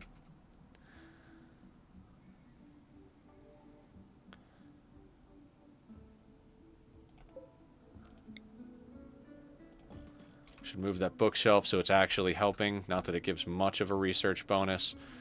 God, this place is just absolutely filthy, no matter how much we set people to clean.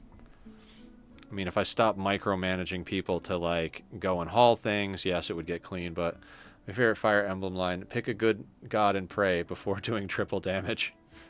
I feel like I know that line.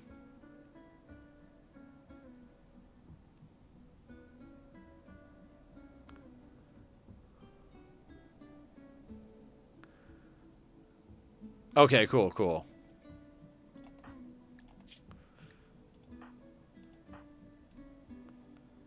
Okay. Let's go a little faster while they're sleeping. We don't need to watch people sleep. We need to get some things done here.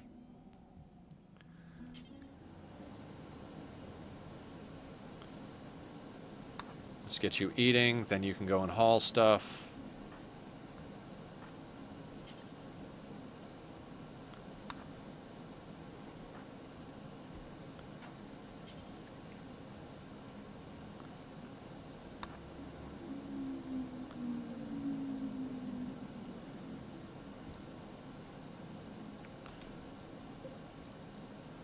Should have built some of these walls out of bioferret. We got bioferret to build with, and I didn't build with it. I'm a jackass.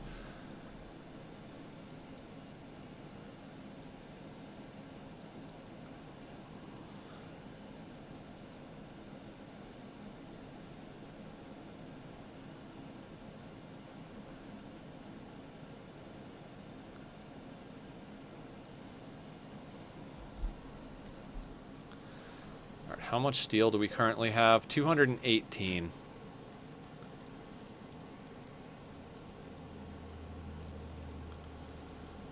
Is there anything else we need to get built? Should we do a second AR?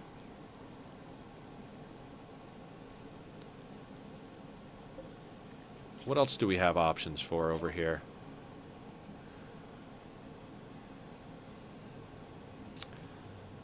Actually, we could start making helmets that might actually help protect us. I think maybe we make 3 simple helmets. Here's what the math says. A toxified generator creates the equivalent of 1 waste pack every 3 days. With a pump, this equals 20 waste packs or 4 full stacks per year.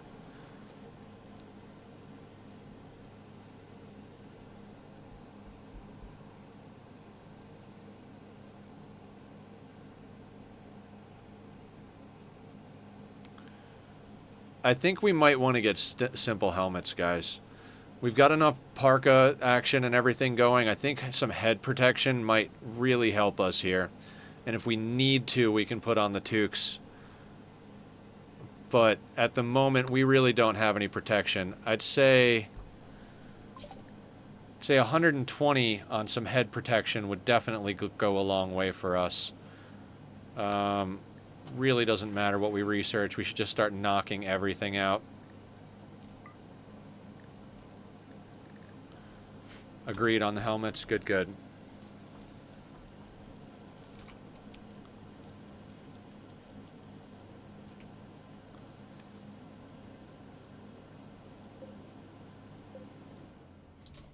Dying because exposed to light. Right. Oh, hang on. Okay, so I've got to reorganize a little bit here.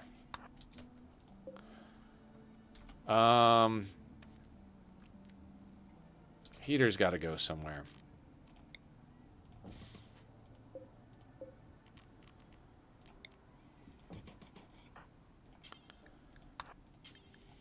And then this can rotate. just go right here, and we should be fine.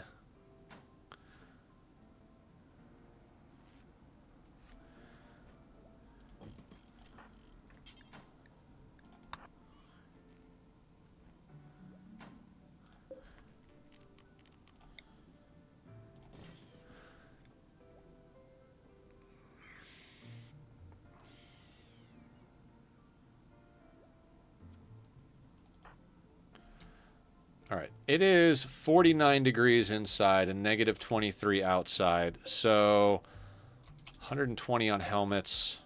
Hold on. How much is another heater?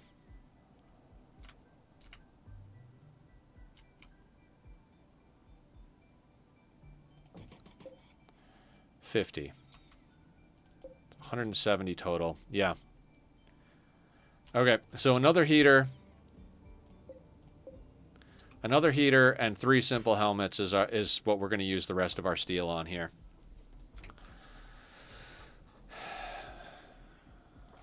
And parties are up very shortly, so that might be our 3rd or 4th colonist there.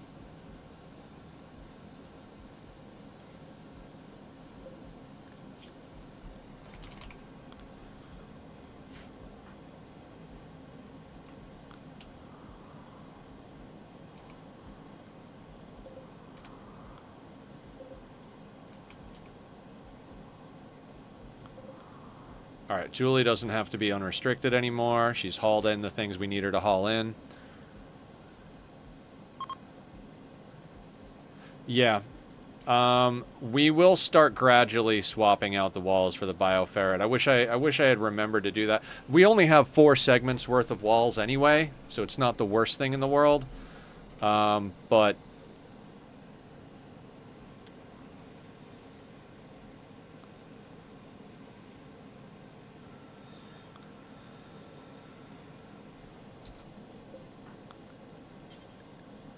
let's get the heater built.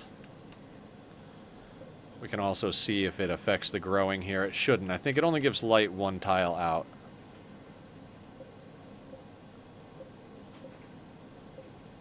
Okay. What up? Did we get a Squiddy raid? Is that what happened? Coming in with a party at 8. Good to see you. Frosty did it. Captain Weirdbeard, welcome in, St. Jenny. Squiddy, what's going on? Arr. Are we pirates today? Sean's in here as well. Guys, definitely go check out Squiddy. Frosty posted up the links there in a brief description. What do we got here? Let's be ridiculous. Dive into the deep sea of gaming with Squiddy WTF, the chill master of calamity and construction. From intense gun grind sessions to expert mage mods, they're all about big moves and bigger builds. Expect a dash of ADHD energy and a sprinkle of Squiddy shenanigans as they tackle Terraria's expert mode with gusto. Whether it's reworking bases or graffitiing tunnels in Netherland SMP, every stream is an adventure. Ending my stream and picking my nose immediately. Have fun with that. You know, maybe get yourself a good hanky. We're over here trying to make progress. We've had a few events today. We've been lucky enough for things to trigger in an order that keeps us alive. We're going into winter and out of fall. And we're kind of keeping it together here. Killer, let's put on that helmet. Let's see how much that drops his cold resistance. From negative 26 to negative 10. That will be problematic. What else can we get him into?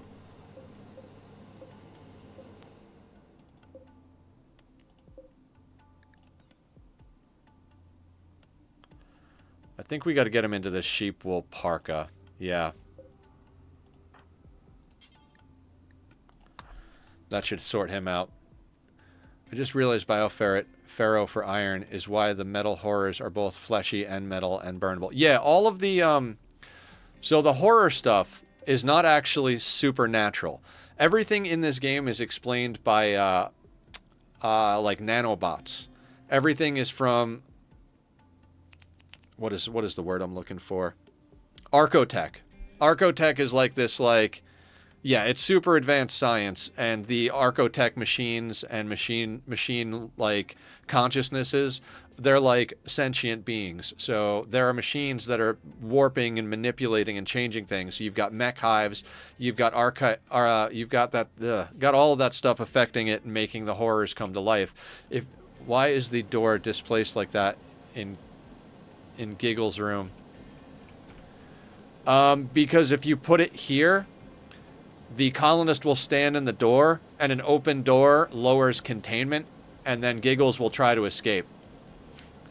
We did not name Giggles either. That is the name Giggles came onto the map with. Yeah. We would, the room would be substantially bigger if we had the ability to do so. Okay, let's take a look at food requirements. Anybody, nobody is crazy on the food situation. Let's change this to drop on floor.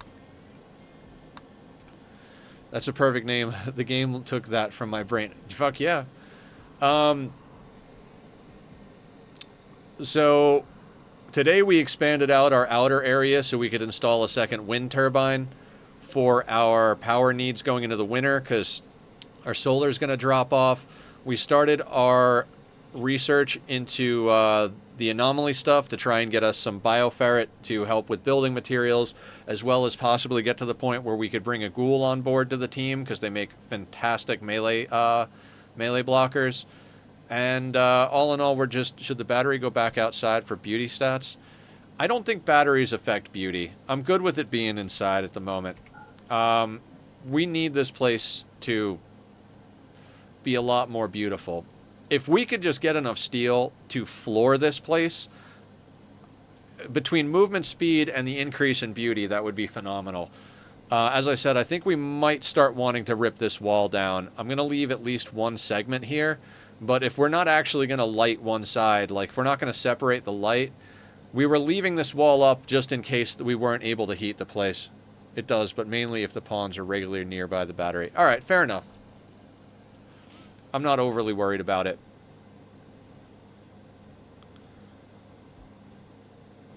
Alright, so our wind is dropped down to a crawl. 128. It's tempting to make a second battery, I'm not going to lie.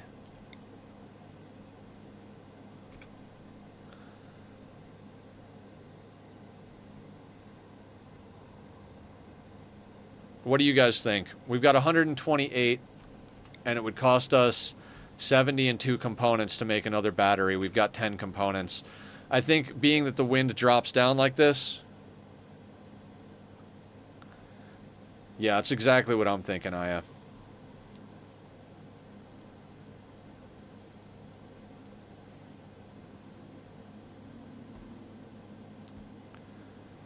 Anybody got any thoughts on why it wouldn't be a good idea? Because we're going to be going down to basically just relying on wind power. Okay. We've got two people agreeing with me, so I'm gonna wait. Let's let them finish the helmets first, maybe. We would have to give up one of the helmets for the battery, but I think that's actually a good... Yeah, unfortunately, somebody's not going to get a helmet, but...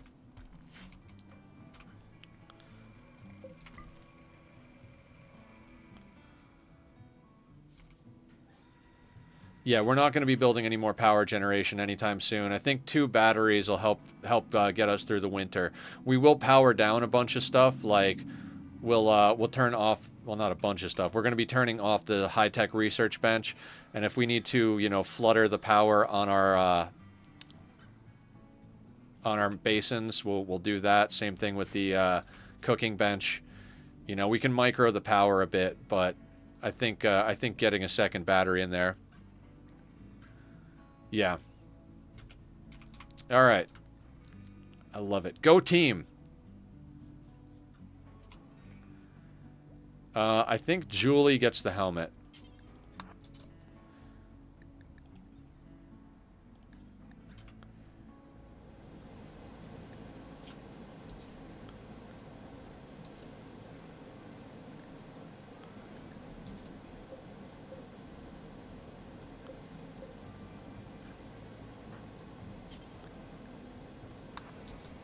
Get her into the Mega Sloth wool parka.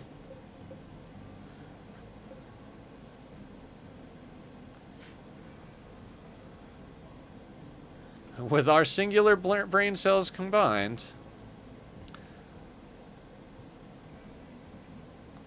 All right, that being said, 11.9 versus 21. Okay, so Barb, let's switch you over to the toque. You want a helmet? Helmets for everybody.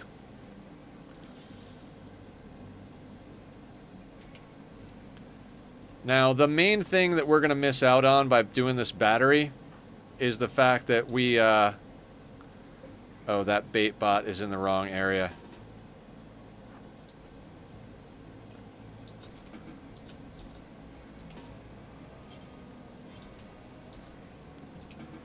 There we go. You know what pisses me off about endgame armor? Welcome to the bullshit. Oh, building it inside. What, the battery? Yeah, we're building the battery inside. What pisses you off about endgame armor? Trying to put the mech where you want to rest. Oh, yeah, absolutely.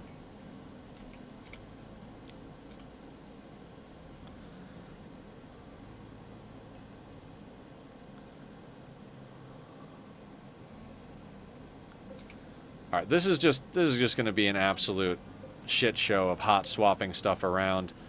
No, it's fine where it is. It's fine where it is. Let's just let's designate power toggle on this bad boy. I don't actually want the shield belt down here, but not sure what to do. Let's do this. Let's put a zone here. For the shield belt. And what other stuff do we want on there? And the SMG. Heavy SMG and the shield belt can go right there.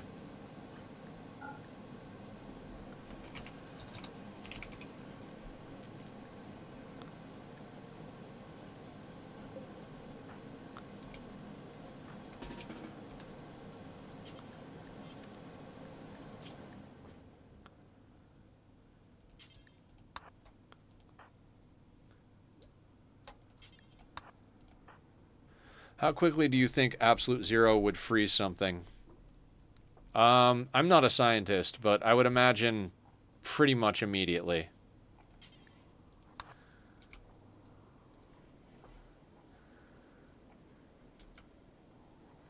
In Rimworld? I don't think we can get to absolute zero in Rimworld. I would be surprised. Negative 273.15 degrees Celsius. Yes. I don't... We can get to negative 273 degrees Celsius, ABC?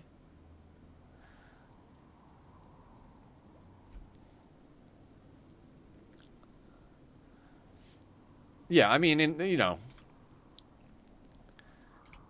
in theory, we could do a whole lot of things.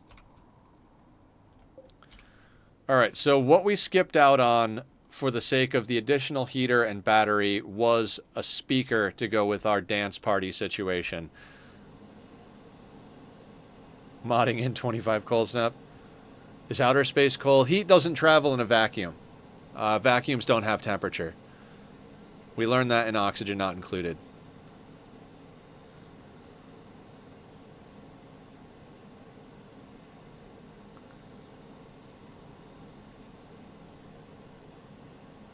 It's like a nice blanket, yeah. Basically one. Like most things, I know enough to get myself in trouble when it comes to actual knowledge. Oh, God. Still not warm, but warmer than you might imagine. Yeah. Okay, guys, I hate to do it, but I gotta take a second restroom break here. My teeth are floating in coffee and lemonade at the moment. I'm gonna put up the links to Bobby's music. I'm gonna run and do that real quick. If you need a stretch or grab a drink, go and do so. I will be back in a hot second. We'll pop off these rituals. Fingers crossed we get a couple of good pawns and we can get through the winter. See everybody in a second.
Okay, I'm back. Made it super quick. You took 3 restroom breaks and one was to blow my nose.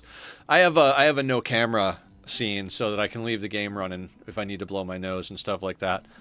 Um, yeah. Anyway, everybody's mood seems to be pretty good at the moment. What do we got? 0 days. So outdoors is negative 13. Indoors is 70. Got 1,000 pemmican, which is probably more than we actually need at the moment. Our wealth is at 31,569, which is way more than I'd like to have with 3 colonists, especially considering we only have 1 assault rifle. We do have a couple of extra weapons, so getting extra colonists wouldn't be coming in to no weapons. The biggest issue with getting colonists right now is probably clothing, because we sold off all of the stuff we made. We do have some rabbits we can chop up for a little bit of light leather. Not going to get us too far, but might provide us with a little bit of something. New colonists are not going to be happy about the temperature in here. Having an extra body is an extra body, literally. Yeah.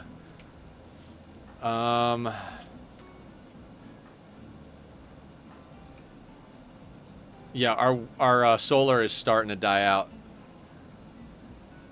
Nightbot has been kind enough to post up the links to the Discord and the YouTube. If anybody wants to come and check it out, hang out with us. We have a community Minecraft SMP that Squiddy was instrumental in creating.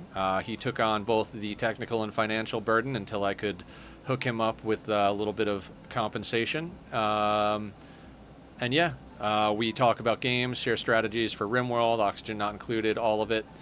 So come on by. And the YouTube up there is where I post all of my VODs for these runs. So if you like what's going on and you want to see where it started or see any of the other playthroughs that led up to this, that's all over on the YouTube. Is there anything we can push, or are we just waiting for rituals? If we're just, I think we're just waiting for rituals right now. So let's put a little grease on the wheels, so to speak, here.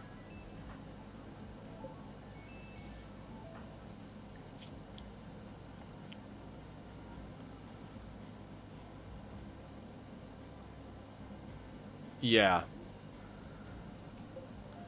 Someone to mine out the materials on the map would be very helpful. Still have that light ball, or was it deconstruct? We still have the light ball, but without a speaker, the light ball doesn't do anything. And we spent the money, we spent the steel to make helmets and a heater, which is probably a better investment. The thing we'll have going for us is that there's the built-in population intent. So even though our rituals won't be a super high quality, we'll still have a pretty decent chance at snagging a colonist, because they, the game wants you to have like 5 or 6 colonists, somewhere between 5 and 8. So it'll try and push us to that level. Before you go to bed, let's get you a meal.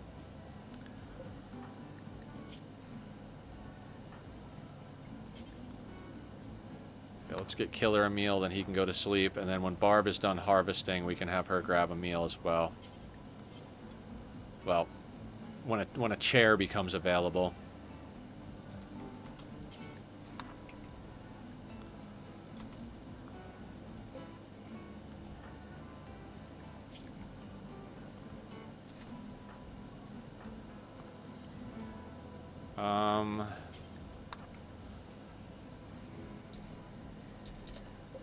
And let's roll.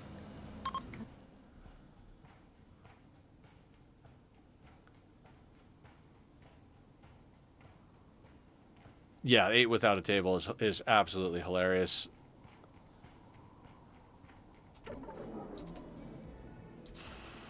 That sucks.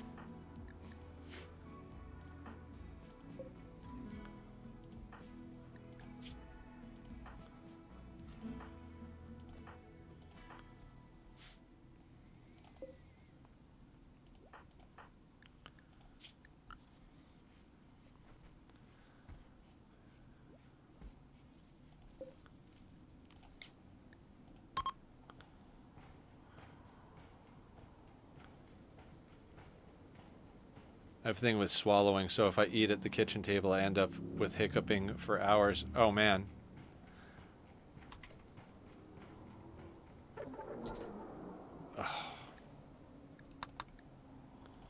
Well, the light ball might be a good luck charm.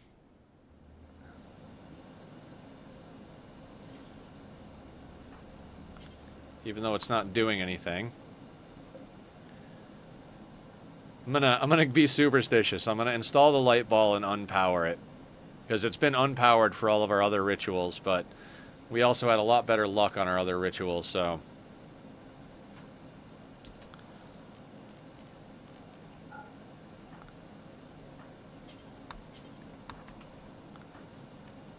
I guess we'll let Barb harvest and replant.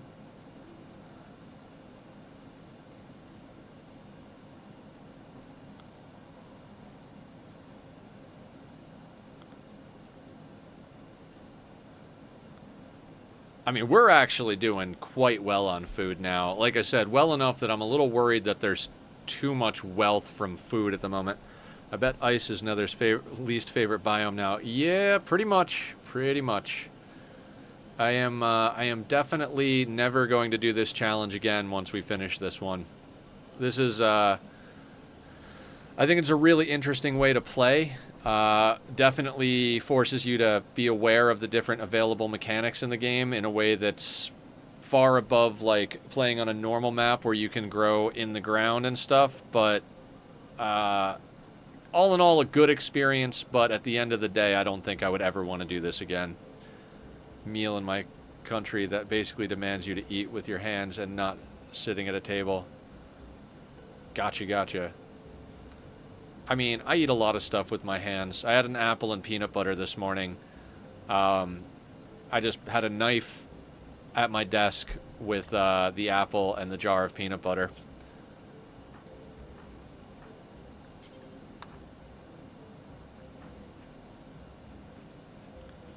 Now do Extreme Desert. I don't think Extreme Desert would be as hard as this.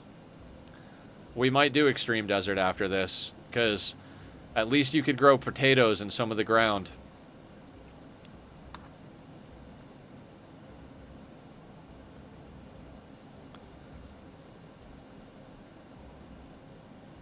It's basically a pie, but you just have to hold it with your hand filled with meat, cheese, etc. Ooh. Meat pie. Let's go.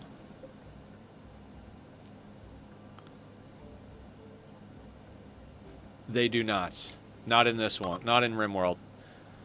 In Ani, they have to use the bathroom. In neither game do they have to drink any water. I guess food includes all of the liquid necessities. 3 boring back-to-back. You gotta be kidding me here. I know it's only 30%, but...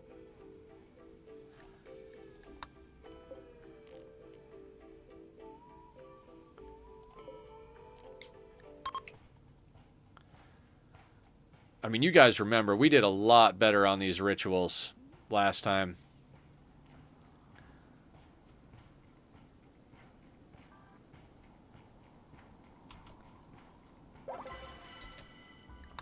Alright, fun, but not fun enough to get a Wanderer join. Need a peanut butter dispenser like Cheese Whiz to make eating peanut butter with apples easier. Yeah, agreed. I prefer the peanut butter that's not the homogenized stuff like the Jif and the Skippy out there. I get the kind that's literally just crushed peanuts and the oil separates out, and then you've got to mix it all back together. And what I do is I put a generous helping of honey and mix it in there, and that adds the sweetness, which is fantastic. All right, what do we got? Matthew. A slow-learning, beautiful misogynist who's good at art, medical, social, and intellectual. Coming in with an auto pistol, some simple meals, and a parka. Is honey good for you? I mean, sugar in general is not the best thing for you, but it's considerably better than refined sugar. Rip his kidney out. Sparta. We can't do any kidney surgeries without the ability to trade it off map immediately. Incapable of dumb labor. Artistic, intellectual, medical.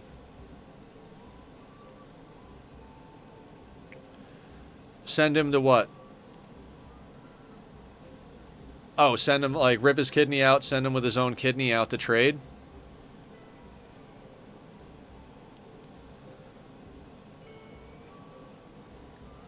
That might be viable, actually.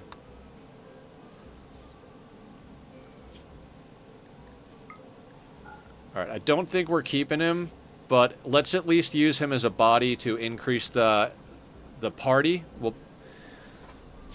buying local honey can help. You can have pollen. Yes, I agree. Yeah, I know that one, Doll. I was going to start talking about that, but I got distracted. Blue, I think we would net money on it if we did rip the kidney out. If we don't pull a kidney, well, and that's the thing, is if we get a kidney. You know what I mean? There's the possibility we won't get the kidney. But I would say we would net profit. If we could pull a lung and a kidney and then send him out, although that would slow him down, especially the missing lung. It's the middle of winter. I don't think we could pull it. It's negative 31 out. Minimum comfortable temperature, negative 31. Honey, it's great in coffee, oddly enough. Yeah. I put honey in a lot of stuff. I generally prefer honey in, like, my tea and stuff like that.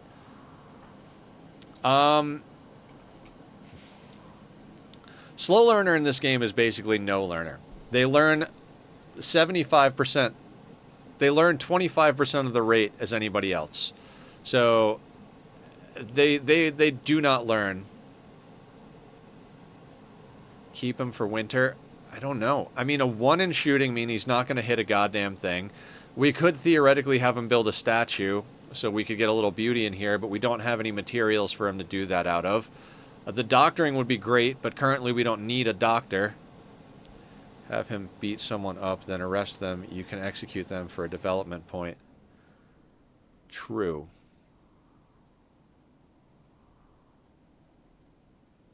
Oh, black blood from where the Shamblers died. Shamblers are more or less the zombies of the game. But I read an article that says adding a bit of salt to your coffee will make it taste sweeter. This stuff? This is tainted clothing from the raiders that tried to attack us. They came in when there was somebody, like we had a trader visiting us. Alright, so we're in a weird spot, right? We're too rich to have 3 colonists. But we can't afford to take on bad colonists.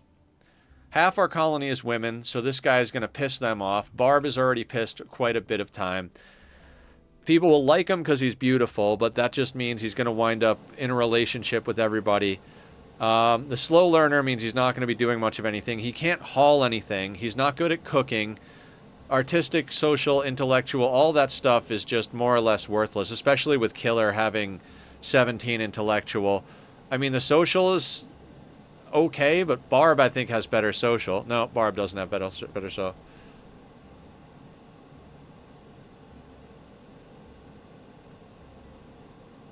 It's not like putting a lot of salt in coffee. It's, I think it's like literally just like the tiniest little pinch, like Aya said.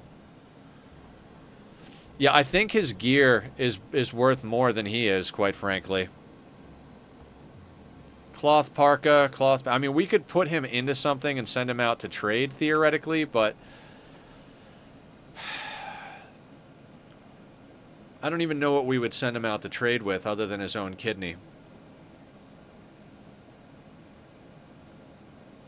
How pesticides from pollen get trickled down. Nothing's good for you now. Oh, no, there's nothing good for you. Everything is poison, and we're all gonna die. Might as well move to the North Pole.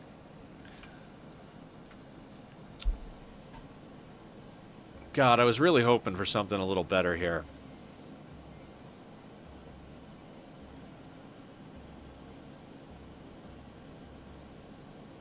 Alright, here's what we'll do. We'll have him come in. We'll do the dance party. Hopefully he doesn't get engaged to anybody for the 5 seconds he's at the colony.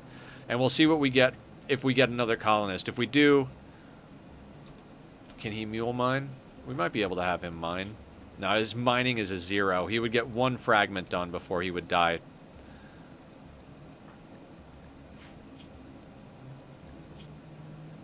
Maybe not even.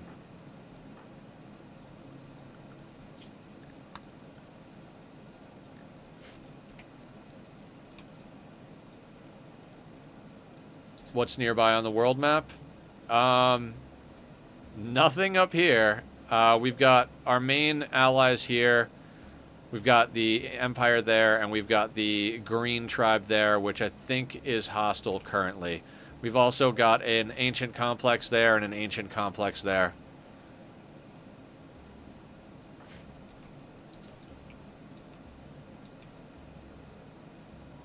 Yeah, it might be worth the risk. We min-max them into, like, whatever the best clothing. Could loot those. In theory, yeah. We could send him there instead of off to trade. That might be a better use. You got a point, Blue. Yeah, maybe rather than sending him off to trade, we just send him over there to see what we can do with the ancient complexes.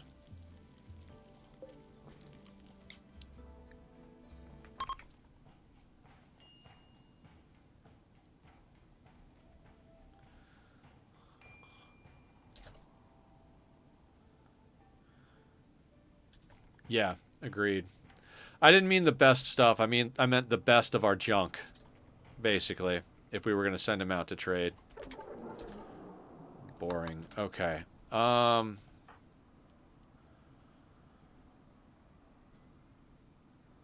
Be full of other mechs or insects or both.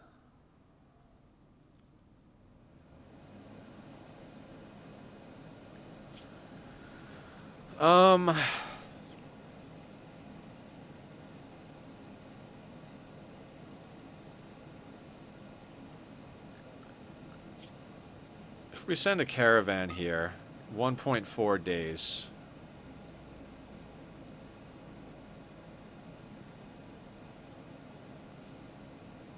I mean, complexes are not overly problematic. We could send this dude there. Matthew Joywire, a baseline human mostly unmodified by gene engineering and mostly unchanged by evolutionary pressure. Wait. Does he have a Joywire in his head? He does not. It's like, I could rip his Joywire out and give that to Barb. Just combine the apple and peanut together, kind of how the cashew apple looks. I didn't know the cashew was a fruit. Right? It's just grow them all on one vine.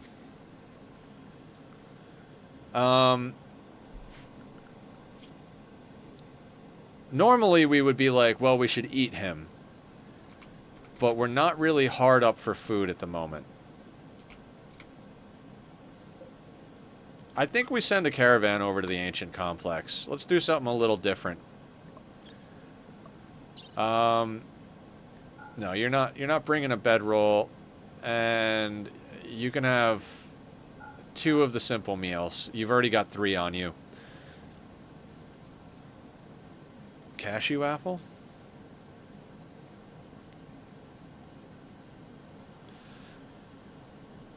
Okay. Let's yeah, let's just send him out there.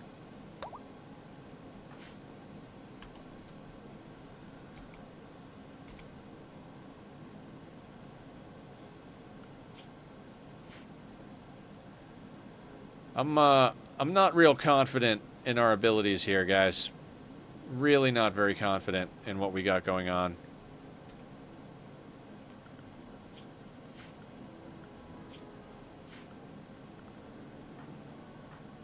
I mean, we got a nice base expansion here, but whiffing on all of those parties other than getting this asshole, not the greatest thing in the world. Not gonna lie. Clan classifications are weird, and often the name is completely wrong. Strawberries aren't berries, and the like. Yeah, because it's all based on, like, what they have, right? Is it, like, seeds or budding or whatever? I don't know the actual criteria for it, but all that stuff is weird in the way they do it. Also poisonous, like you die if you eat a raw cashew. Really? I eat cashews. I mean, I don't eat cashews. I used to eat cashews. I'm not I'm not able to eat nuts or seeds anymore.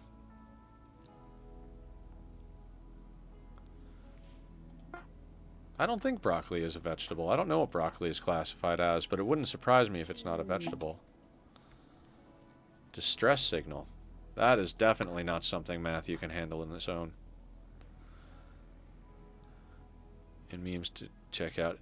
Check it out. It's hilariously apt for Rimworld. I'll check it out after stream, Sparta. Thank you, though. We got about an hour left, so we'll see what we can accomplish in the next hour.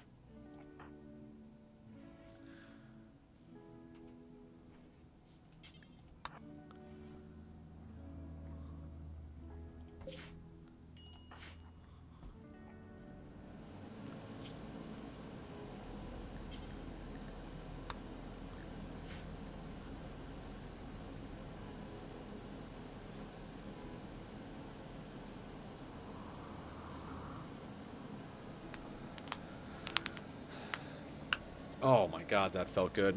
Steaming process gets rid of toxic resin on them. Ah, interesting. I do love me some steamed broccoli. It is delicious. What I like to do is, I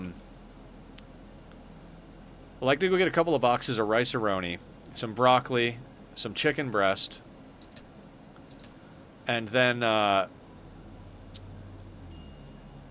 you know, whatever vegetables you might want to put in there. Sometimes I put more, sometimes less. Get some cheese, and then I'll make the rice-a-roni, steam the broccoli, chop up the chicken breast, mix all that together, put it in a pan, and then literally put some cheese on top of it, and then bake the whole thing in an oven until it solidifies. It turns out pretty nice. I do enjoy it. Humans are the poster children of if poison, why tasty, right?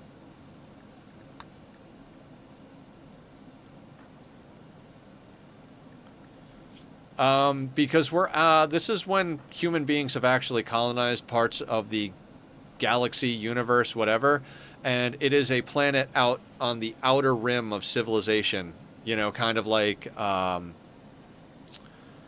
what the heck is that stuff called? Kind of like in The Expanse, if that makes any sense. I'm gonna build roof outside.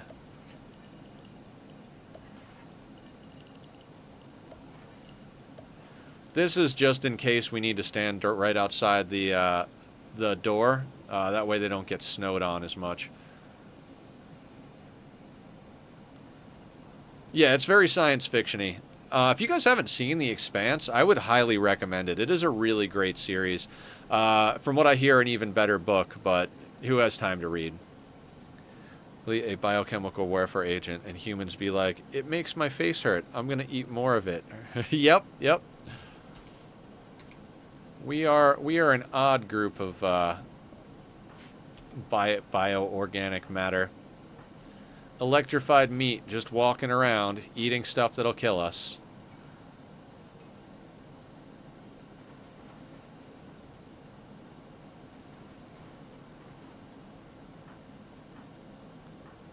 Whole universe is colonized. Living in the middle means you have quicker access to other worlds. This is not a central world, it's a rim world. Yeah, exactly.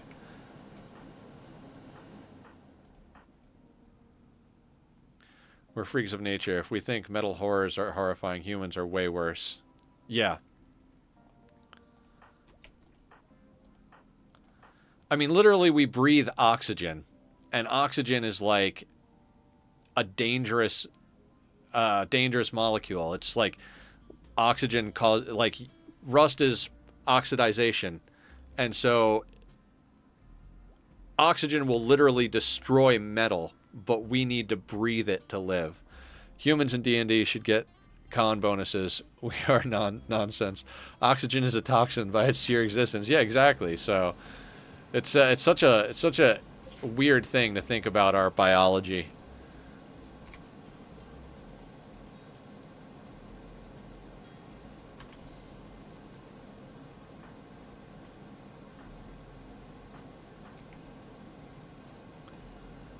Literally rip shit apart. Yep. Did you watch the short clip on the Epstein drive or whatever it's called that allowed the outer colonies for that show? Oh The Epstein drive. That was, I do not remember that, Hunter. I vaguely, like, that all sound, those words sound familiar, but I don't remember what we're even talking about. High enough concentration, you can light steel on fire. 80 years to kill us. Yeah, exactly, Blue. Exactly.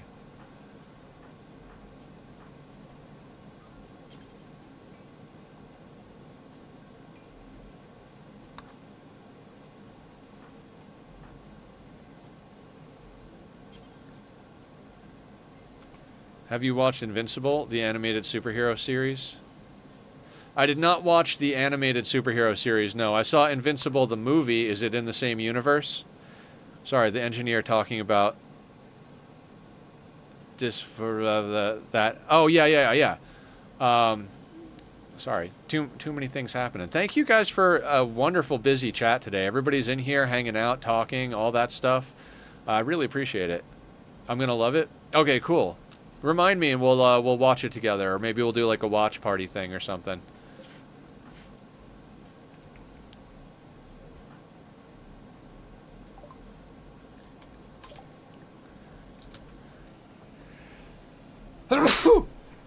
Oh God. God, I don't even know what to research.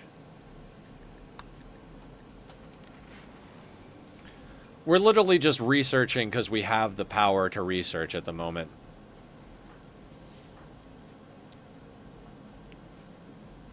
Thank you, Blue. Much appreciated.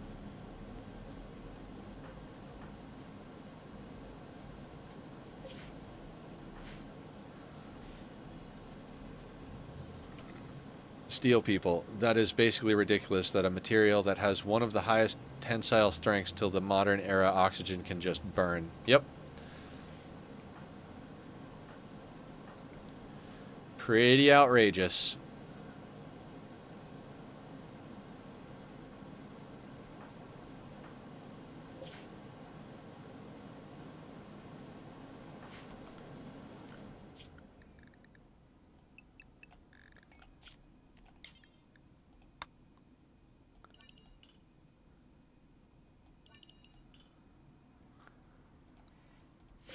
All right, Matthew should be arriving at any moment.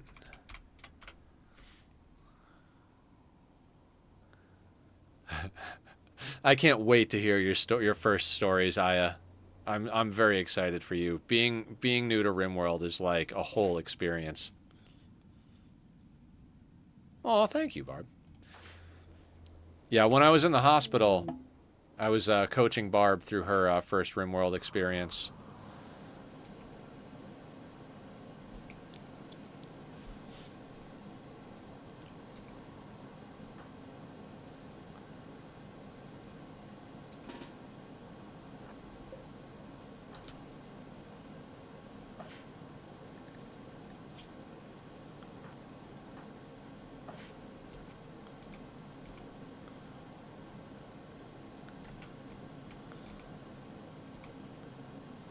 You know, I never go in the front doors of this place, but since Matthew is more or less a sacrificial lamb, let's just go over there.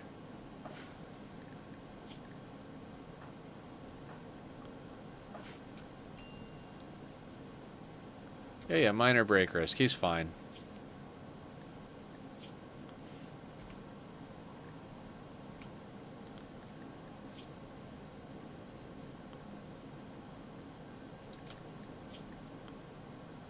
Let's have you a meal real quick, sir. You're gonna get an 8 without a table debuff, but I don't actually care. I wish you luck, as luck is the only skill you can rely on in this game. True. This game is an absolute, like, insane nightmare. Like...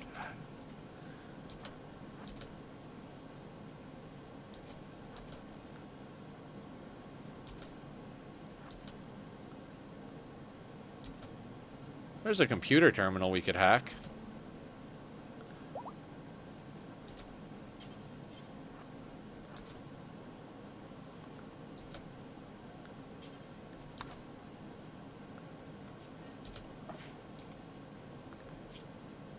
This is from the relic quest, so this game while playing Asuka. This like a city survival management. Yeah, it's a colony builder. You start out. There's a couple of different scenarios, but the classic one is 3 colonists crash land on a planet.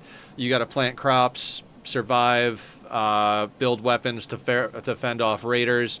A lot of people, they're built-in traps, and you can make stuff that funnels people and do a kill box, but we're doing a no traps, no kill box run. There are normal tiles where there's like forest and jungle and animals and growable fields. We're doing an extreme challenge hunter up on the, we're in the farthest north, most desolate wasteland of the middle of freezing goddamn nowhere. Don't ask me why. This was a terrible idea. But, you know, here we are.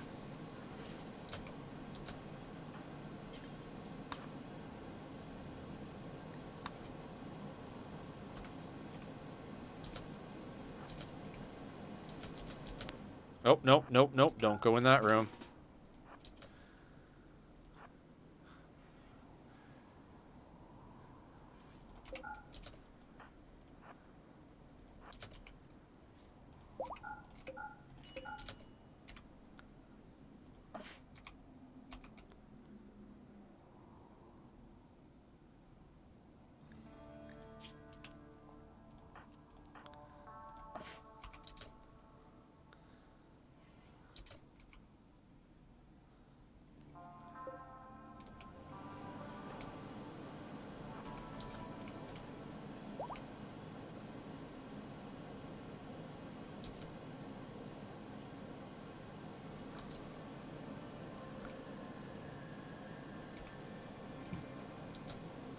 Nope.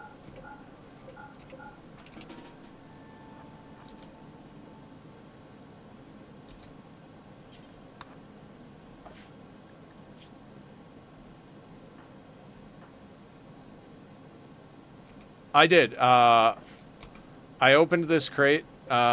He actually is not able to carry that much uranium. I'm actually going to have him just drop it, most likely. Yeah, actually, we don't need that uranium. Not, plasteel. Not necessarily worth it. I'll have him hack the terminals, but we'll see how far into this complex he can get. With any luck, he'll find something worthwhile. Oh, let's pick you up some packaged survival meals. Maybe you'll be happy about that.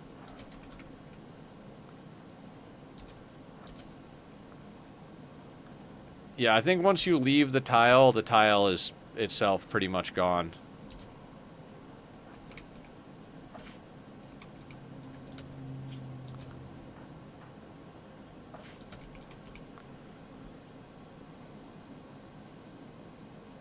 Yeah, we'll see what else we've got here. Since this is for our relic quest, we'll see what's here, and if he can hack all the terminals and get us info on the relic, that'd be super, super sweet. 69 steel. This is the lucky place. And some Lucy.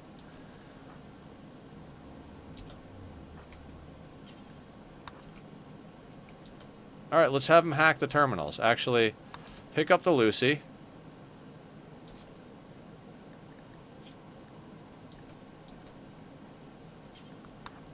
Hack the terminal. No baddies. Yeah. Whether we put someone on it or sell it, Lucy is good. If we put somebody on Lucy, we're gonna have to, we'd have to continually get it, but have him chow down on it, he'll work faster. That's not a bad idea, actually. You know what? Yep.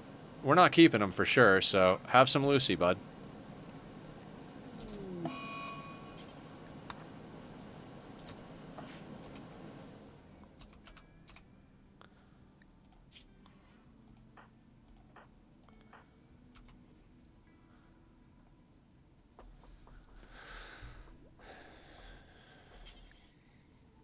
Have you consume a simple meal. Yeah. Moving, manipulation, talking, eating, sight, blood filtration, digestion, blood pumping, all better.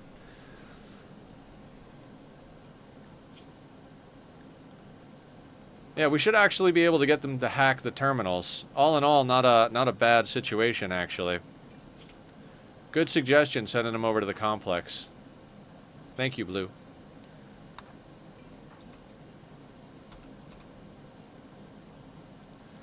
As long as you're willing to go and hunt it, but not really. Not always. This is an ideology quest. They're looking for a religious thing, similar to finding the cross Jesus died on, and to do that, you need to send your pawns out to do things. After 5 of these quests, you get one of the final one where you find the relic surrounded by mechs. Find or buy it. No way of making it yourself. Yeah, you have to find it. Or buy it.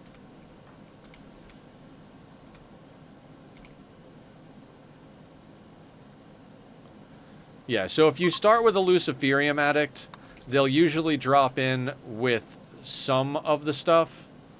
Like, they'll have a little bit. Ancient complexes often have it. Ancient dangers often have it.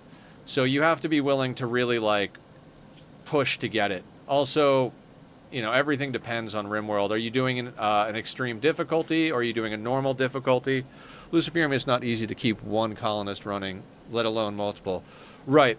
The way I would recommend using Luciferium is, if you want to do a ship launch and you want your colonists to be in tip-top shape and you're not continuing the colony after ship launch, stockpile enough Luciferium throughout the playthrough so that you have 3 for every colonist you have. If you're going into the end game with 30 colonists, have 90 Luciferium, 120 if you want to be excessive about it, and then basically the moment you are ready to do the ship, you put everybody on Luciferium. They're going to have a boost to their consciousness, blood filtration, movement, all of that stuff throughout the entire ship launch. So I would say that's the best way to use Lucy in a normal playthrough, is to just put people on it when they're ready to when you're ready to do the ship launch. But I've never even done that. I've collected some Luciferium and been like, okay, maybe this time we'll use the Lucy. And I'm like, well, do we stay in this playthrough another like 3 or 4 streams to collect enough Luciferium, or do we just pull the trigger and do it? And usually it comes down to pulling the trigger and doing it. Those ones are the anomaly quests. Still requires you go off map. You can look at which of these quests it will be on the world map.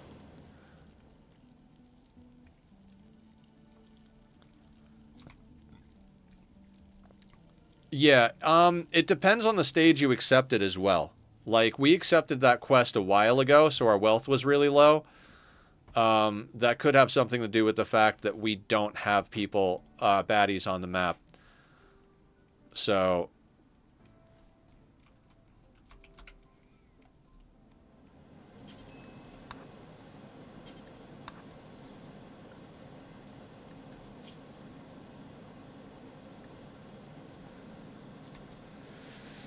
we might have to actually let this guy sleep.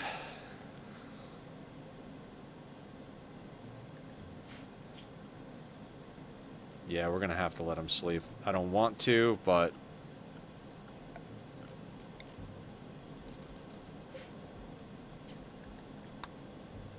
after he hacks this terminal. It was anomaly. I haven't been here long enough to see any other... Yeah, you were here for my anomaly playthrough, but not everything we did on the anomaly playthrough was anomaly. We had mechs, we had insects, we had a few other things. They were in the ancient complex for the relics. You can get threats in the relic ancient complexes. Also, we're gonna have raids arriving in 3 days and 10 hours. The flesh beasts were part of the would be part of the anomaly distress signals, but we never actually did that.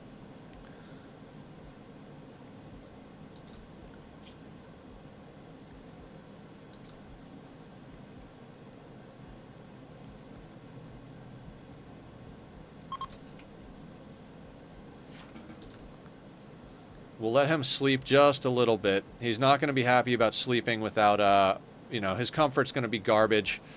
but at least we won't have the drowsy debuff.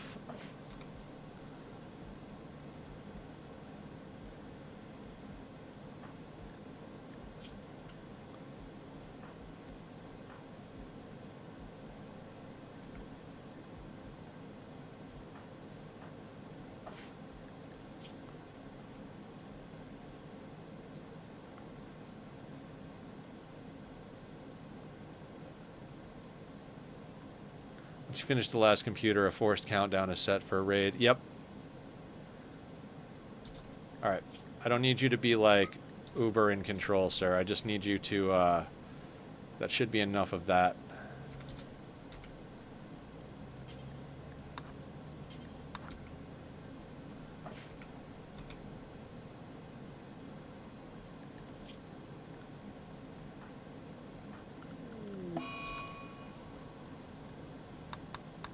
Yeah, that'll happen. Hope he doesn't wander into one of the exploding rooms.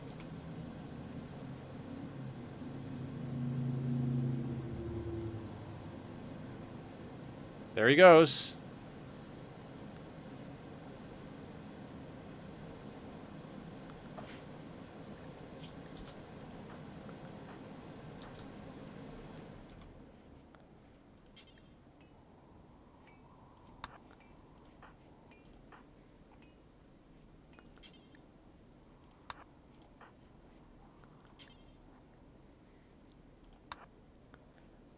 Okay. I thought they had a chance of activating...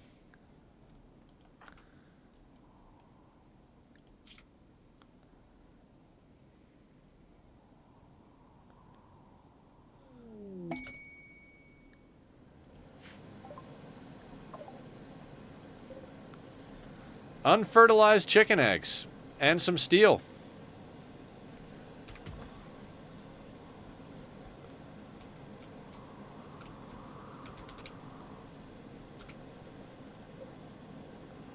Yeah, that is a lot of meal.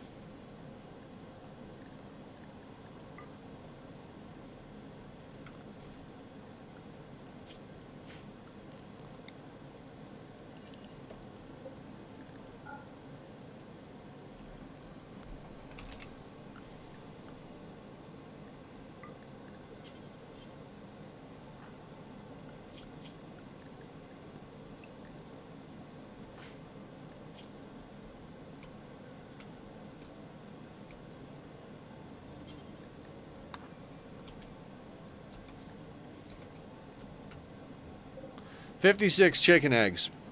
2 meals a piece, 2 for a meal, so that's what? That's 38 meals there? Yeah. 28 meals? Yeah, that's insane. That's actually absolutely freaking insane.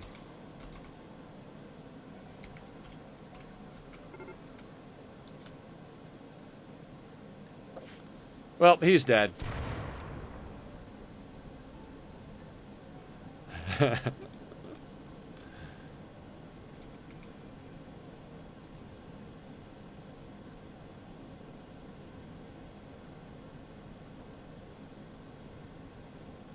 Whatever. If he stops breaking, we'll try and do something, but that was fun. Not yet, I know. Oh, it went out. Ah, no shit.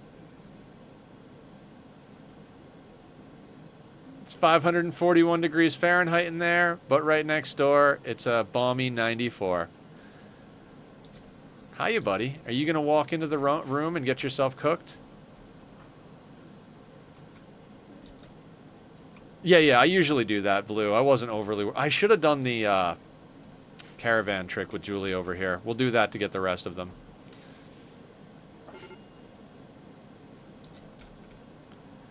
Major break risk, but you had a catharsis.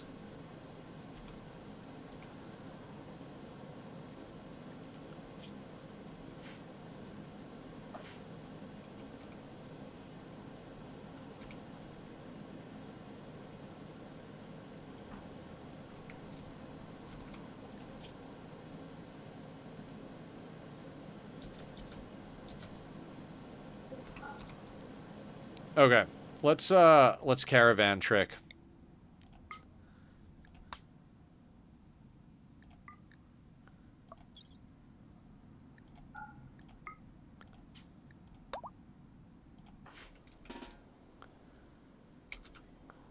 Oh, wait, she grabbed all the eggs. Cool.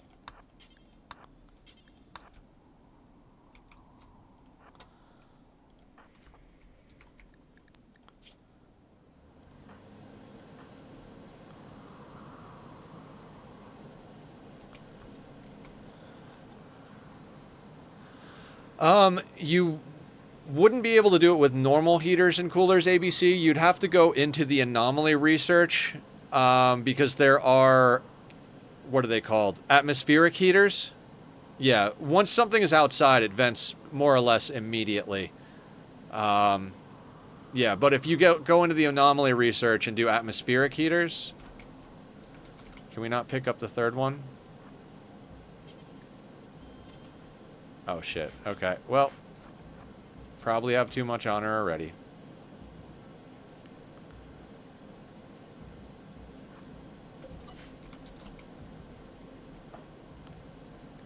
Matthew, Matthew, Matthew.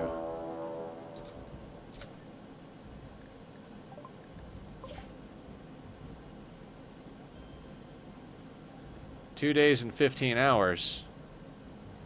All right, buddy, I'm going to need you to eat and research.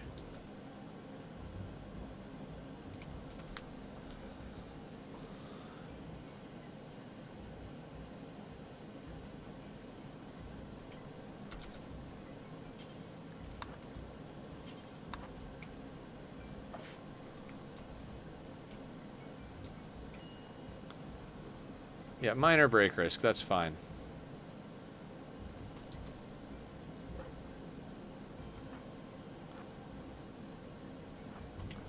Let's just drop these over here so that they're inside for us to deal with.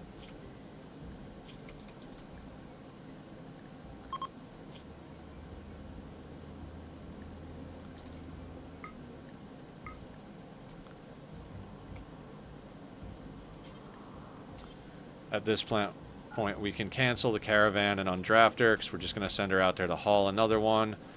So let's just let her go out there and do that. She should be fine. Want to try and get absolute zero? Not going to lie, go for it. I imagine a cold snap on sea ice plus thousands of coolers would do it. The coolers are not going to cool the whole map. You'd have to enclose an area and do it. I honestly don't know how you would do it without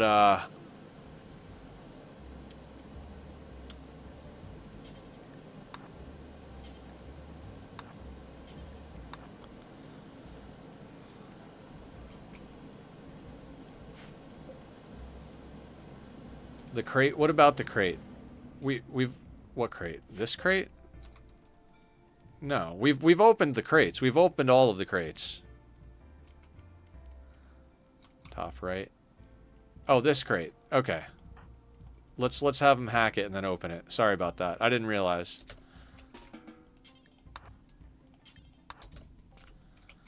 Just reset his priorities.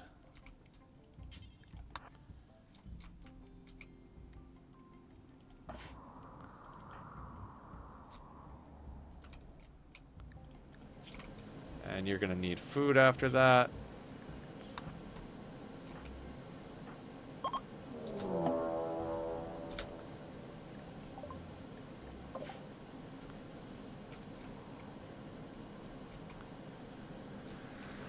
Well, at least it wasn't here. And we hacked the terminals. It says 2 hours.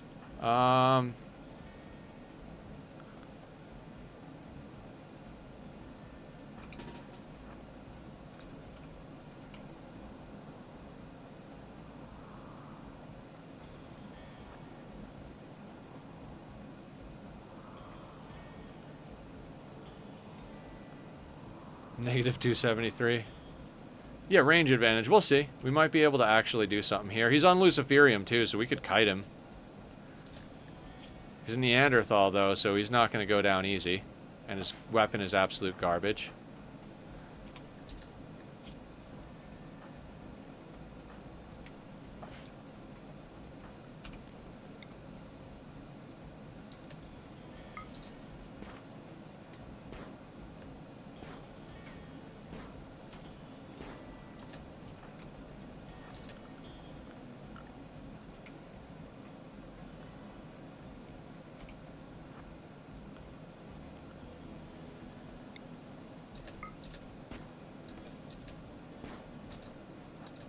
You just want to die, huh?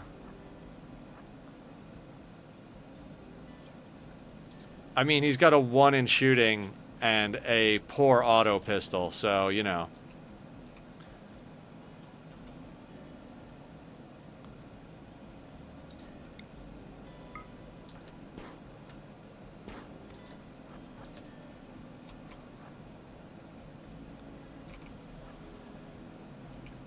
Let's just walk him off map.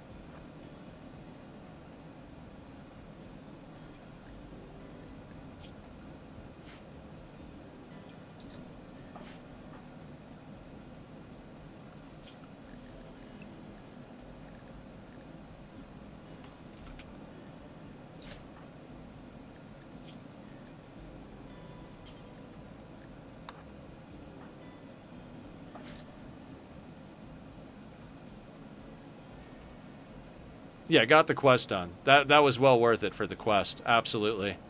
I'd love to get a legendary Persona Zeus hammer. And there you go.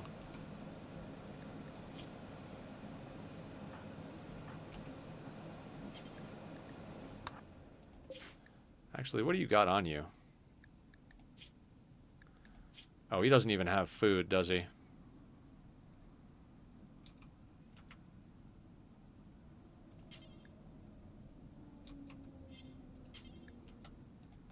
Screw it, let's just send him over to the other ancient complexes out there. 1.4 days.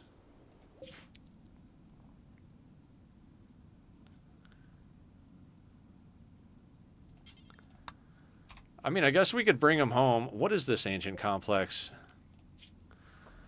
Learn of an ancient mech complex that is said to contain ancient treasure. You can break in to collect the loot inside. Be warned, these kind of structures can contain a variety of threats. In addition, your activity on the complex might draw unwanted attention. Yeah, maybe we'll just bring him home and send him out to this ancient complex. See what he can find. Yep. Loving it.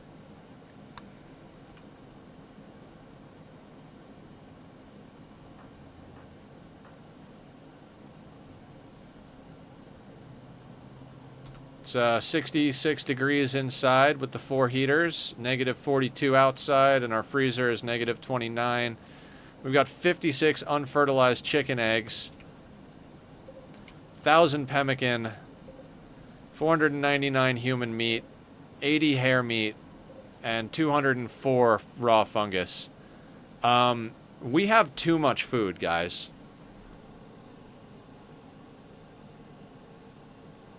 Yeah, Lucy's valuable. We might want to just keep it on him until we're ready to... We could theoretically have him come home, load him up with some pemmican, send him to the other ancient complex, and then eventually just send him down to trade.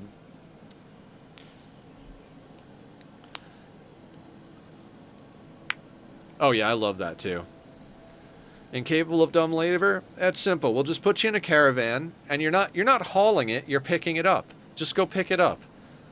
Okay, I'll pick it up. All right, now go over there. Okay, I can go over here. Now put that item down. Okay. Wait, didn't I just haul that? No, no, no. You didn't haul it. That's not a thing. You're fine. Don't worry about it.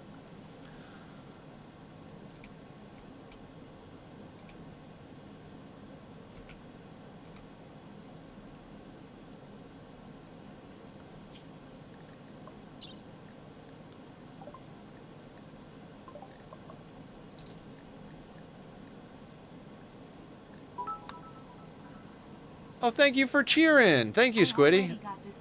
I already got distracted. 100%.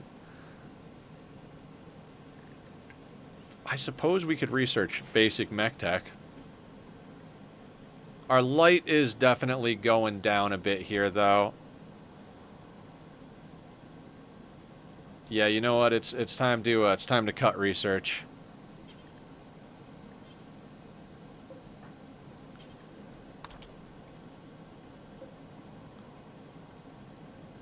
He went there, touched some screens, stole some Lucy, and left.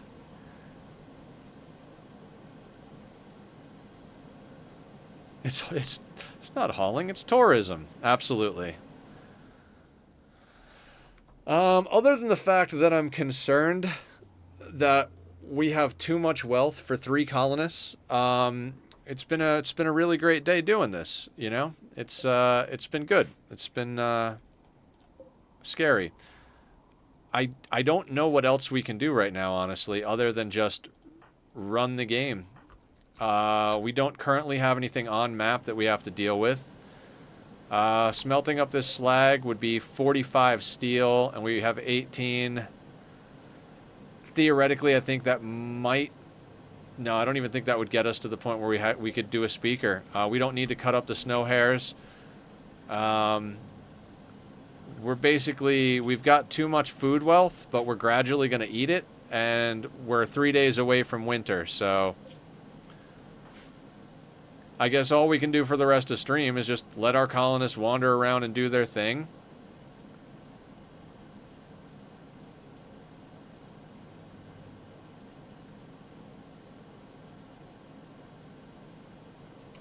Hi, Satnox. Welcome on in. How are you today? We got about 20 minutes or so left in stream, but always nice to see a first-time chatter. What brings you in today, you fellow Rimworlder? We're doing a sea ice challenge. Oh, good call. Smoke launcher practice. Smoke launcher practice could be a thing. Don't forget to hydrate. Oh, Jesus. I don't even see these things. Cheers.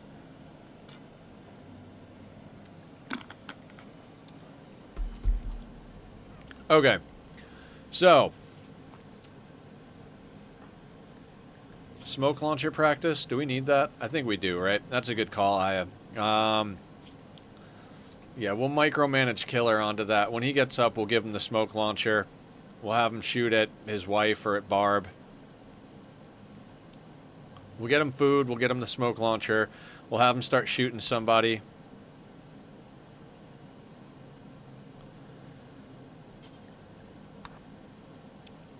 Was blue? Oh, blue. Thank you. You guys, this is phenomenal. I really appreciate everybody being here and chatting, because this is the first time in a very long time that we've had enough chat that I can't keep up with it, so.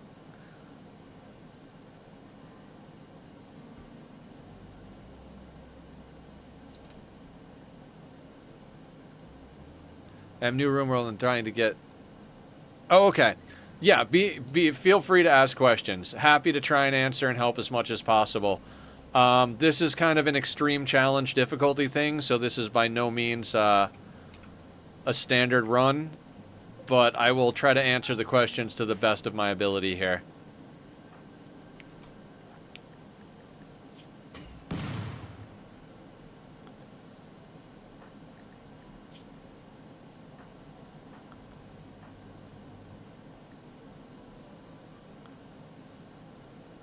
Okay, so our room being larger is making this smoke launcher training not so easy to do here.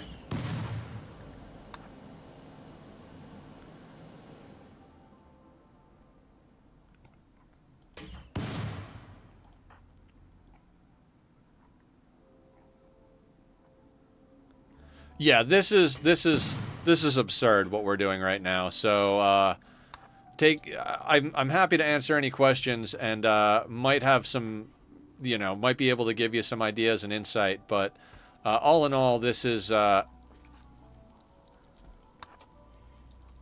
he's just shooting his friends with a smoke launcher. Yeah, you can learn some neat tricks. One of the fun things about this playthrough is that we've had to go really slow, so if you go back to well, I mean, there's a great way to deal with that, and it's not dealing with it. Let's just lock the doors. Dinner is mad, yeah. Where is this guy? All right, I guess I'll have Julie deal with the snow hare or hide from the snow hare accordingly.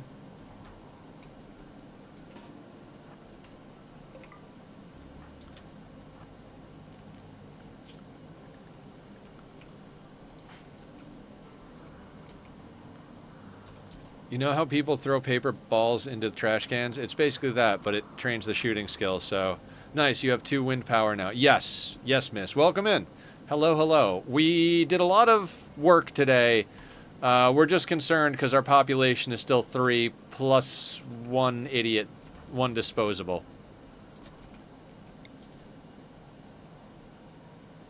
Guys, I wasn't tossing trash around. I was training my shooting skill. Absolutely. Horseshoes and billiards actually train the shooting on your pawns. I don't know if you guys know that. Why is what a concern, miss? Sorry, that we only have a couple of people?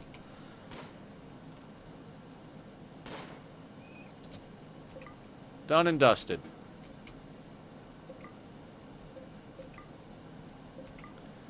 Hoops don't hear how, yes, the lower population. Because on 500% at 31,600 wealth, raid size is going to be substantial. So...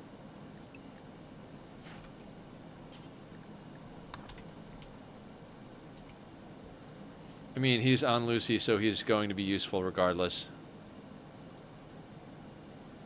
You didn't know that? Oh, yeah, yeah.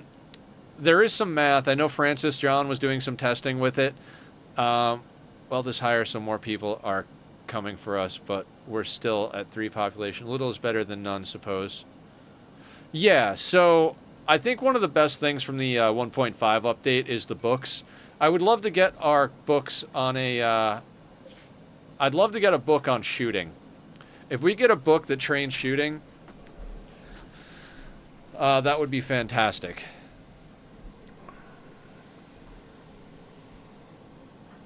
Okay, I'm at the point. I don't know that we can really have him train shooting. There's enough space now that they're actually wandering inside and outside and around corners. So we're just gonna let it be. With what loadout did I start? I started with a Rich Explorer, playing on... We selected a tile on sea ice. So up here, there is no growing season, no geothermal, no nothing. If you play on ice sheet, it's still like cold-wise as hard as sea ice, but you can actually dig up chunks, or there's geothermal geysers. There's stuff to help keep you warm on ice sheet. Your average playthrough... especially beginning, you're going to be playing down here in like a temperate forest with year-round growing. If it helps, think of it in terms of people. 5 colonists on 100% difficulty, so 5 raiders. He's playing 500, so that would be 5 colonists. The same raid would be 25 people. Yeah. Yeah, there's a lot of hidden math behind that, but more or less that's the idea. That's the best way to explain it. For every colonist, for every raider you would get on normal, you would get 5 colonists, 5 raiders on this. Yeah. So, basically there's a hidden stat that is raid points. Raid points cap out at 10,000. Every piece of wealth you have adds to your raid points, and depending on what difficulty, it will add more. So, when you're playing on normal or easy, I think... easy or normal, one of them, like, it's around 2.5 million wealth to get to raid cap. On 500% losing is fun, you're talking about 250,000 wealth. But it's all give or take, because a colonist will add more raid points per their wealth value than, say, a hydroponics basin. How are you going to deal with 25 raiders? Jesus. Carefully. I honestly... I don't even know. We've been worried about keeping ourselves fed and alive. At the end of last stream, we had 11 come on, and they came on here, and we dealt with 11 of them. We have an incinerator, so being able to set multiple people on fire is definitely going to be helpful as long as it's humans. My fear is mechs. If we get a centipede, even like a single centipede is more or less a death sentence. So, knock on wood that it stays to biological raiders and that we get low rolls, because, dear God, I'm not even sure how we're going to survive this. I'd love to take on a new colonist, but this guy's absolute dog shit. So, as you guys saw, he whiffed on every shot over at that ancient complex, which was just amazing. Like, I know you've got a 1 in shooting, but how the hell are you going to freaking miss that many shots? It is what it is. Whatever. Can't Julie just ping it to death with the bolty? Yeah, Julie is pretty much going to shoot everything with the bolty. Planning on building a kill box? No, Sat. As it says in the title, we're doing no traps, no kill boxes, and no mods. This is an extreme challenge run. Yeah, we're really pushing the limits of stuff here. This has been insane. We've gotten and lost several colonists. We don't even have our original colonist. He died last Monday. A week ago, we lost Tom. I stream Rimworlds on Monday, Wednesdays, and Fridays. And I stream Oxygen Not Included on Tuesdays and Thursdays. Saturdays, I do like a wild card day. So we're currently doing a playthrough of Hollow Knight. If we got a centipede, Julie could just ping the centipede to death. Theoretically. The biggest problem there would be, I think the biggest problem there would be how much of a speed reduction we get from walking on ice. 52% walk speed. The bolt action doesn't outrange... Wait, does the bolty outrange? Yeah, because the bolty's a longer range than the assault rifle, right? Killer's range is there. Yeah, we would kite the centipede with Julie. That's exactly how we would do it. Just take a shot with the bolty, run for a while. Take a shot with the bolty, run for a while.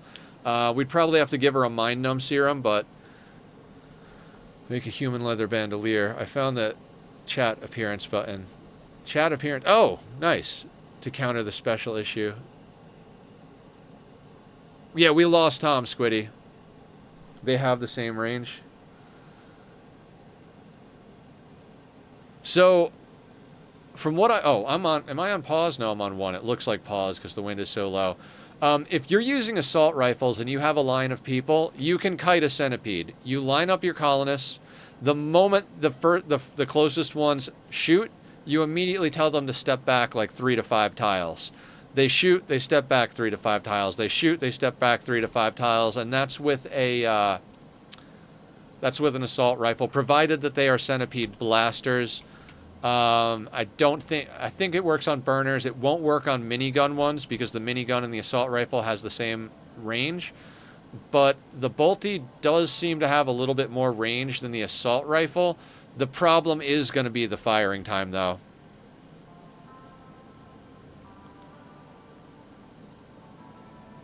What does the bandolier help with? Moving?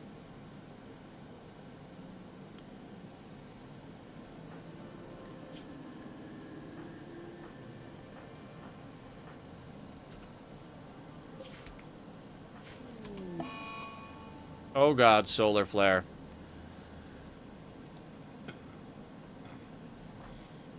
.15 shooting speed, I think. Oh, does it?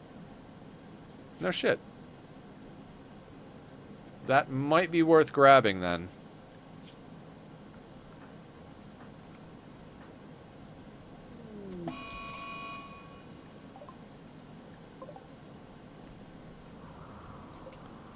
Alright, we've got 2 chimeras. Can you show me your religion again? I was thinking of starting a new run with some of the things you mentioned. Oh yeah, absolutely. We could check that out. I always start with Supremacist. We added Tunneler to eat the mushrooms. It's kind of a mixed bag, honestly. And then I always go into human, almost always go into human primacy second. Stop the caravan. Yeah, we'll stop them. We'll tell them to stop at the edge. Basically, cannibalism accepted. Fungus in small spaces is from Tunneler. I do child labor disapproved in case we want to raise kids. This gives them a bonus to their learning. Corpses don't care. Execution don't care. Diversity of thought.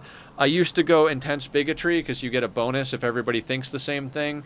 But with the creep joins from Anomaly, I feel like neutral is the way to go because you always wind up with someone who's not your ideology. Then you get a major debuff. If you're doing Supremacy, Skull Spikes have to be desired. Slavery I put as acceptable. Yeah, that transmute thing is phenomenal. I do no rules on clothing. Organ use acceptable. You obviously have a leader and a moral guide. If you're doing supremacy, the best to go with is a shooting specialist, and when you add human primacy, you add the production specialist. If you have access to wood, start with Sky Lantern festivals. All of the festivals set so that they have a 50% chance of a random recruit. If you have access to wood, pews are better than kneel pillows, but since we don't have access to wood, we set kneel pillows as our seating. If you're going to be getting into melee blockers, go with Persona Zeus hammers or Persona Mono swords for your relics, because they will always be legendary when you go and find them, so you get a legendary weapon basically for doing some basic quests. I like to put strong preferred apparel on button downs, that way you get a bonus. I like offsetting bigotry with the religion. A spread meme. What's a Killbox and can I eat it? Awesome. Nether can't use Killbox because I eat it all. Absolutely. I think it was the no bonding and production specialist I forgot about. Yeah, that'll come with your human primacy. No bonding is like, it has to be. Like, if you take human primacy, it's like required. You can't bond with animals. The production specialist is super powerful because if you make someone a production specialist, everything they either build or craft is always one tier higher quality. Next for vests and corsets and button downs. The problem with that is we're going to try and get into flak vests real soon. So I don't want to make anything that occupies that middle section preferred. Times I start with supremacist. Thanks so much. Yeah, supremacist is the way to go if you're trying to min-max. My opinion. Let's stop opening doors for right now.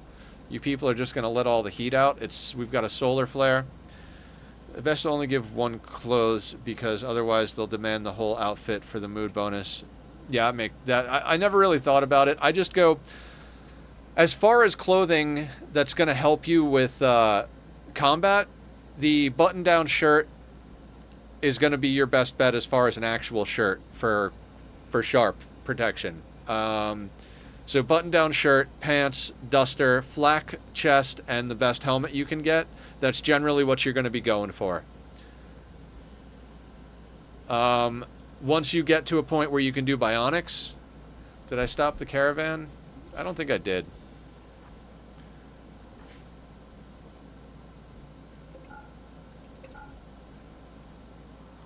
I mean, he's starving, so... Yeah, the chimeras. I'm literally keeping them inside because they keep walking through this door. And it's just destroying our cold. Our mushrooms are probably going to die. Chimeras attacking. Yep, that'll happen.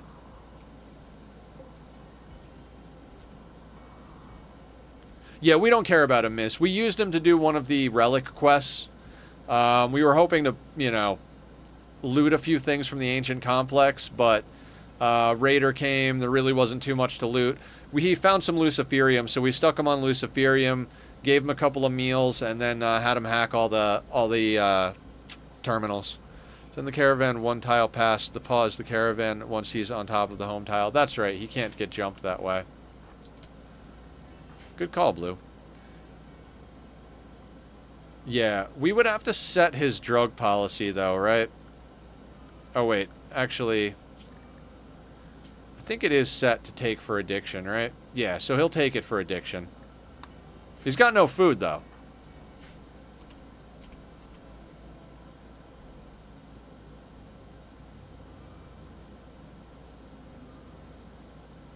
Yeah, the problem isn't the Lucy addiction. The problem is he's got no food. No, it's Luciferium is once every 6.66 days. So you're going to want your colonists to take it once every 6 days if they're on Lucy. Once every 5 days if you want to be really sure they don't accidentally forget to take their drugs. So if you have 10, that's about 60 days.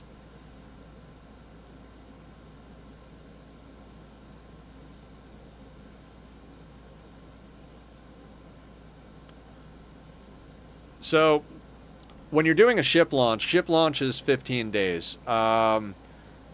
I forget if the royal ending is... the royal ending is like 1 or 2 days shorter or longer. I forget which, so, you know, math accordingly.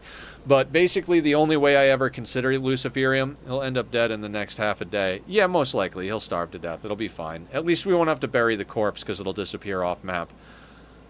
He got a quest done for us. Works for me. So Lucy is every 6.6 days. So if you are going into a ship, how do you pause him? This rest thing right here. You can click to tell him to rest. It's more or less a pause button.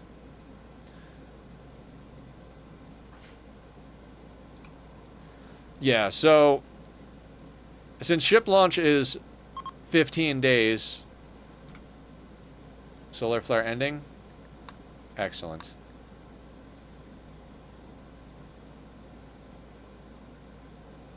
Cool.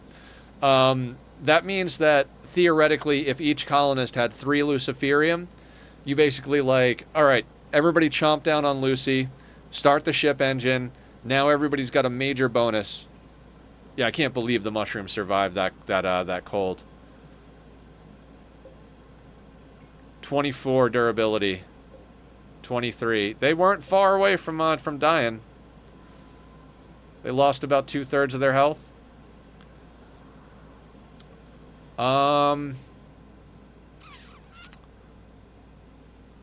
He's going to show up soon. Send out Julie to ping them while he kites them. I have a friend who is a mushroom. Awesome. Baitbot. I'm honestly not... hang on a second. Let me check this real quick. Oh, right. I have to go pick up my meds in the next couple of days. Good job, CVS Pharmacy. I'm not overly worried about getting this guy back in. Honestly.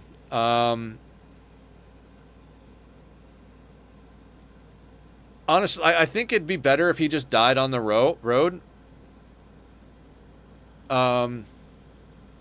Because if we bring him on the tile and the chimeras kill him, then we got to fight the chimeras to go out and get his body so we don't have the colonist left unburied. I honestly feel if we just let him starve to death out here... Fuck it. Why don't we just... Yeah, you know what? Here, investigate the ancient complex? Sure, why not? Distress signal. They're going to be... You know what? Yeah. Let's just have them go to this distress signal. Thought we were taking the Lucy and feeding him. I mean, I would love to have him come back on map, grab some food, grab a few things, go down and trade, go and deal with the other ancient complex. I mean, do we try and run him on map?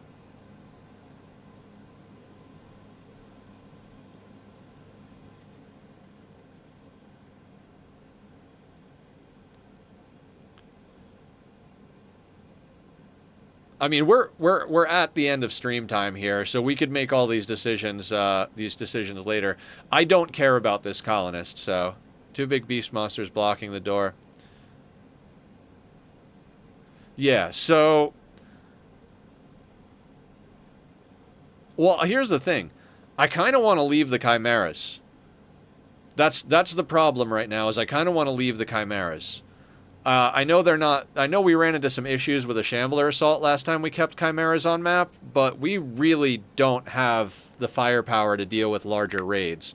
So I kind of feel like leaving the chimeras might be the way to go, if that makes any sense. They did go and attack the mechs when that mech raid happened, right?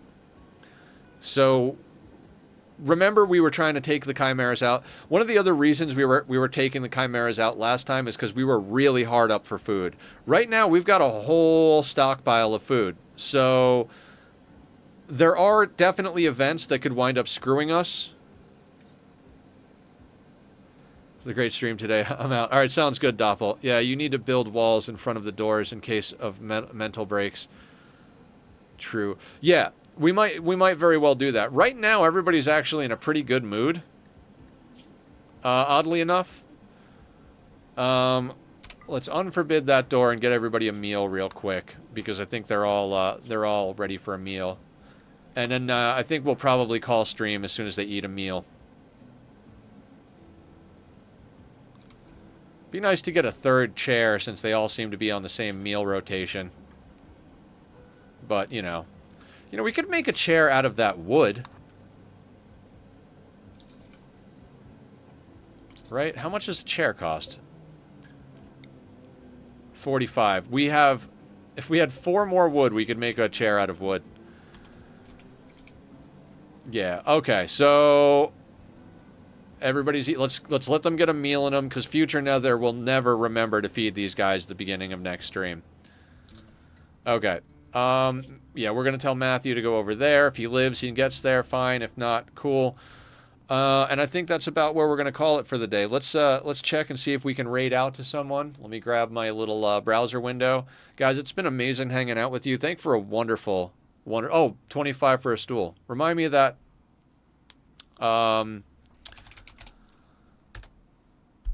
What you call? Okay, Rimworld. You know what? Dag is streaming. We got to go say hi to Dag. I promised Dag I would come in on one day a couple of weeks ago, and I totally like spaced the fuck out and stared at a wall and played Palia all day. So let's raid over to Dag, show him some love. Dagoth03. Dag plays 500% and he plays on no pause. So we're going from one extreme challenge view to another extreme challenge view. I hope you guys enjoyed this. We'll be back here tomorrow, noon to 6 Pacific Standard Time, which for any, it's 6 p.m. for me now, so 24 minus 6 hours, we'll be live again. We'll be doing Oxygen Not Included tomorrow, back on the Rim on Wednesday. You guys all have a wonderful night. If you guys see me in Discord, feel free to come say hi, and take care of yourselves out there. We'll see you soon.